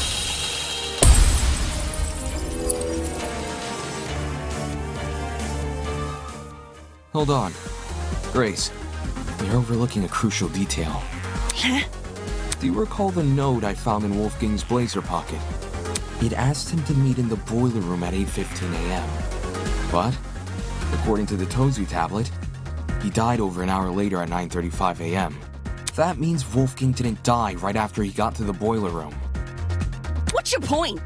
My point is that the killer had no reason to lure Wolfgang to the boiler room. There's no guarantee another person won't enter the room during that time. It's in the killer's best interest to be in and out of there. As when we originally discussed the note, we lack the context to properly understand this time discrepancy. But if we go with your idea that Diana killed Wolfgang immediately, then that discrepancy becomes all too clear. How do you know Wolfgang didn't just arrive late? He was already on his way when I ran into him at 8:10 a.m. He must have arrived on time. Same goes for the killer. I doubt Wolfgang would stay in the boiler room for long. If no, for that reason, we can assume Wolfgang was knocked unconscious soon after he arrived. But there's such a long period of time between him being knocked out and him being killed. Unless you want to tell me he and Diana were in an hour-long struggle, then I'm sure there's more to the mystery here. Shut the fuck up!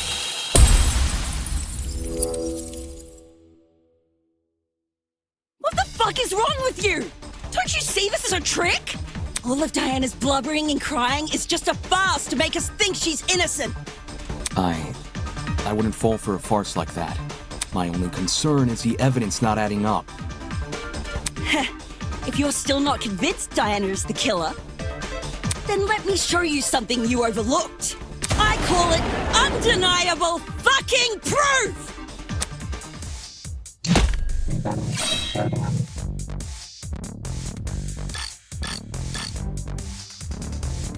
I don't give a damn what Diana says. Not only is she the one person without an alibi, the blood from her wounds places her inside the exact same room where Wolfgang died. How could the killer be anyone but her?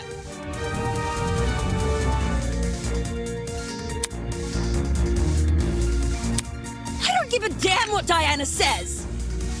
Not only is she the one person without an alibi, the blood from her wounds places her inside the exact same room where Wolfgang died. How could the killer be anyone but her?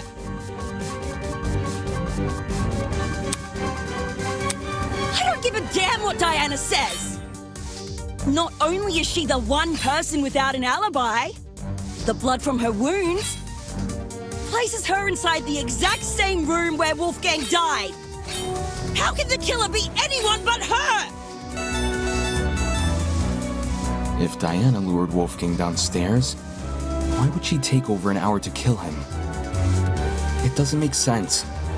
Not when there's a risk of someone else entering the boiler room. What risk? Diana wouldn't have to worry about anyone walking in because she could just lock the fucking door. Boom. Look at that. No intruders. Now take your argument and shove it up your ass!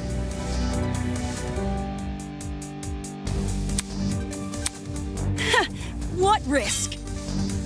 Diana wouldn't have to worry about anyone walking in because she could just lock the fucking door! I'll cut through those words!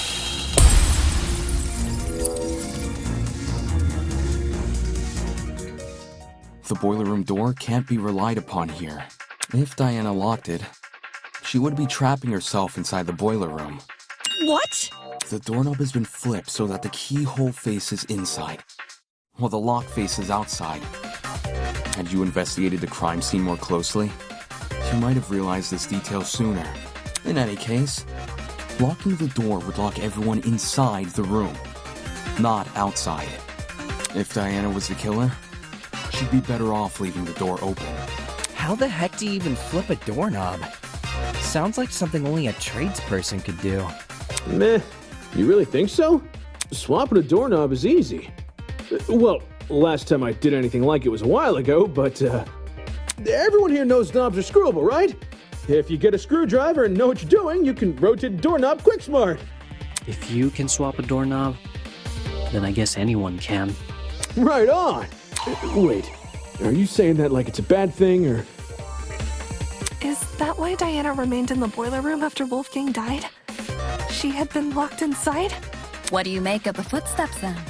If they were Diana's, it would imply she escaped the boiler room. How do you suppose she did that?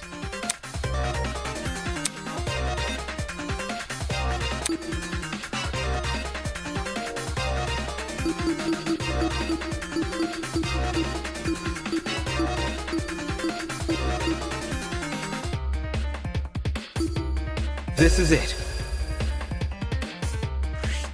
Near the boiler room door, I discovered a thin piece of metal. At first glance, it didn't look important, but if you were to fold it in half, theoretically, it would look like a hairpin. Ah, she used the classic maneuver, picking a lock with a hairpin. It can be done, it just takes a bit of practice. Diana probably had this hairpin inside her makeup bag, so she used it to fiddle with the lock until it eventually came undone, which, judging by the timing of her footsteps, happened late into the blackout. Messing with a lock in pitch blackness. Whew, now that would be impossible for me. Right. Even if Diana did access light, like through the Tozu trinket, undoing the lock would still be difficult. Way too difficult of a situation to deliberately put herself in.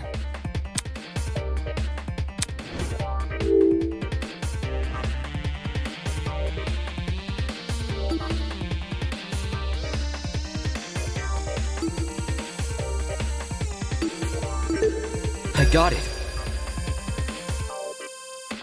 Someone else must have locked the door. What? If we go with our current train of thought, the doorknob was rearranged so you could only lock it from the outside.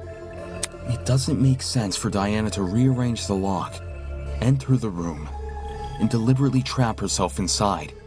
Which means, I know this doesn't necessarily clear Diana's suspicion, but it's strange enough to warrant further investigation. I'd rather resolve this thread before we move on to voting. Agreed. We could easily miss something important if we turn our noses away. So, why did this mystery person close the door in the first place? What if they saw the scuffle between Wolfie and Diana and closed the door to protect themselves? Instead of seeking help?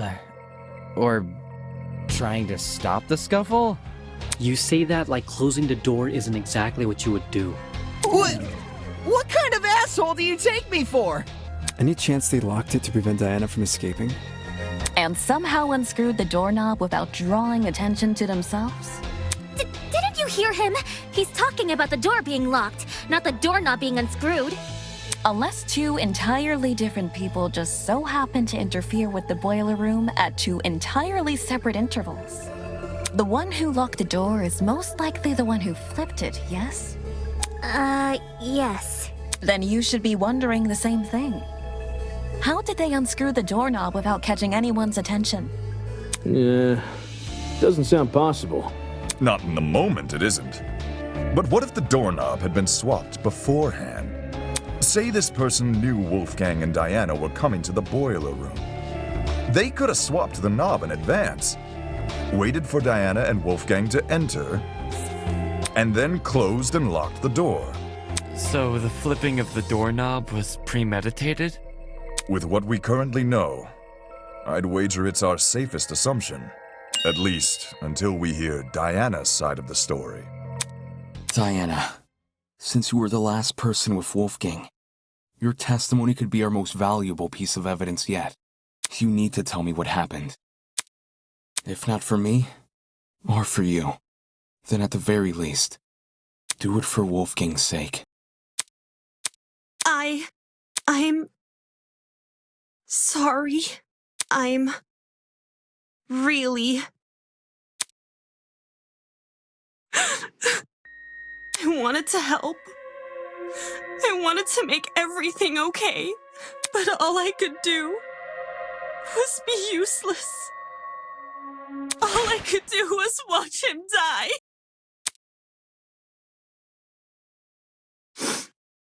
It's all my fault. All my fault. For... So is this a confession, or... No! Huh? I didn't kill Wolfgang. And I don't know who did. But I still failed him as a friend. I failed him then. And I failed him here. But if I told the truth, things would be worse than they already are.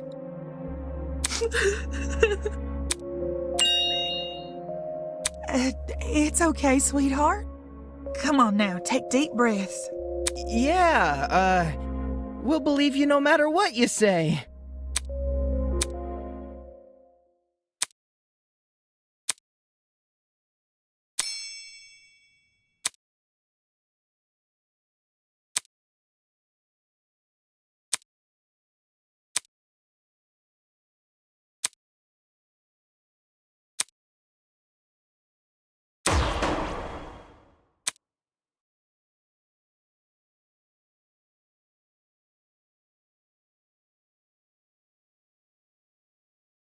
Has all this murder hubbub left your head in a tizzy? Perhaps you need a short break. Something to lighten the mood and let you collect yourself. Something like a nice cup of tea. Welcome, one and all, to the first episode of Tozu's Tea Time. If you haven't already, please sit back and relax. Here, we do not use our brains, but deal only in gossip. Now, a question from me to you. What are sheep good at? Most humans, and some sheep, tend to respond with a resounding absolutely nothing. Sheep cannot create art or invent medicine. For goodness sake, they can't even perform music. Their limited speech and quadrupedal locomotion prevents them from reaching the heights of humans. They're practically glued to the lower echelons of the food chain. No matter how hard sheep may try, they will never be anything more than their number tags. I can't say I like that answer. Too pessimistic for me. Plus, what of the sheep who still try? The sheep who realize their fate but continue to challenge it all the same. That they can be so determined to prove their worth when humans have all but deemed them microwavable meals. Isn't that something admirable? What a shame our sheep had to be so misguided. It seems that's about all the time we have. Thank you again for attending Tozu's Tea Time. No need for extravagant farewells. I've an inkling you'll be back for tea sooner than you can say Jack Robinson. Who's Jack Robinson? I have no idea. Ta-ta! Diana, now's your chance to defend yourself. Tell me what happened. Where do I even start, though? How about you begin by explaining why you went to the boiler room? Why I went there? It was 'cause of a note. A note? 2 days ago, someone slid one into my room. I never got to see who. I just heard a knock. And I don't remember any of this. Sorry. It was midday-ish, and you weren't there at the time. And I didn't show you the note later because... well, I'll just read you what it said.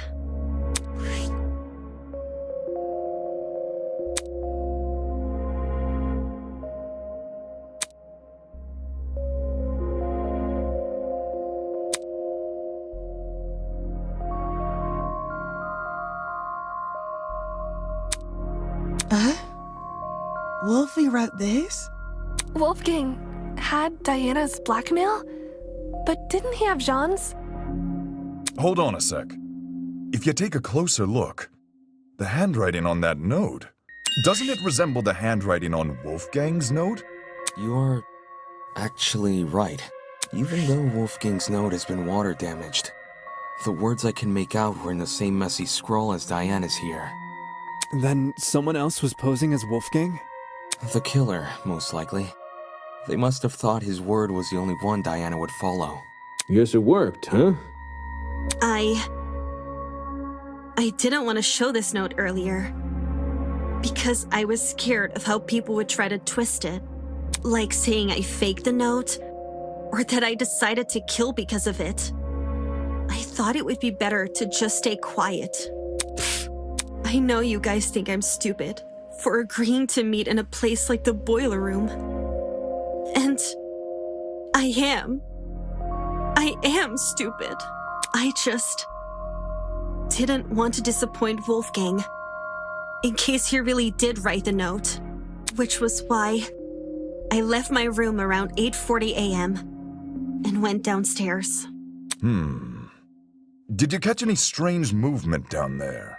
No, it was just me. I did find the boiler room door hanging open a little bit, but I didn't think much of it. I just went inside and closed the door behind me, since that's what the note asked me to do. What did you see inside the boiler room? The boiler room was really dark. So the first thing I noticed was actually the security camera light. My eyes had to take a few seconds to adjust to everything else. I finally saw him.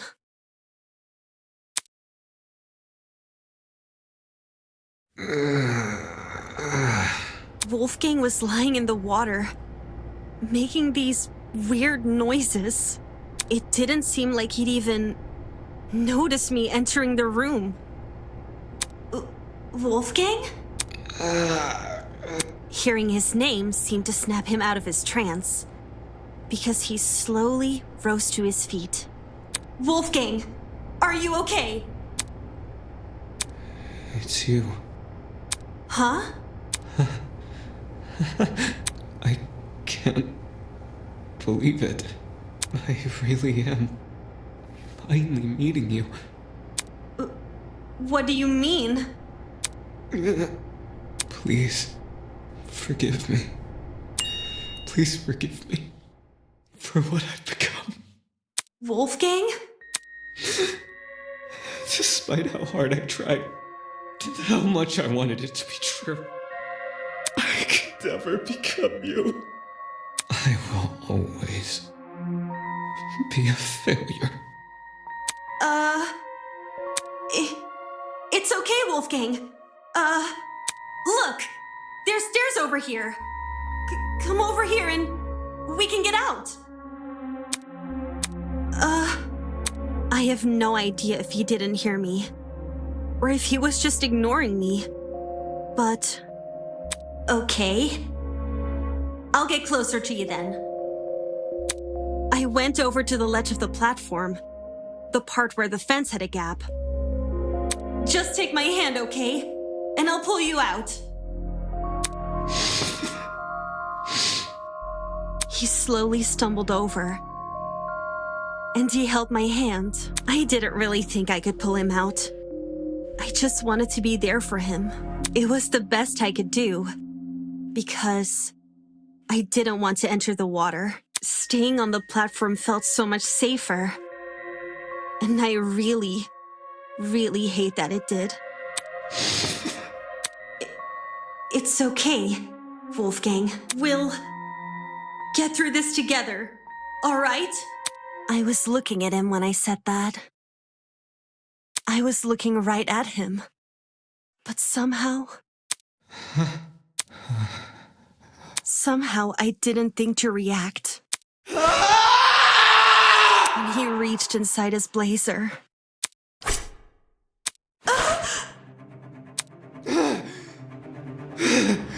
Bring her back.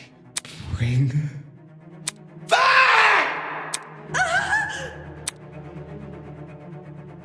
tried to leave the room, but the door was locked. I didn't know what to do. I started looking around for things to defend myself with. And that's when I saw the gun. The taser gun? Did you use it? I took the taser, and I aimed it at Wolfgang, and I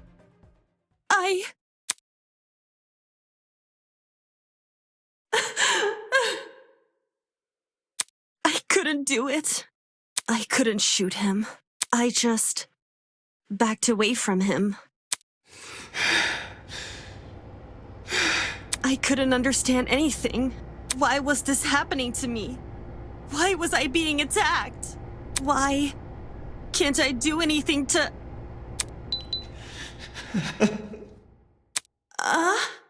I'm not like you. I'll never be like you. I won't give up until the world knows I won't give up. Until everyone knows me as... All of a sudden, everything turned white. Everything in front of me. Except Wolfgang. In those few seconds, he became pitch black. And then, so did everything else. Even though I didn't see Wolfgang fall over, I heard it. His body cracking against the pavement, and his knife falling into the water. I waited for the gasp of pain, for him to groan or mumble or say something. But there was nothing. There was just me and the silence. That's how it happened. What the fuck? That man attacked you? Oh my goodness, Diana, I'm at a loss for words. This is getting too much for me, bros. I think I'm gonna faint. Holy shit. So Diana really did watch Wolfgang die. But why was he so violent towards her? It's like he became an entirely different person. The word you're looking for is crazy.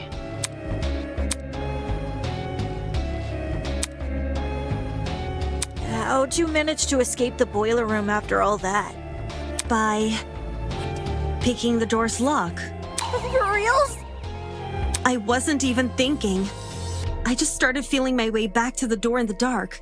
Well, my supply bag. I remembered the spare hairpins I always kept inside, so I felt around the bag and dug one out. To be honest, I have no idea how I managed to unlock the door. The whole thing was repeated trial and error. Just minutes of me telling myself that somehow this next attempt will finally work. Whoa! Actually unlocking the doors. That's like hitting a bullseye blindfolded. Now we know why it took so long for her to escape. I realized why it happened. Getting trapped inside, I mean. The door's lock was on the outside. So, someone must have set the lock before I came downstairs, so that when I closed the door... The lock is normally on the inside too. The killer purposely flipped it, then left the door open so you would be the one to close it. As for why the killer locked the door to begin with... It was to frame Diana, right? Right. The killer made Diana trap herself inside the boiler room, so they could kill Wolfgang in front of her, and force her to remain by his body. Had their plan worked, Diana would only be able to escape if someone from outside entered the boiler room, by which point, that someone would be stumbling across what looks like a cut-and-dry murder case. If the tournament folk found Diana, they would have been playing right into the killer's hands. Speaking of which, Diana, I'm curious to know, did you unlock the door before or after the tournament attendees arrived downstairs? It sort of happened at the same time. Like, when I opened the door, there were already people walking down the stairs. Obviously, I couldn't stay inside the boiler room. If anyone saw me close to Wolfgang's body, it would look really bad. The hallway was a bit easier to make out in the dark, so I walked over to a wall bordering one of the storage closets and stayed as quiet as possible.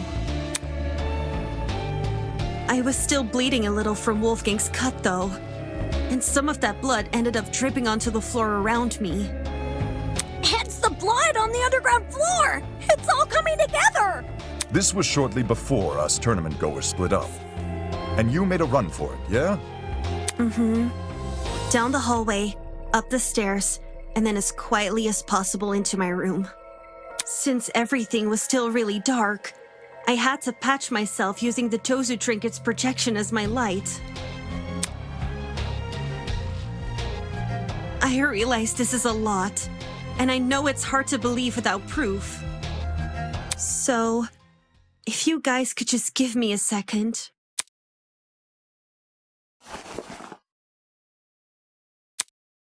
I cleared up the blood pretty fast. Luckily for me, the cut wasn't that deep. There's still a chance it may leave a scar, though. Holy crap! That's awful! It's okay. I'll cover it back up again. Why did Wolfgang attack you for no reason? I wouldn't say it was for no reason. You're being kind of insensitive, man. Huh? I didn't mean it like that. What I'm trying to say is, Wolfgang's actions may look random from an outsider's perspective, but from his perspective, well, judging by his behavior, it seems like he saw something which shook him to his core. Like, there was something in the room that Diana didn't see? That's impossible! It was only me and Wolfgang in the boiler room! I don't believe John meant it in a literal sense. Wolfgang literally saw something? He thought he saw something, is my point. You mean he had been hallucinating? What did Wolfgang hallucinate for him to turn out the way Diana described? You'd be surprised by the sort of things our minds can invent. I'm lucky to have never experienced anything myself, but I know some who have hallucinated nasty things. Demons and monsters. If Wolfgang went through something similar, I can see why he lashed out. Now what the heck is going on at sea? Of course, these hallucinations don't just happen out of the blue. More often than not, they're substance-induced? Just say Wolfgang took a hallucinogenic. Hallucinogenics? one which induced a lot of fatigue, too, judging by the way he lumbered about in Diana's account. It would explain why Wolfgang mostly stayed in one place. One place, which happened to be in the water. Seems very deliberate. I reckon the killer knocked Wolfgang unconscious in order to drag him into the water, but knew he would eventually wake up again. So they drugged him with something which would basically make him despondent. As for where the drug came from... Oh no! Don't tell me the killer robbed... I knew exploring it was a bad idea. It? What's this it we're talking about? The pharmacy, obviously. Why the heck did we think leaving that place open was a good idea? Now someone's stolen an item and drugged Wolfgang. Fuck! I knew our promise was too good to be true! I can't trust any of you guys! And don't say Wolfgang drugged himself! Who wants to be tortured by demons? Well, stranger people do exist. That's rich coming from you!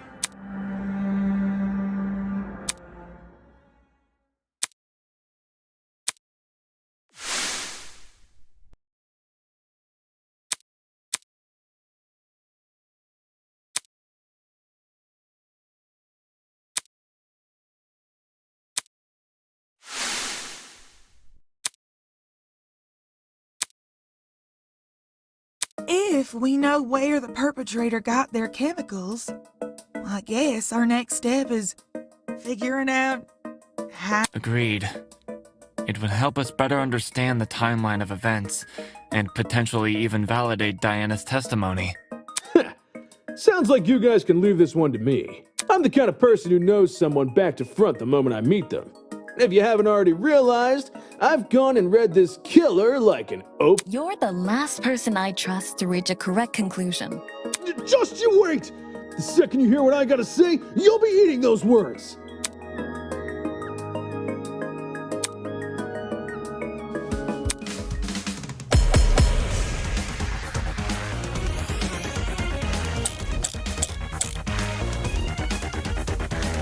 I bet the killer took a pill and forced Wolfgang to swallow it.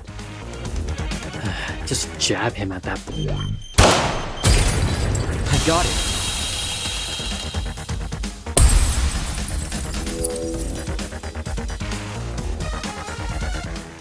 When Wolfgang's wounds were discussed earlier, it was mentioned he had a tiny red dot below the bruise on his neck. During the investigation, I thought this dot was a scab from a mole or pimple. A puncture wound. Considering the timeline of events, an injection would check out. If Wolfgang got drugged a little after 8:15 a.m., and then we're dealing with something which entered his bloodstream in under 30 minutes. Any normal pill would have taken, probably an hour to dissolve. Whilst an injection would be much quicker. I see. That's probably another reason why the killer knocked Wolfgang unconscious. It would have been incredibly difficult to inject him if he was still moving around. Only when they had him right where they wanted, dazed and unable to fight back, did they plunge the syringe into his neck. With said syringe being filled with a hallucinogenic. But if this all happened a few minutes after 8:15 a.m., doesn't that make it impossible to pin a suspect? What? Why is it impossible? Because everybody's got an alibi for that time. I mean, Damon and I were in my dorm room, and the other party people... 8:15 a.m. Yeah, I was already in the dining hall with Jet, Mark, and Eva.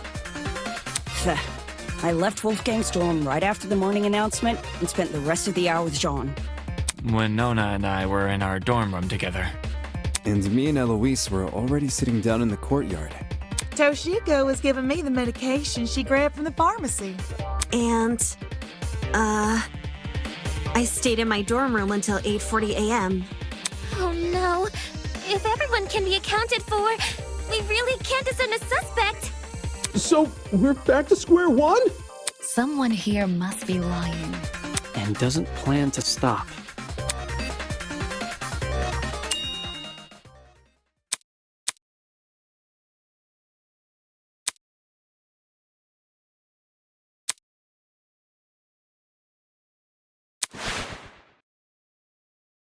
If everyone has an alibi for 8:15 a.m., is it possible the killer never actually attacked Wolfie at that time? But his little note said to come by at 8:15 a.m., didn't it? Ingrid, do you remember what you said when we couldn't figure out who stole Desmond's taser? To be honest, I'm drawing a blank. You suggested we switch subjects and discuss Wolfgang's injuries instead, which we did. As a result, we ended up unraveling more about the case than if we had stuck to the original topic. Right now, we're at a dead end. If we can't get any more leads out of this current discussion, then that's a sign to switch our focus. Switch our focus to what? I want to take another look at Diana's testimony. Mine? Back when you were describing Wolfgang's death, something stuck out to me.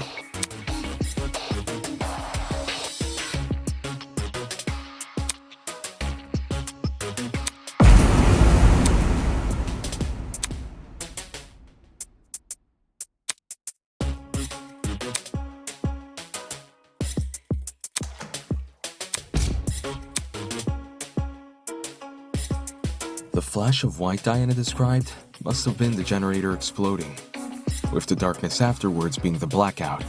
Think about the order of events there. In just a few seconds, the boiler room's generator explodes, and Wolfgang falls over dead. Doesn't it sound like the two are correlated? Oi, Didn't we go over this already? We did. The generator has nothing to do with Wolfgang's death. Its wires weren't touching the water. Indeed. Which is why the murder weapon is the taser gun. Diana said she never used the taser, though. Then she's lying!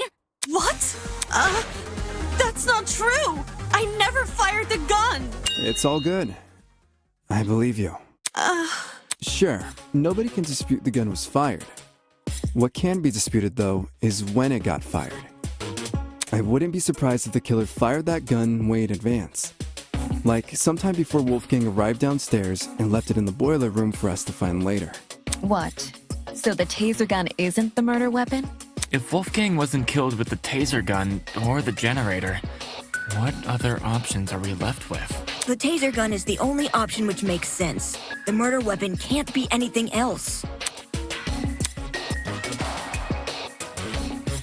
And anyway, the only proof Diana never shot the taser is her own word. Ava! What do you mean? All the evidence supporting your version of events is circumstantial. The note you showed us? That could be a fake alibi you made for yourself. The fact that it has the same handwriting as Wolfgang's is already suspicious. Couldn't that just mean the same person tricked them? If you earnestly believe Diana didn't write it, then maybe. But do you see what I'm saying? There's no proof Diana never wrote the notes. There's only her word to go by. Because if she did write them, everything about her entering the boiler room at 8:45 a.m. and being locked inside could be a total lie. I get what you're saying.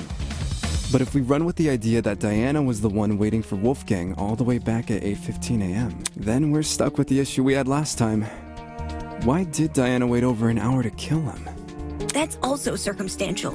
None of us know what really went on between those two in an hour. Ruling someone out because they took a long time to murder is stupid. Without context? Sure, I'd say the same. But since the boiler room is unlocked, anyone can enter. If Diana knocked Wolfgang out, then she took over an hour to kill him with that info in mind. Okay, but who would enter? No one wants to make a detour down some gross, freaky-looking basement. The boiler room is probably the most covert place a person can be.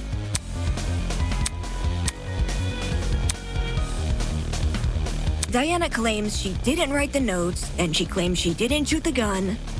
But where's the hard proof she didn't do any of these things? The answer lies in what destroyed the generator. What? Didn't we already talk about that? All you guys did was discuss theories, never anything concrete. Settling for a theory isn't good enough when our lives are on the line. In the same way Ava can't rule out Diana's involvement in the case, we can't rule out the generators.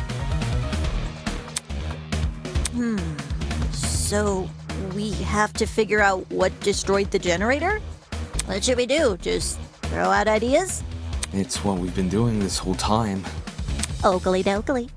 All right, everyone. Let's put our thinking hats on. If we work together, we'll unravel this mystery for sure. Ready? On your marks, get set, go!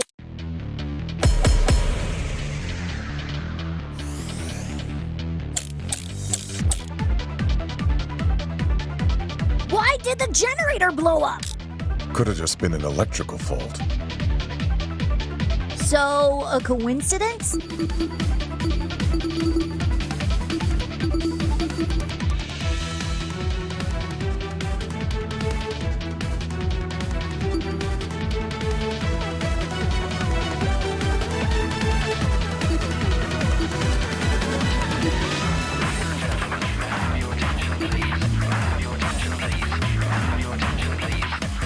Is this the best situation?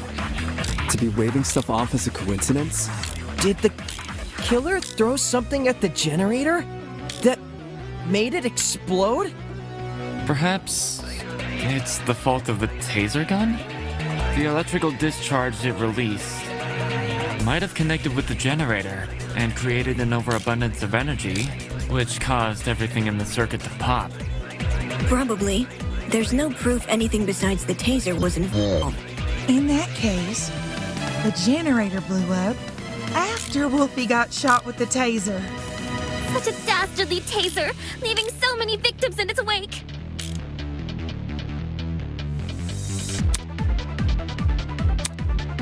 What? Could have just been an electrical fault. So, a coincidence? Is this the best situation? To be waiting stuff off as a coincidence? Did the killer throw something at the generator? That made it explode? Perhaps it's the fault of the taser gun? The electrical discharge it released might have connected with the generator and created an overabundance of energy, which caused everything in the circuit to pop. Probably. There's no proof anything besides the taser involved. No, that's wrong!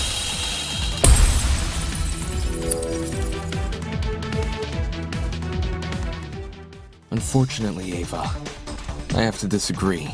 You say nothing but the taser could have been involved in the murder. But there's one possibility you didn't consider. The shrapnel in the water. You mean those bits of red metal which were floating around? Right. The ones that look like the aftermath of an explosion. Due to their proximity to the generator, it's safe to assume the two are connected. Can't that just be debris left by the generator? Except this debris is a completely different color and lacks the rust the generator has accumulated. We're obviously looking at the remnants of something else, which means an object we haven't yet identified was caught in the explosion.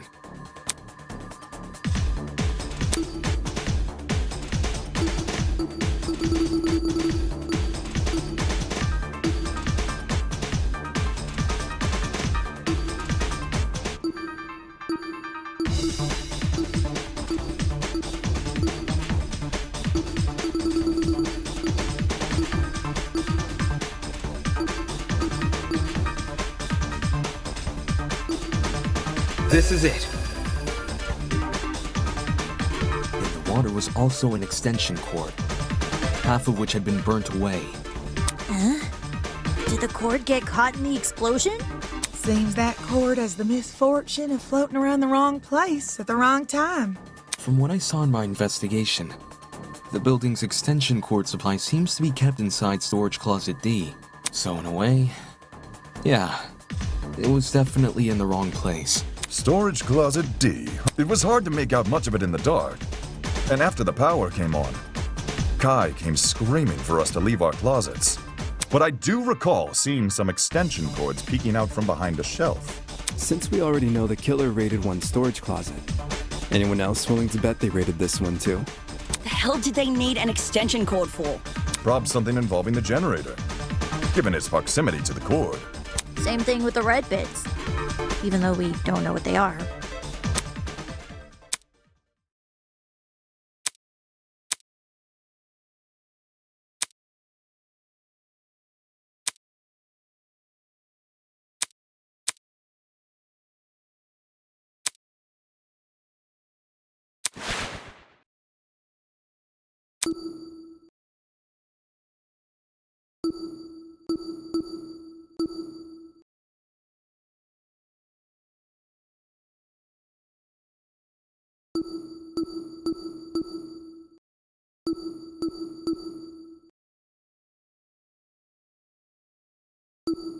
This is it. Hold that thought. We may be able to identify the shrapnel using context clues. During the investigation, there was a strange smell permeating the boiler room. It took me a moment to notice. Well, the best way to describe the scent would be if you mix cereal and alcohol together. Cereal and alcohol? Talk about specific. Tis a sign a chemical reaction was at play. Wait, you recognize the smell? Chemical reactions can produce some pretty pungent odors. Usually something to the tune of alcohol mixed with cereal, or fruits, or eggs. I noticed the smell going into the investigation, but it had completely slipped my mind until now. Could it be a chemical reaction was caused by the taser? The gun never touched the water. There's no reason for it to be the source of the smell. What about the generator? Considering the state of it, that generator would smell more burnt than anything else. If the chemical reaction can't be explained by what we already know, like the generator, or that the explanation is the one piece of evidence still evading us. Can someone translate this into less complicated talk? It was just a long-winded way of saying he's using process of elimination. I know it sounds like a stretch, but if you follow this line of reasoning, a lot more questions start getting answered. Think about it. If the smell and shrapnel are linked, then whatever object the shrapnel belongs to must contain chemicals. So we're looking for a metal object, which is also packed with chemicals? Surely something like that would be kept inside the pharmacy. Looking at my notes, when we originally visited the pharmacy, I recorded everything I saw. A bright red metal object would have definitely caught my eye, but I don't see one written here. I got lots of metallic objects in my dorm room, but nothing chemical. Just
It has to be you!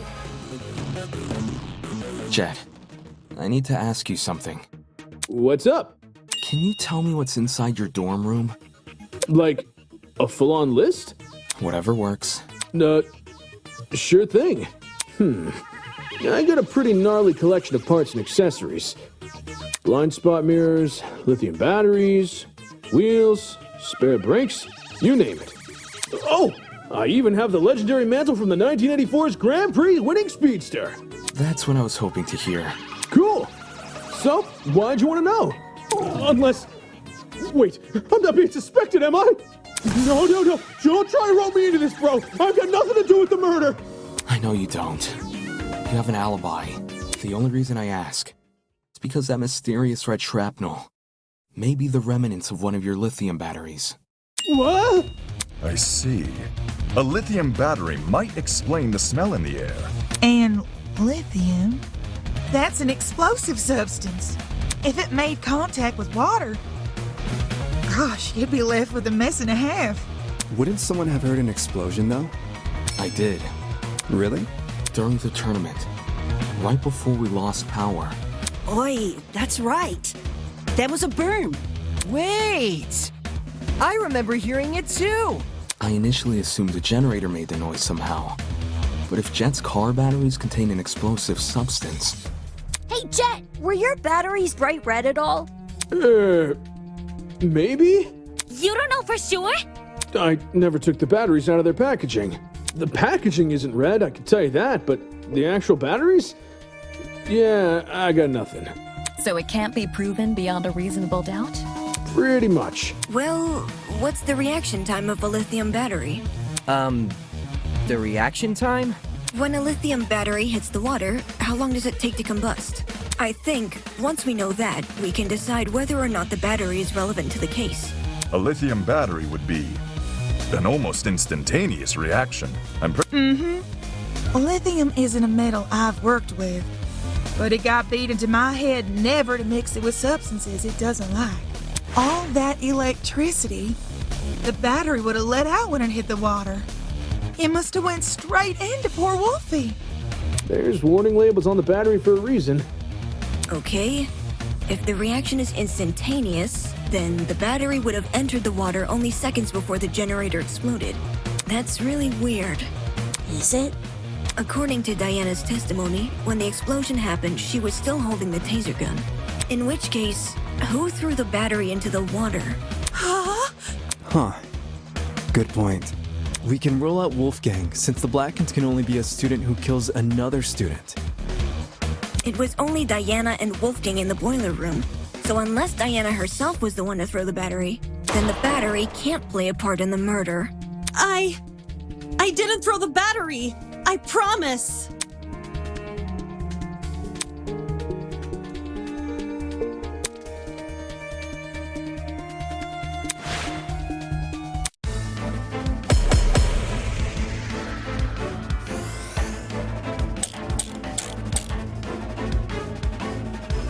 If the battery is related to the case, only Diana could have thrown it in the water. But my arm had been cut. Lifting a battery would hurt too much. Neo batteries are pretty lightweight, though. The battery clearly couldn't have fallen from somewhere, so it must have been submerged another way. Perhaps something akin to what Eva described? If that battery is the murder weapon, why is there a taser gun? Maybe it's a red herring. Judging by the shrapnel, the battery would have landed in the water, a few inches from the generator. Not the hardest shot to make.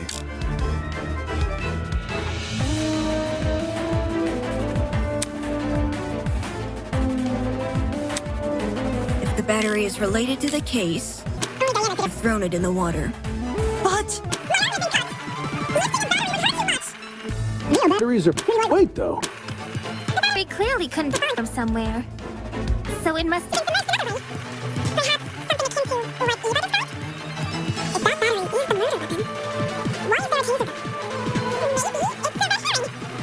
Judging by the shrapnel, the battery would have landed in the water, a few inches from the generator. Not the hardest shot to make.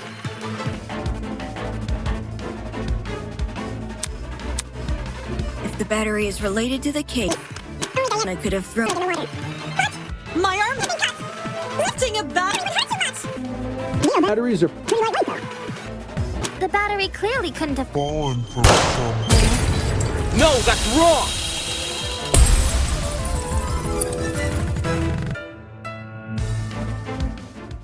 No. The battery might actually have fallen from the generator. What makes you say that? The shrapnel's position in front of the generator suggests there's a correlation between the two.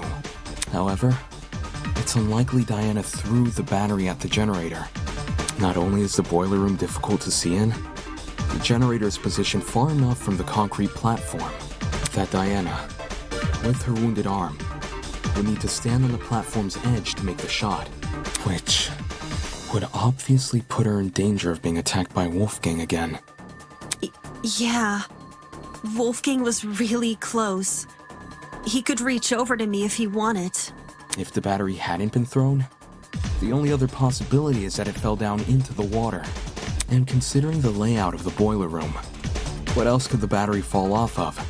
Are you saying the battery was sitting on top of the generator?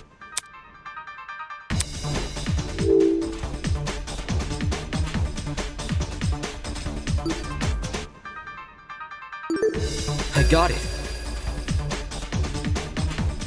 The battery may have been suspended over the generator. Suspended. Oh?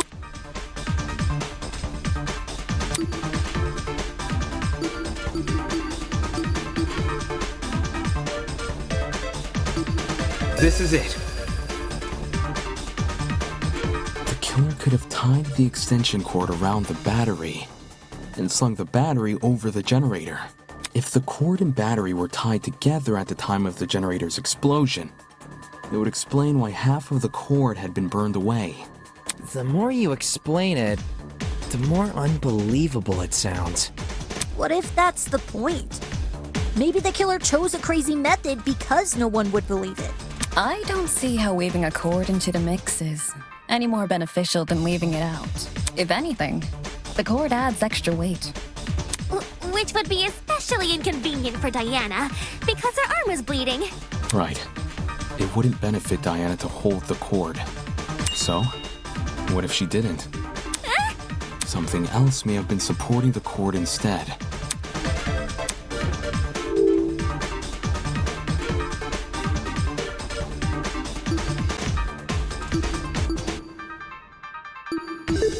I got it. Throughout this trial, we've assumed the killer held the battery in some form or another. If the battery was on its own, the killer tossed it in. If the battery was wrapped with a cord, the killer held the other end of the cord.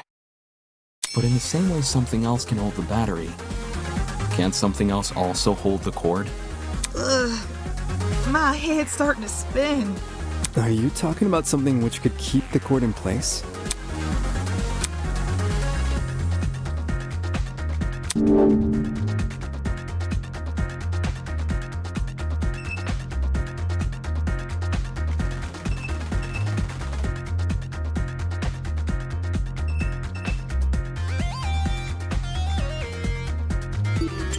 This is it.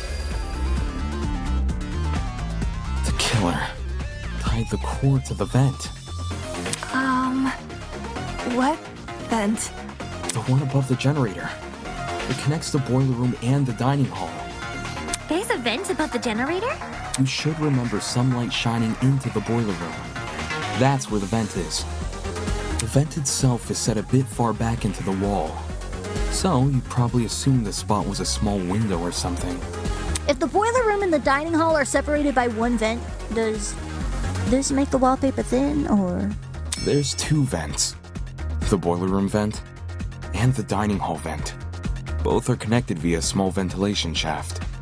I was able to get a close look at the boiler room vent after Ava and I woke up, which is... How close is close for someone under 6 foot? Ava helped me reach the vent. By? Letting me sit on her shoulders. Quite the visual. Anyway, if the killer tied one end of the cord to the vent and the other end around the battery, they could suspend the battery over the generator. Something like that would result in an explosion. What do you mean? You say the killer tied one end of the cord to the vent and the other end to the battery. However, indoor extension cords are much longer than regular cords. They can be upwards of 9 or more meters in length, as opposed to the average cord's 2 meters. 9 meters is significantly longer than the distance between the vent and the boiler room floor. If the killer wanted to tie the battery to the cord's other end, they would be tying it to something which is already submerged in water. I see. It is an impossible setup.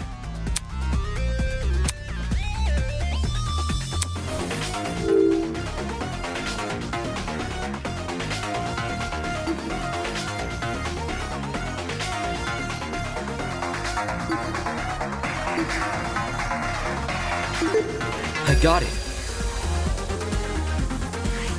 The extension cord is pretty thin and flimsy. If the killer wanted the battery to be secure, they need probably to the point there wouldn't be much spare cord remaining. Which is a good thing, because this spare cord is what the battery will be suspended by. So long as the spare cord isn't too long, the battery will sit safely above the water.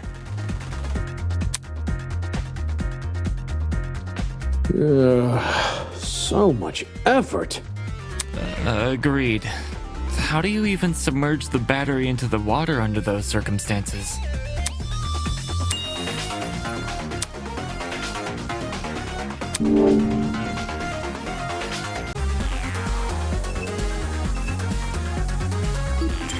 This is it. Like I mentioned earlier, I gave the vent a close look after originally waking up in the boiler room. Part of my inspection included opening the vent to get a better look at the other side. The vent can be opened?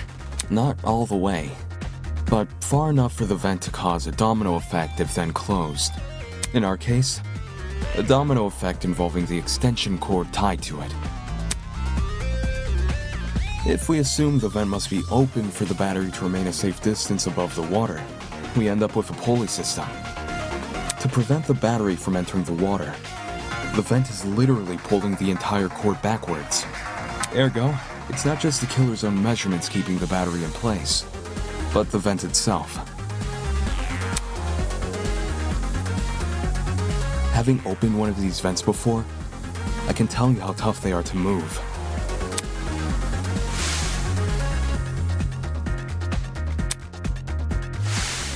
A lightweight battery definitely isn't heavy enough to pull one shut. It takes an actual person to close one, which is great for the killer, because it means they get to maintain full control over when the battery enters the water. If they close the vent, the cord should slide forward and submerge the battery into the water. When that happens, the boiler room water becomes electrified by the battery's components, which in turn causes electricity to pass directly into the body of Wolfgang. Exactly which vent is the cord being tied to? The boiler room vent. Funny. Earlier, you said there's a small vent shaft connecting the boiler room vent to the dining hall vent. Assuming the killer is operating this trap from outside the boiler room, since we know there were only ever 2 people in that room, how would they even be able to reach the boiler room vent? Like you said, there's a separate vent in front of it.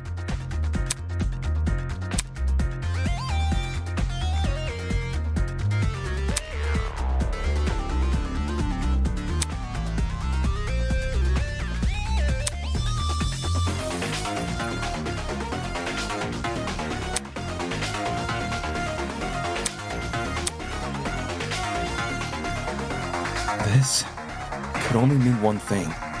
The killer never tied the cord to the boiler room vent. They tied the cord to the dining hall vent. That just creates the same problem as before, but reversed.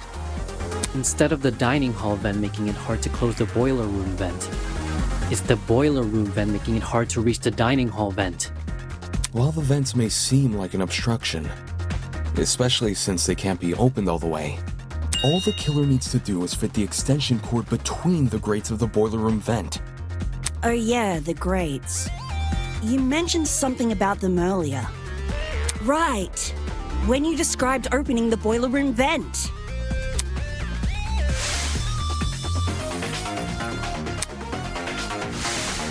If you can fit your fingers between the grates, there's no damn way you can't fit a cord. Exactly. After which, you could slide the cord through the ventilation shaft, for the killer to then go and tie to the... Actually...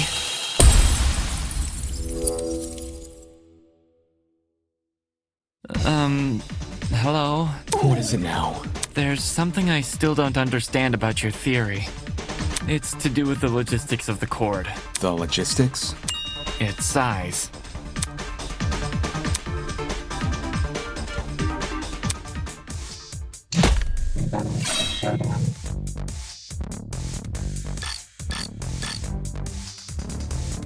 I understand the boiler room vent can be opened. Maybe not all the way, but enough to fit an extension cord through. What's bothering me, however, is that the boiler room vent was closed during the investigation, which means it must have been closed during the murder.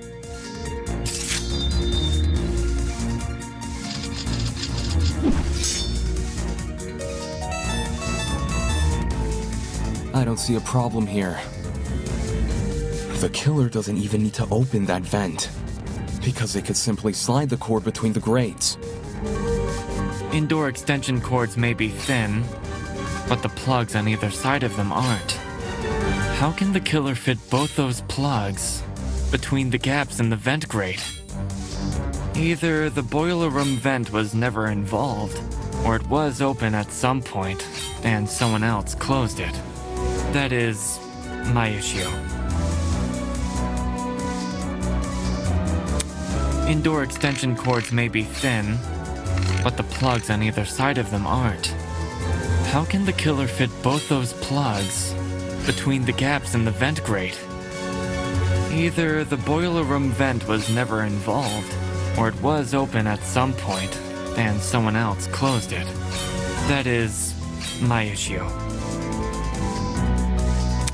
Indoor extension cords may be thin, but the plugs on either side of them aren't. I'll cut through those words!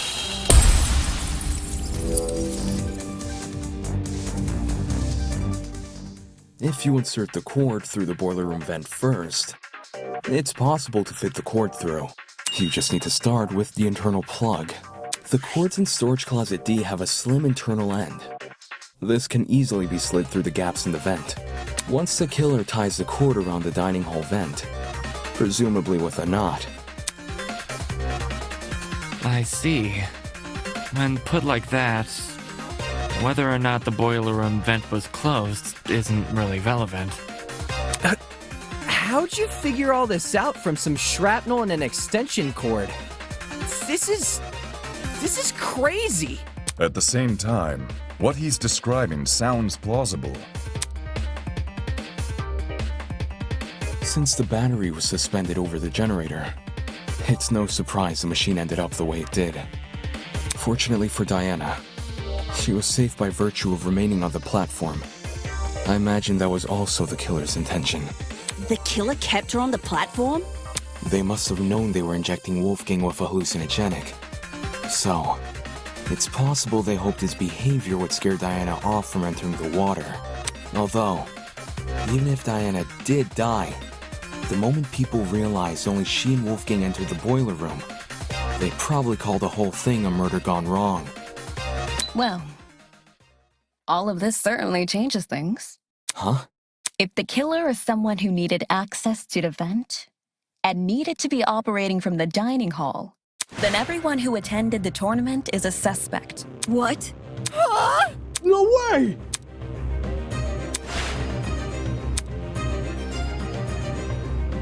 So we can reduce it down to 8 people. Damon, Kai, Grace, Eva, Cassidy, Jed, Mark, and John. It was probably Cassidy. She set the whole thing up. Hey, I was only trying to improve the mood. It wasn't me. I was playing a game with Damon when the lights went out. I had to play music. Me too. You never touched my equipment. I meant I was watching Kai and Damon play. I was spectating as well. Me too. Me 3! And Cass 2, I think? I was too focused on the game to remember who was or wasn't there. If everyone's telling the truth, then all 8 of y'all were crowded round the same spot? Near the right wall where the TV was set up. It's also the furthest wall from the vent. Seems like someone is lying again.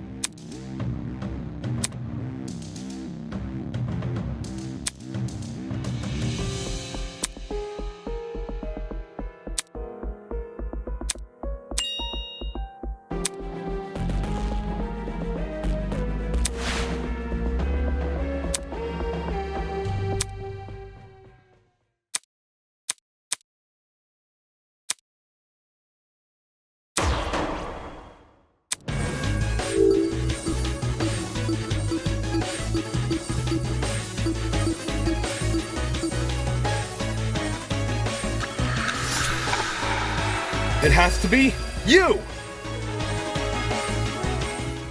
The killer is Ava. Huh? Ava's the only one whose position I can't account for. Mark was mixing a track at the time Kai and I were playing a game, so I know he must have been stationed at his pad. And everyone else?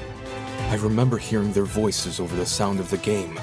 Everyone, except Ava. In fact, the last I saw her, she was standing in the corner of the room with the vent. So Ava flipped the vent? Oh man! And the reason no one heard it is because the music was too loud! Don't blame me. I was just doing what I was told.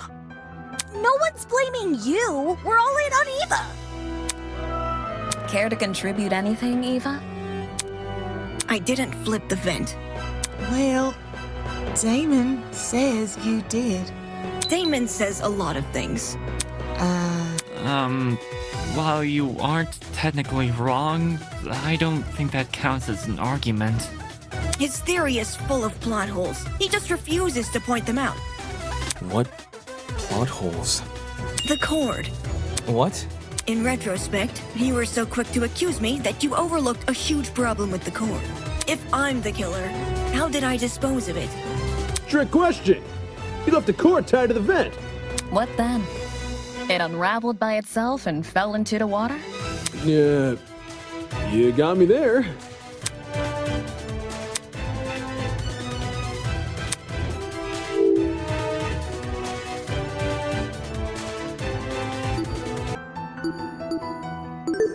I got it. to dispose of the cord. You just untied it during the blackout. She untied the knot during a blackout? Being the one who set up the trap, Ava could have easily practiced untying the knot in advance. Or she just made it a really simple knot. Either way, it wouldn't be any more difficult than untying your shoelaces with your eyes closed. If Ava untied the cord, did it also fall into the water? Diana's testimony says as much. It does?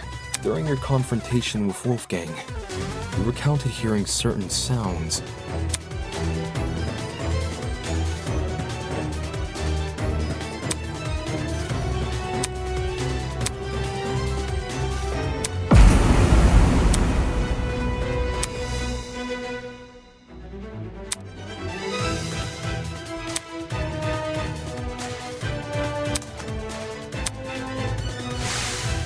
The first sound was obviously the battery exploding.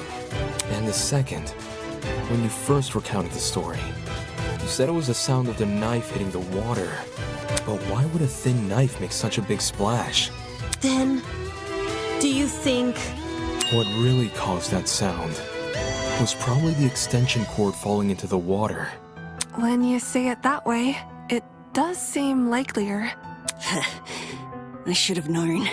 The kid who lied about her talents and tried to lie about the Tozy trinkets. I should have known. I should have known only Eva fucking Sadaka would kill Wolfgang! You're right that Eva's lied to us several times already. But she's just a mathlete. How did someone like her come up with something this complicated? Her talent would give her the upper hand in all that measurement nonsense. Even so, the sheer volume of items Eva had to steal.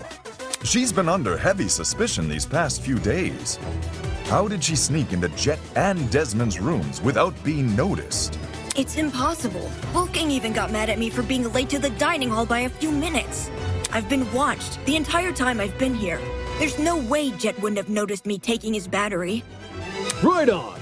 No one steals from me! They already did.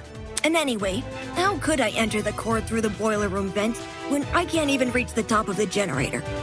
If anything, you should be suspicious of the taller students.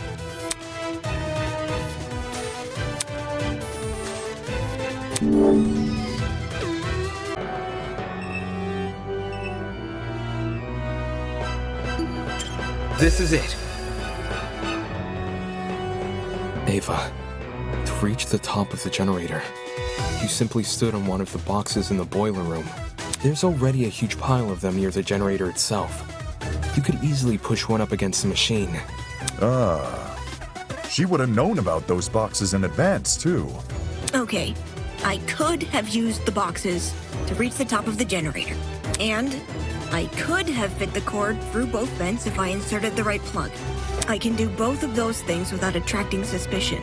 What I can't do without attracting suspicion is opening the vent.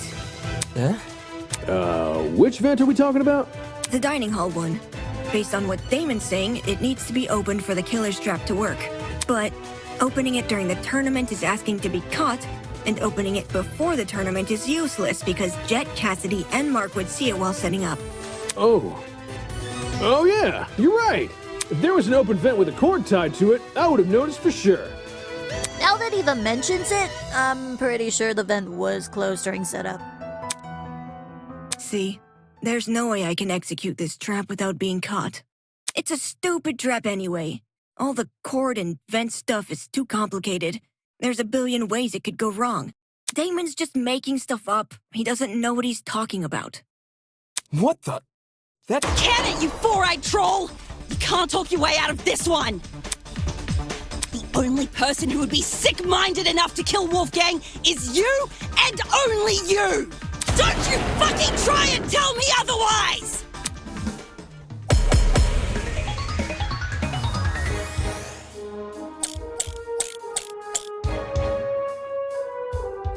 You can't say I'm the murderer just because I sat near a vent. It seems to be pretty good evidence to me. Wolfgang exposed you for the snake you are, and you despised him because of it. You have a motive! Perhaps our understanding of the mechanism is wrong? Maybe it wasn't closing the vent that triggered it, but something else? Do you have any evidence to prove that? Even if this trap was used, you can't guarantee it operated the way Damon described. How so? Well, the battery could have been tied to the extension cord with a special knot which can untie by itself after a bit of time passes. There's even less evidence for that! Evidence? No one here cares about evidence. I just happened to be at the game tournament, and now you're saying I'm a killer.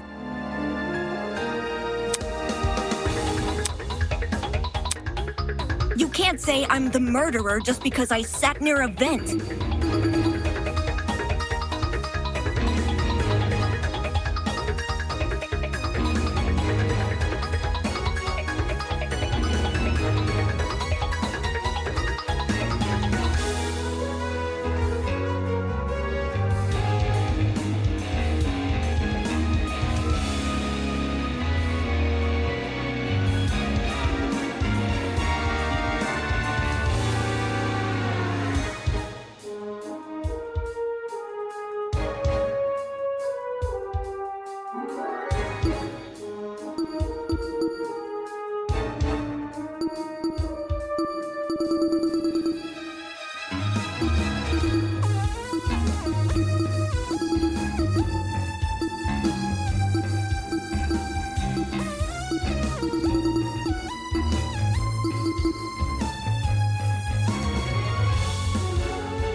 It seems to be pretty good evidence to me.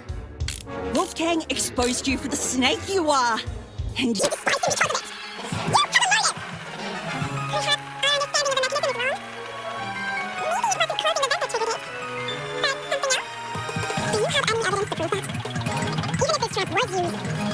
can't guarantee it operated the way Damon described. How so? Well, the battery could have been tied to the extension cord with a special knot which can untie by itself after a bit of time passes. there's even less Evidence? No one here cares about evidence. I just happened to be at the game tournament. No, that's wrong!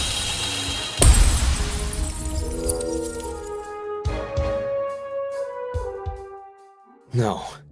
It's no coincidence you were at the game tournament. In fact, it's not even a coincidence the tournament took place during the murder. What do you mean? It was impossible for me to notice this earlier. But the killer timed the tournament so it would grant them an alibi for the murder. Whoa! Are you accusing me of murder again? I thought you said Ava was the culprit.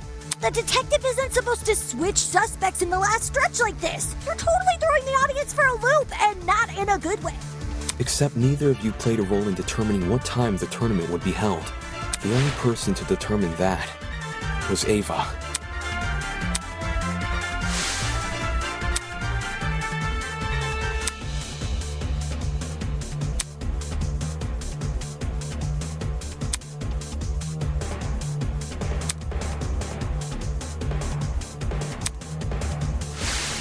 Ava knew she would be in the dining hall tomorrow. So when Cassidy announced the tournament, she realized it was a once-in-a-lifetime opportunity to create an alibi for herself. That's insane. How could she have come up with something like that on the spot? It wasn't just for an alibi either. Since Ava knew about the tournament, she could time the setup of her trap accordingly.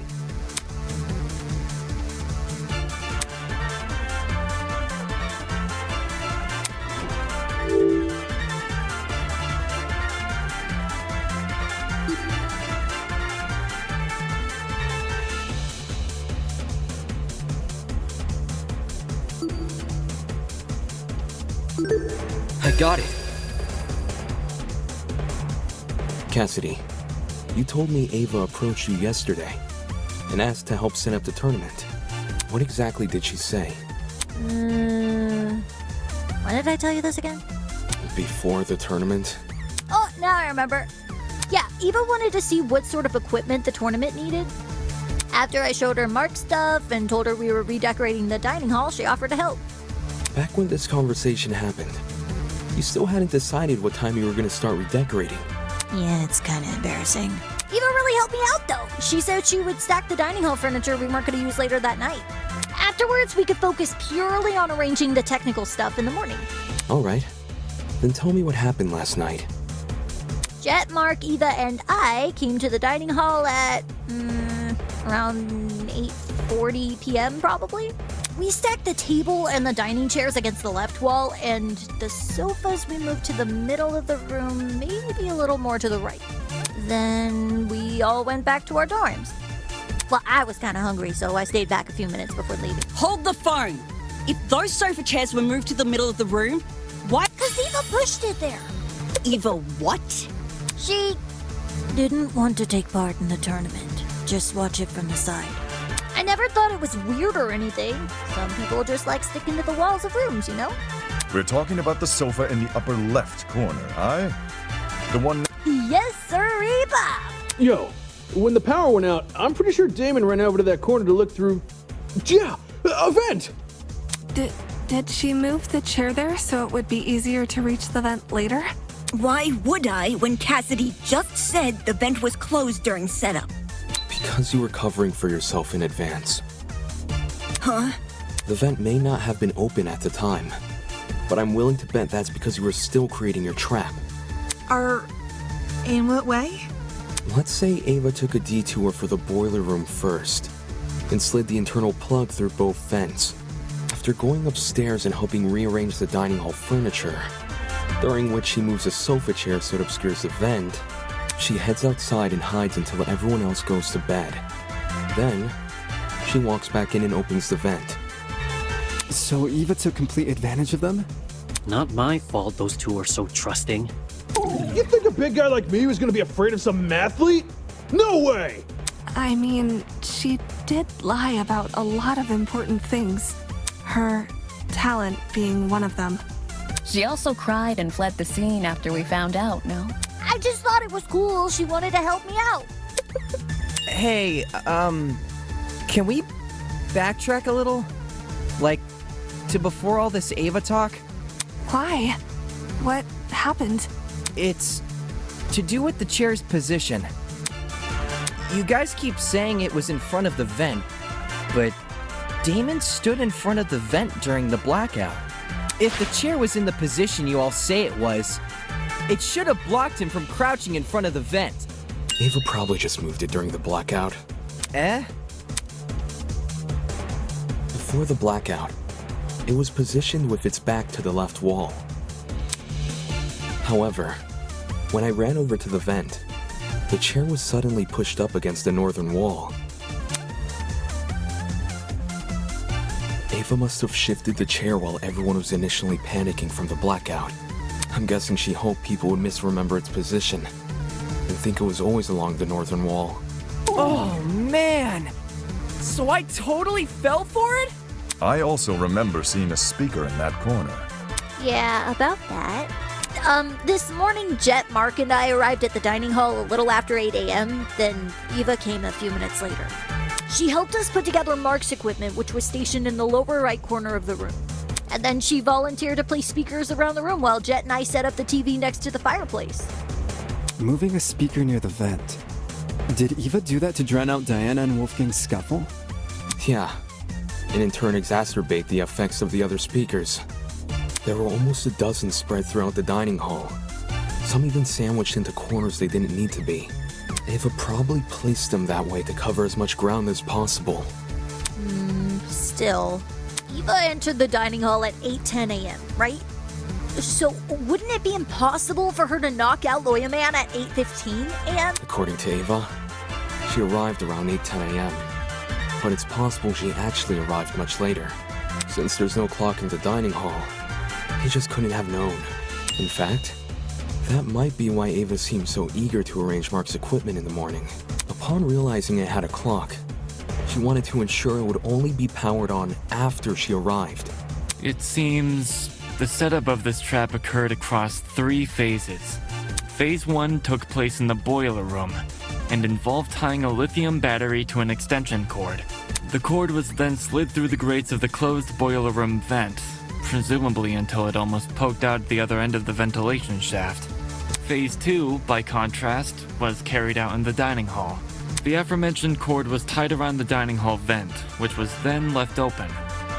This must have happened after Cassidy, Mark, and Jet were already done redecorating.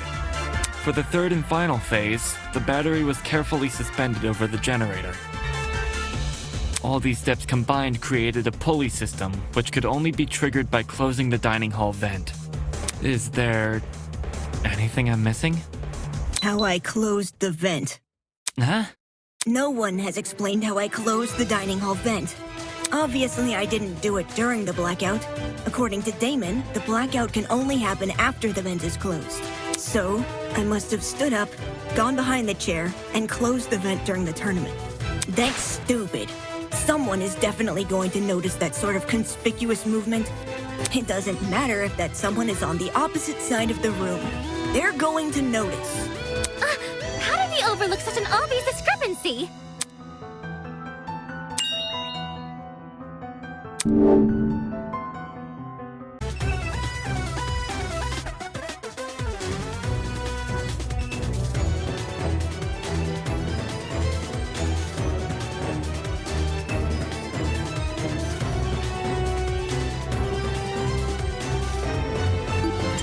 This is it. The location of your chair bypasses this problem entirely.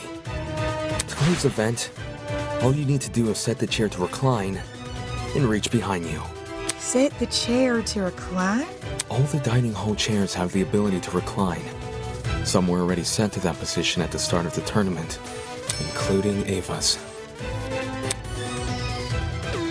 With her chair in recline, Ava can easily reach down and close the vent without shifting from her position. It's not perfectly inconspicuous, but it's subtle enough to not catch most people's attention, especially those focused on watching a video game competition. Well, am I wrong? This isn't funny. Just because I was sitting in front of the vent doesn't mean I was the one who triggered the mechanism. No one can sneak up behind you without drawing attention, especially when all the lights were still on. That's just dumb! Where I was sitting shouldn't make me a murderer. Even so, with everything we've spoken about... Everything? Did you already forget what was said earlier? Just look at all the items I would need to set up this murder. The battery, the extension cord, the rolling pin, the taser, the syringe, and the supposed drug used with it. How Wolfgang and everyone else hated me because I lied about my talent. They were on their guard whenever I was around. You think Jet and Desmond would just let me walk into their rooms and take their stuff? That's true.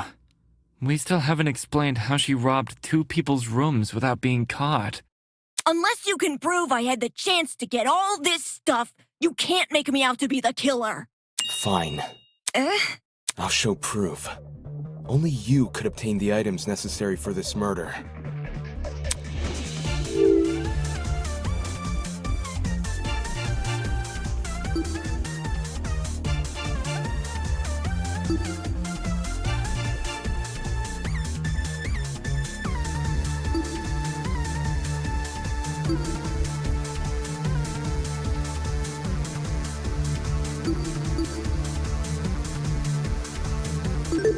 I got it.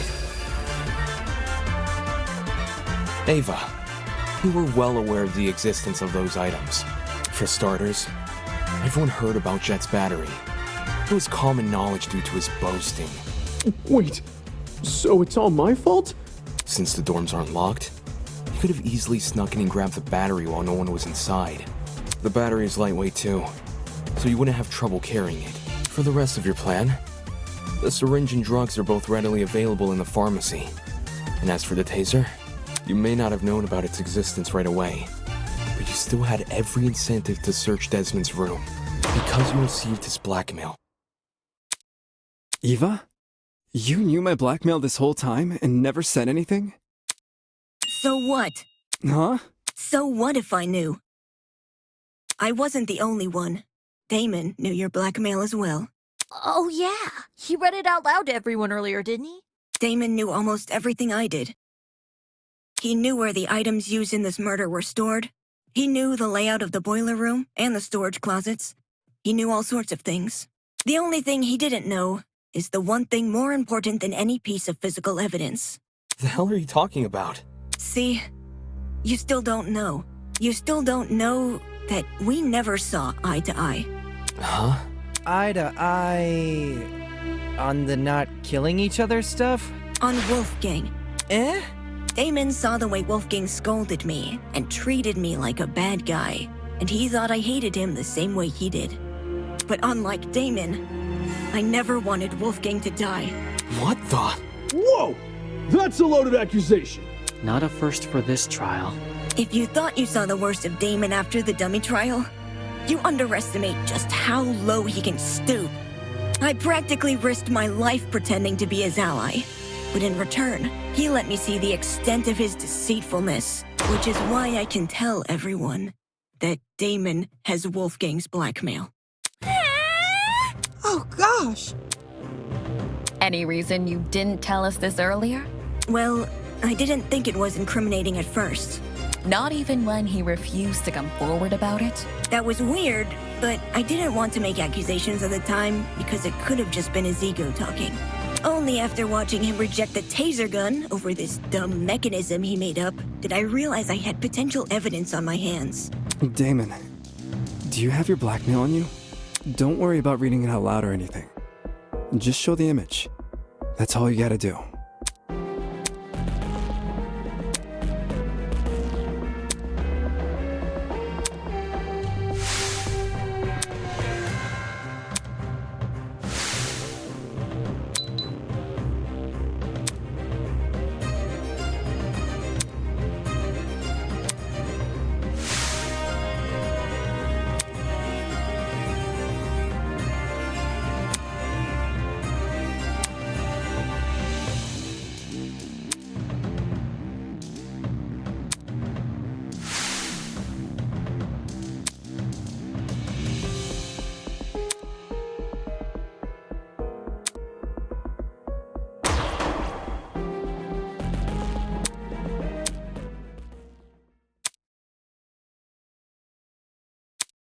Fine.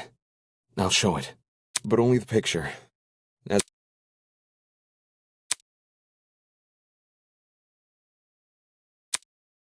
He's married? Ingrid, Wolfgang doesn't have blue eyes. So, who is this then? Is Harry? I mean, why else would the guy look like him? Given the year this photo was taken, these two people must be his parents. Look at what's printed at the bottom. April 17th, 2001. We know how old Wolfgang is because of the student reports. In 2001, he wasn't even born yet. But why his parents? Are they being held against their will? You can't leave us hanging, Damo! You gotta read out what it says! That's not what was asked of me. And even if I had to, I don't think someone who can't explain himself should have his secrets revealed to everyone. Some things are better left unsaid. For the record, I know what Wolfgang's blackmail says, but it didn't change my outlook on him. I don't think it's possible for anyone to hate someone like Wolfgang. He was always brave in the face of sheer adversity, and encouraged everyone else to act likewise. Wolfgang challenged me to be a better person. Wolfgang challenged all of us to be better people. And maybe Ava simply couldn't rise to his challenge. Don't listen to him! He's trying to divert everyone from the truth! Even though Wolfgang and I didn't always see eye to eye, my respect for him and his talent never wavered. Why would someone like me harm him? Me, who's been leading this trial much the same way he led the one before. I may have questioned the idea no one here would kill, but that doesn't make me someone who wants to see bloodshed. He does! He does want bloodshed! We have all the proof he's a cold-blooded killer! Wolfgang's blackmail, which he lied about having! But wasn't Damon playing? Nothing he says should be trusted. Nothing he says about me, or It It is odd that we place faith in a man who does not have faith in us. So much so, these discussions are mostly led by his own conjecture. Damon isn't the killer, though. Why would he try to mislead anyone? Like, he and I were playing a game when the murder happened, and multiple people can vouch for us. Not to mention, the things he's been saying make a lot of sense. Truth has no personal alliance. That's why. Even if he wasn't here, we'd arrive at the same conclusion anyway. Depends who you mean by we. Then, you all still think I'm the killer? Someone needs to be voted by the end of this. Don't just say it like that. Yes!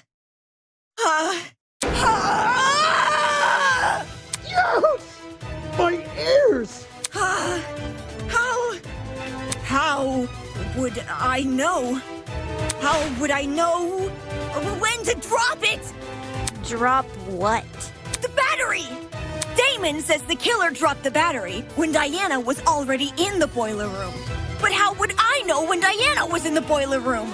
It's not as if I could listen out for her. The music speakers are too loud. And the dining hall has no clocks, so it'd be impossible for me to know if it was 8:45 a.m. Right. Only Mark's DJ pad had a clock. Maybe Ava asked Mark for the time. She never spoke to me. We never spoke! I never even got up from my chair! Besides, how could I be sure Diana arrived on time anyway? If you can't explain how I knew when to drop the battery, then shut up and stop accusing me!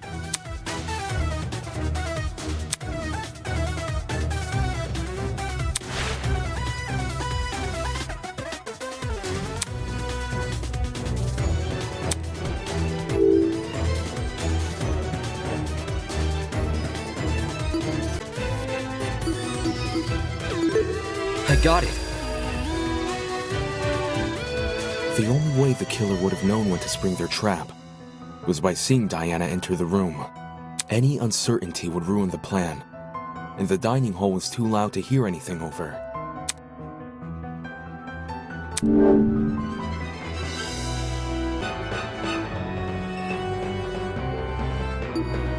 This is it.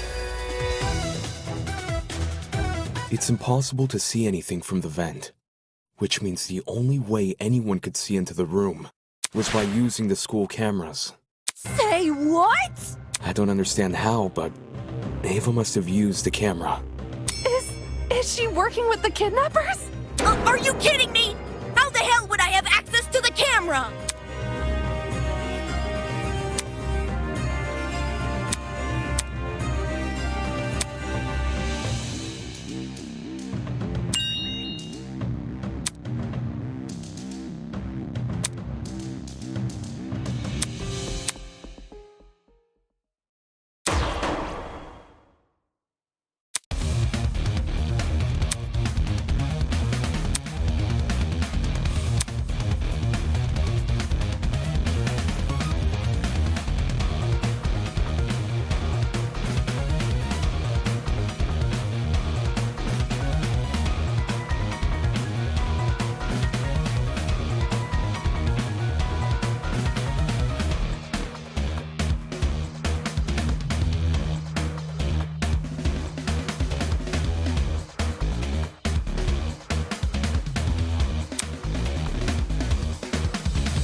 Who cares about the camera? There's no proof I killed Wolfgang. I didn't see anything. Why would I kill anyone? Who cares about the camera? I just wanted to help. Why would I kill anyone? There's no proof I killed Wolfgang. I didn't see anything. This isn't fair. This isn't fair. Why would I kill anyone? I didn't see anything. Why would I kill anyone? It's Damon who's suspicious. Who cares about the camera?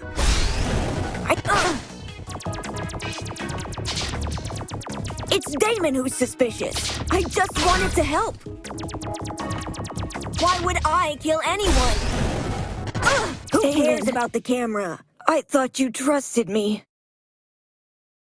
This isn't fair. There's no proof I killed Wolfgang. I just wanted to help. This isn't fair. Who cares about the camera? I didn't see anything. There's no proof I killed. I just wanted to help. This isn't fair. Why would I kill anyone? I didn't see anything. This isn't fair. I didn't see anything. There's no proof I killed Wolfgang.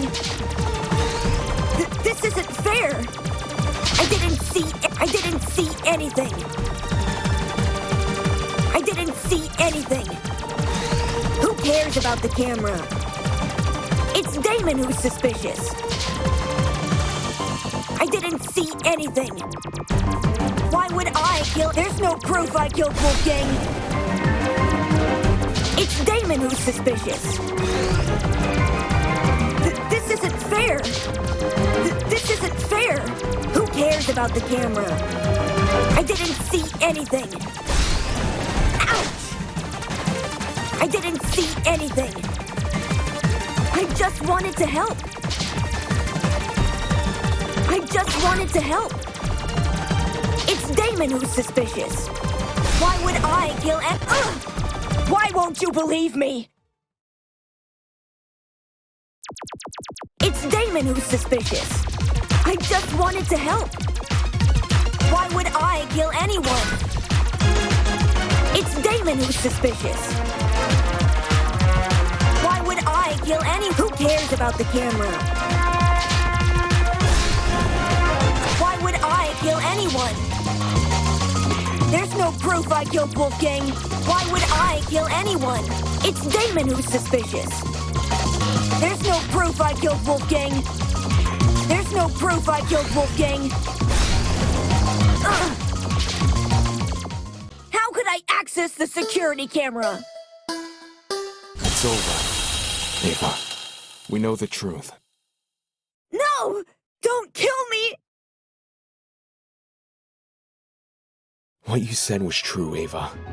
Whether or not the trap works depends on if the killer can see inside the boiler room. Which begs the question, how does the killer see inside? They can't just get on their knees and peek through the vent. Everyone in the dining hall would notice. Besides, the vent probably offers very little in the way of an actual view of the room. Exactly! It's impossible! Right. It's impossible. From this particular angle. If I switch perspectives, your entire argument comes completely undone. What do you mean? Ava assumes I'm taking only one factor into account. Her position at the time of Wolfgang's murder. Little does she know that in ruling out that factor, she's led me straight to another. A certain item which could have granted her the ability to see inside the boiler room. An item that, like the chemical smell, only makes sense when all other options have been ruled out. The game console she brought with her to the tournament. Ava had a game console? She wanted to get in the spirit of the tournament without being directly involved.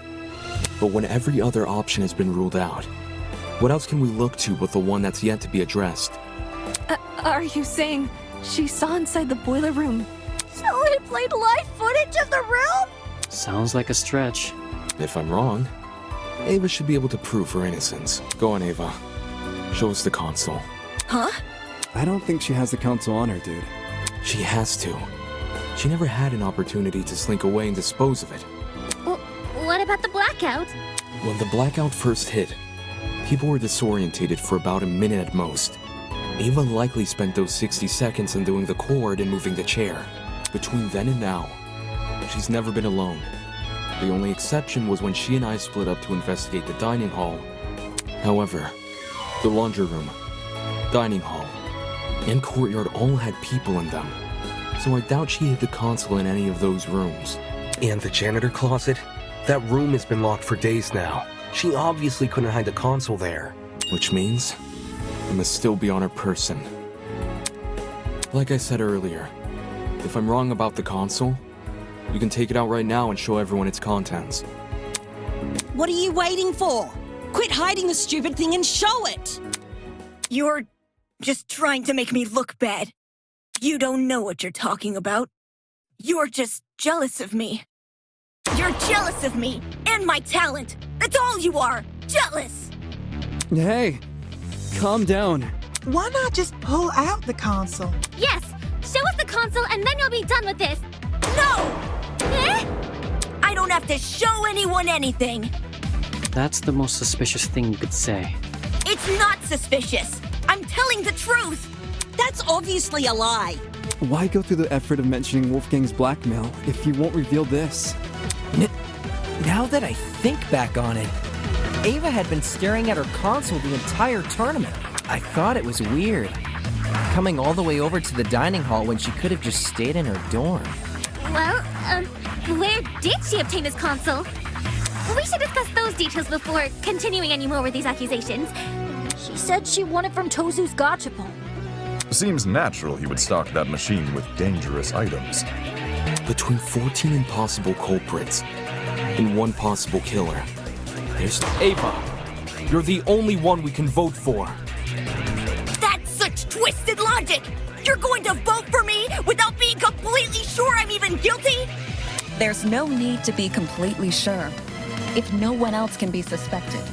In case anyone still doubts Ava is the killer, I'll go through the case one last time. And once all the pieces are laid out for everyone to see, I'll prove she's the killer, once and for all.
This is how it happened.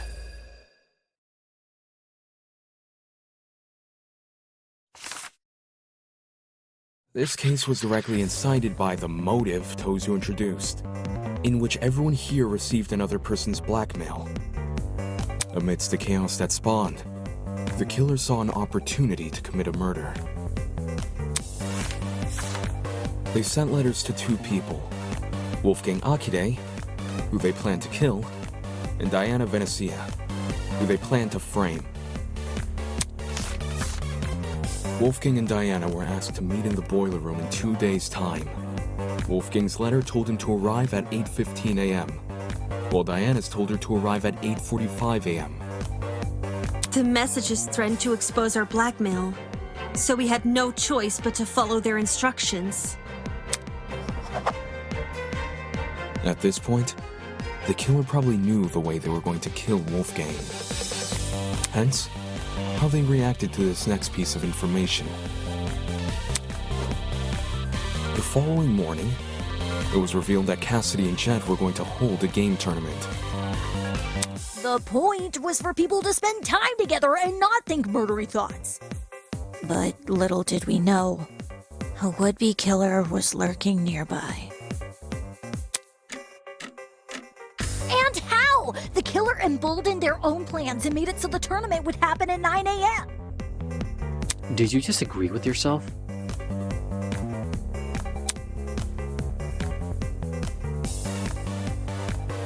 Both Wolfgang and Diana turned down the offer, which must have been music to the killer's ears, since it confirmed their plan was working. The killer took this as a sign to commence the next phase of their plan. Later that evening, they went downstairs to the boiler room, began preparing the murder weapon. Though it might be more accurate to call it a murder mechanism. The killer wrapped an extension cord as tightly as they could around a car battery, which had been stolen from Jet's room. I imagine the battery must have been sitting on top of the generator. Wouldn't want to risk an explosion by bringing lithium too close to the water. The killer avoided opening the boiler room vent for this segment, probably because they knew I'd remember it being closed originally. A crucial part of the killer's plan would involve sliding the cord through the boiler room vent and out the other end into the dining hall. So they could then walk upstairs to the dining hall and tie the protruding part of the cord to the dining hall vent. Funnily enough, the killer was going to be needed in the dining hall very shortly. Yeah, to help Cass and me rearrange the dining hall's furniture. We were saving the whole thing for next morning, but they convinced us to do it that night instead.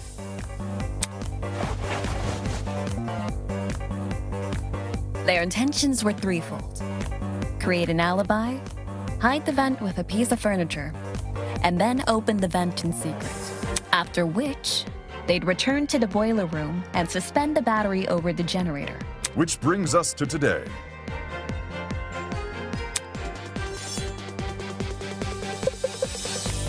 Knowing better than to head downstairs without protection, Wolfgang went to the kitchen and armed himself with a knife. Toshiko didn't notice a knife on him when the two met in the hallway, so he must have hidden it in his blazer. Wolfgang arrived inside the boiler room at 8:15 a.m., exactly like his letter requested. As he was waiting, the killer snuck up behind him.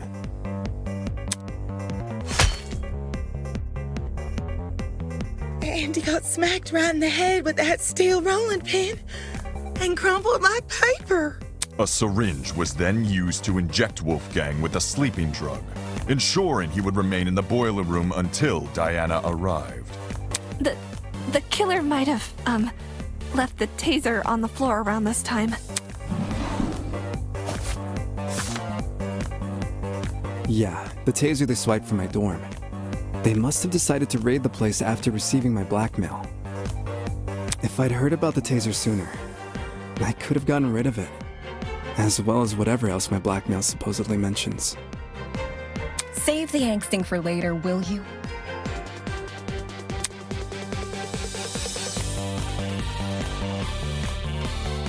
Anyway, back on topic.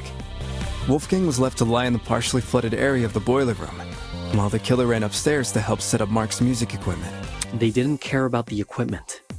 They just wanted to put a speaker next to the vent, because it would drown out the fight which was going to happen later. Don't forget the digital clock! They wanted to get there before that became available. Don't need people knowing what time you actually arrived. My letter said to meet at 8:45 a.m. So that's when I got to the boiler room. I made sure to close the door behind me, just as the message told me to. Bad idea. Killer flipped the doorknob so that the lock was on the outside instead of the inside. You locked yourself in!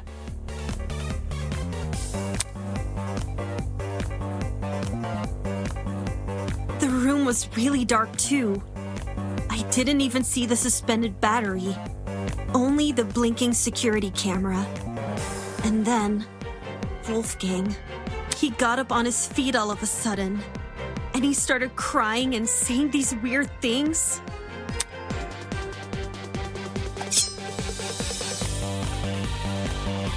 I tried to keep him calm and asked him to come over to me, which he actually did. But the very next second, he attacked me with his knife. The drugs probably gave him a frightening hallucination, and he perceived you as a threat. He was screaming at me, and I was screaming back. No one from the tournament could hear us over the music. At one point, I even picked up the taser, but then I threw it back down again. And that's when the killer decided it was time. Having set their chair to recline, they were able to casually reach down and close the vent behind them.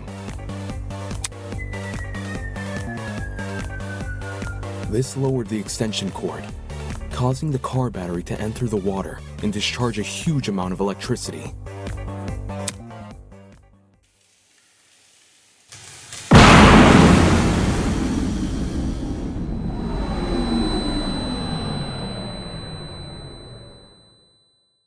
Wolfgang, who was still standing in the water, was electrocuted instantly. The battery itself exploded upon reacting with the water, which the killer was likely banking on as a way to destroy evidence. All of this happened right under my nose. No one could have guessed that someone present at the tournament was committing murder. The explosion also damaged the generator and caused the blackout. Everyone ended up stumbling around in the dark. Not for long, though. We quickly came back to our senses and agreed to look for a backup generator on the underground floor. I used a hairpin to unlock the boiler room door and ran outside, but you guys had already made it downstairs. That's when you say you ducked around a corner and out of sight. Only after everyone went inside the closets did you then dash upstairs.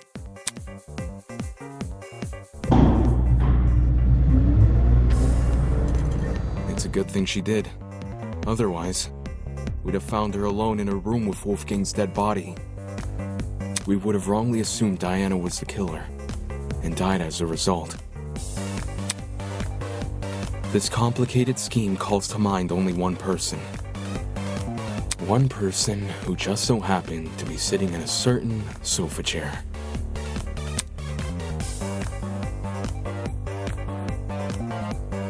That person is you, Ava Sunaka. It's over, Ava. We know the truth. It's not fair. This isn't fair. This isn't fair.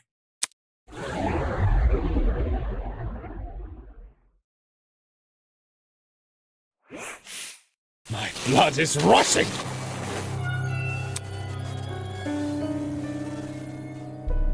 Well done. This isn't funny.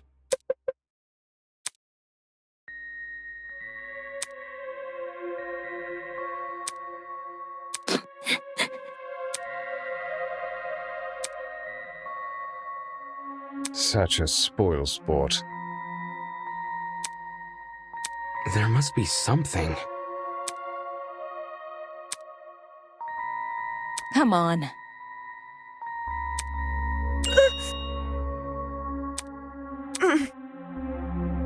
This is... You... Such disrespect! Rubbish.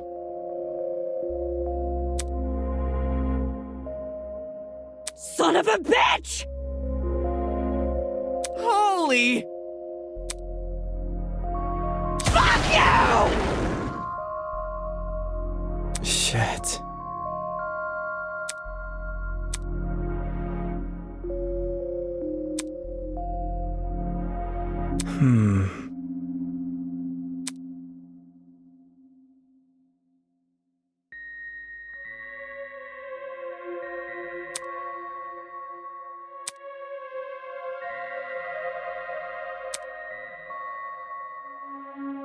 Stop lying! This looks bad.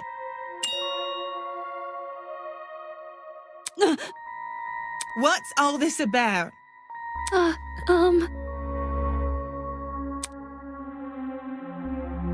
Yeah, Slow down. I see, I see. Brutal! You...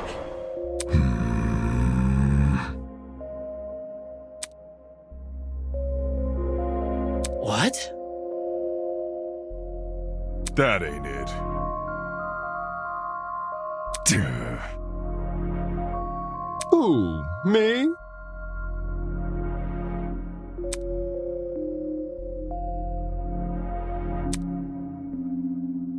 Mm-hmm.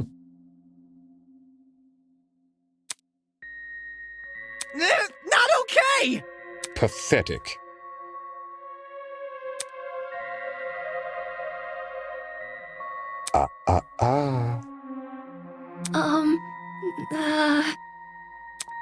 Mm-hmm.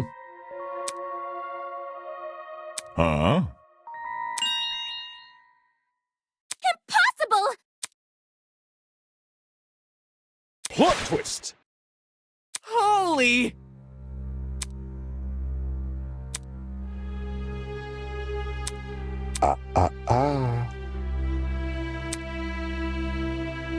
That was very...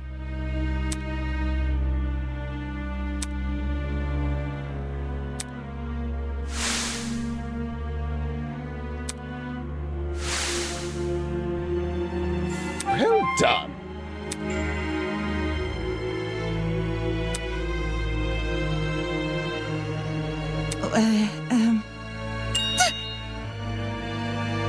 I see.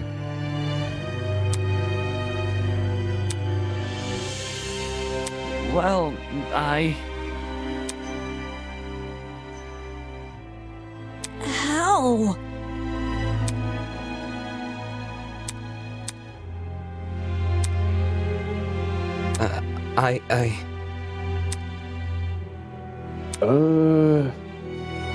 Well done. For real? No.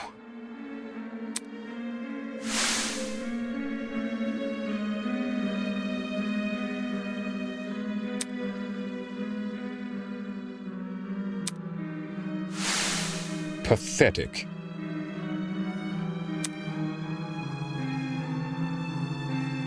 Plot twist!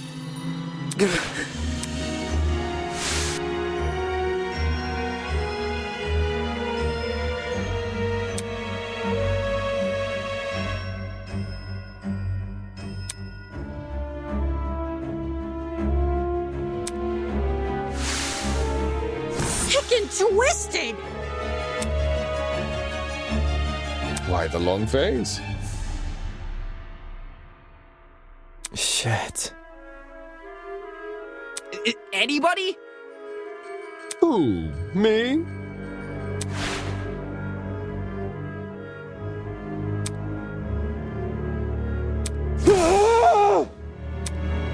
Damn it. Oh, crud! But then... What? Nonsense.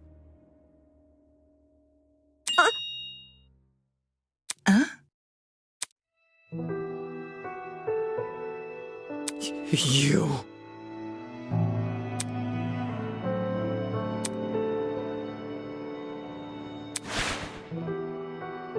Hang on.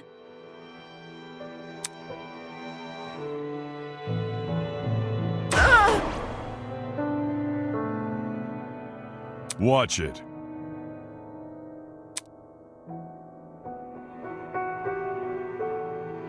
What a joke. Stop it!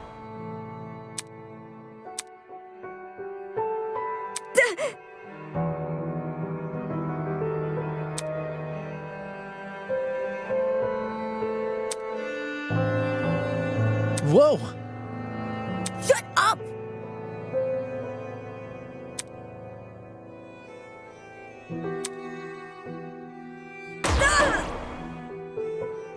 Bro? You really let me down. Ugh.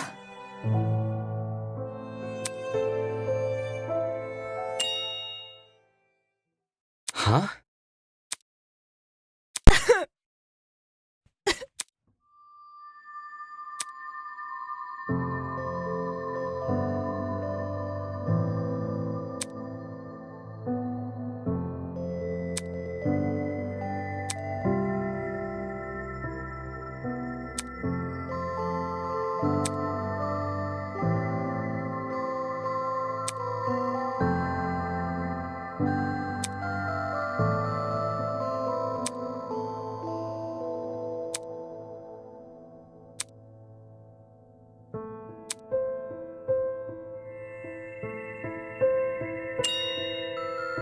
I don't understand.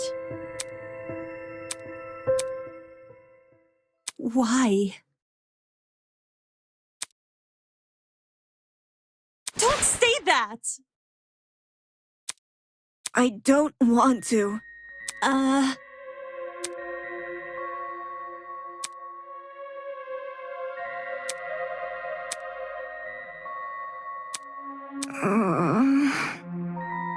No. No, no, no.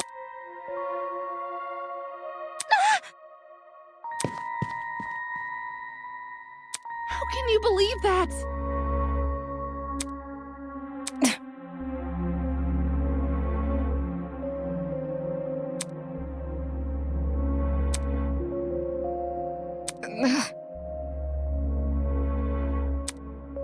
Shut it! Fuck you! Sheesh.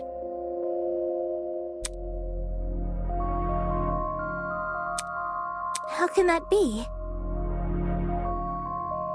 Honestly? Shocking. My thoughts exactly.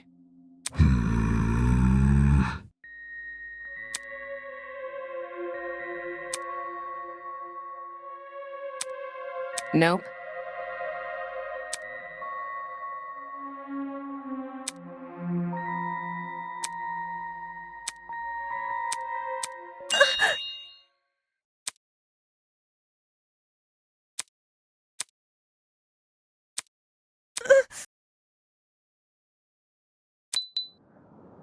What did you say?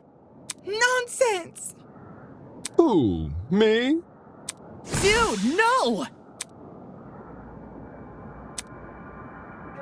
This isn't fair! Worthless. No!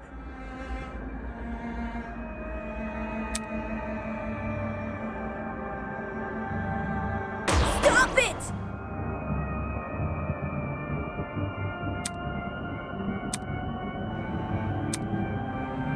Dumbass!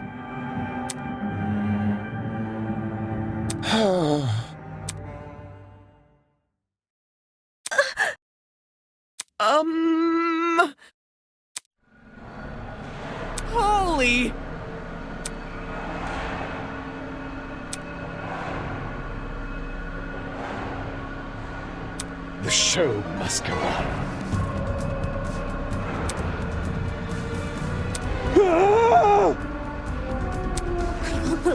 I won't believe. My blood is rushing.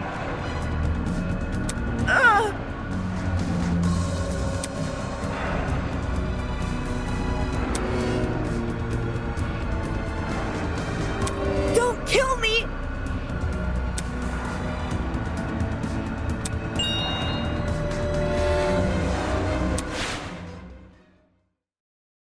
I want to live. I deserve to live. I'm going to live. I'm going to live!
There's no way.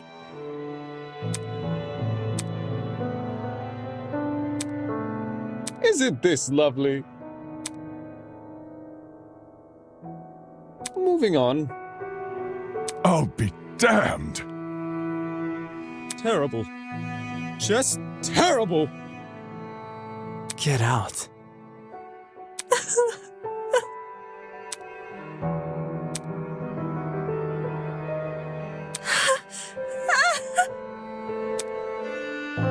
can't believe it.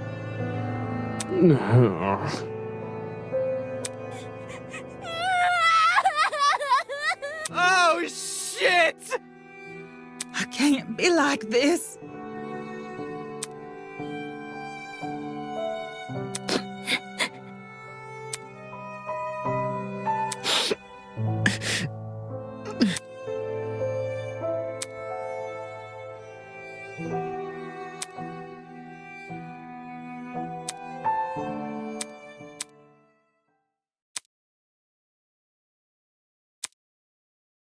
It's all my fault.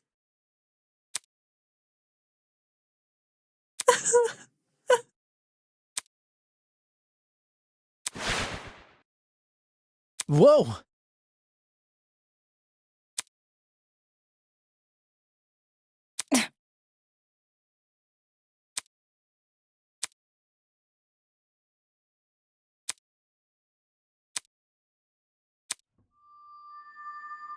It is how it is.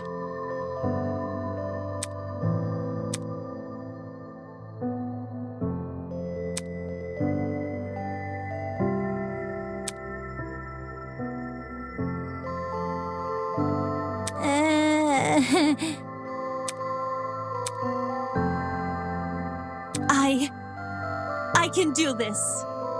Believe me. Pardon me.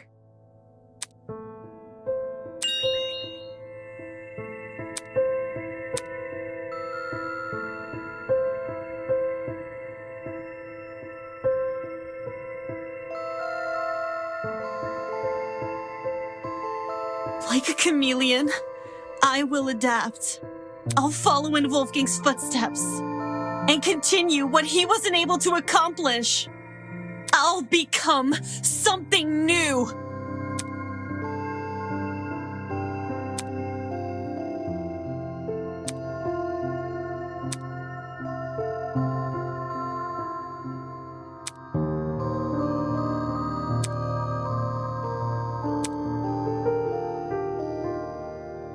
Hold on.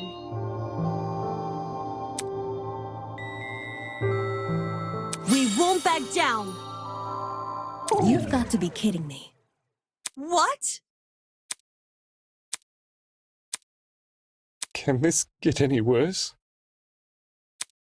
Moving on.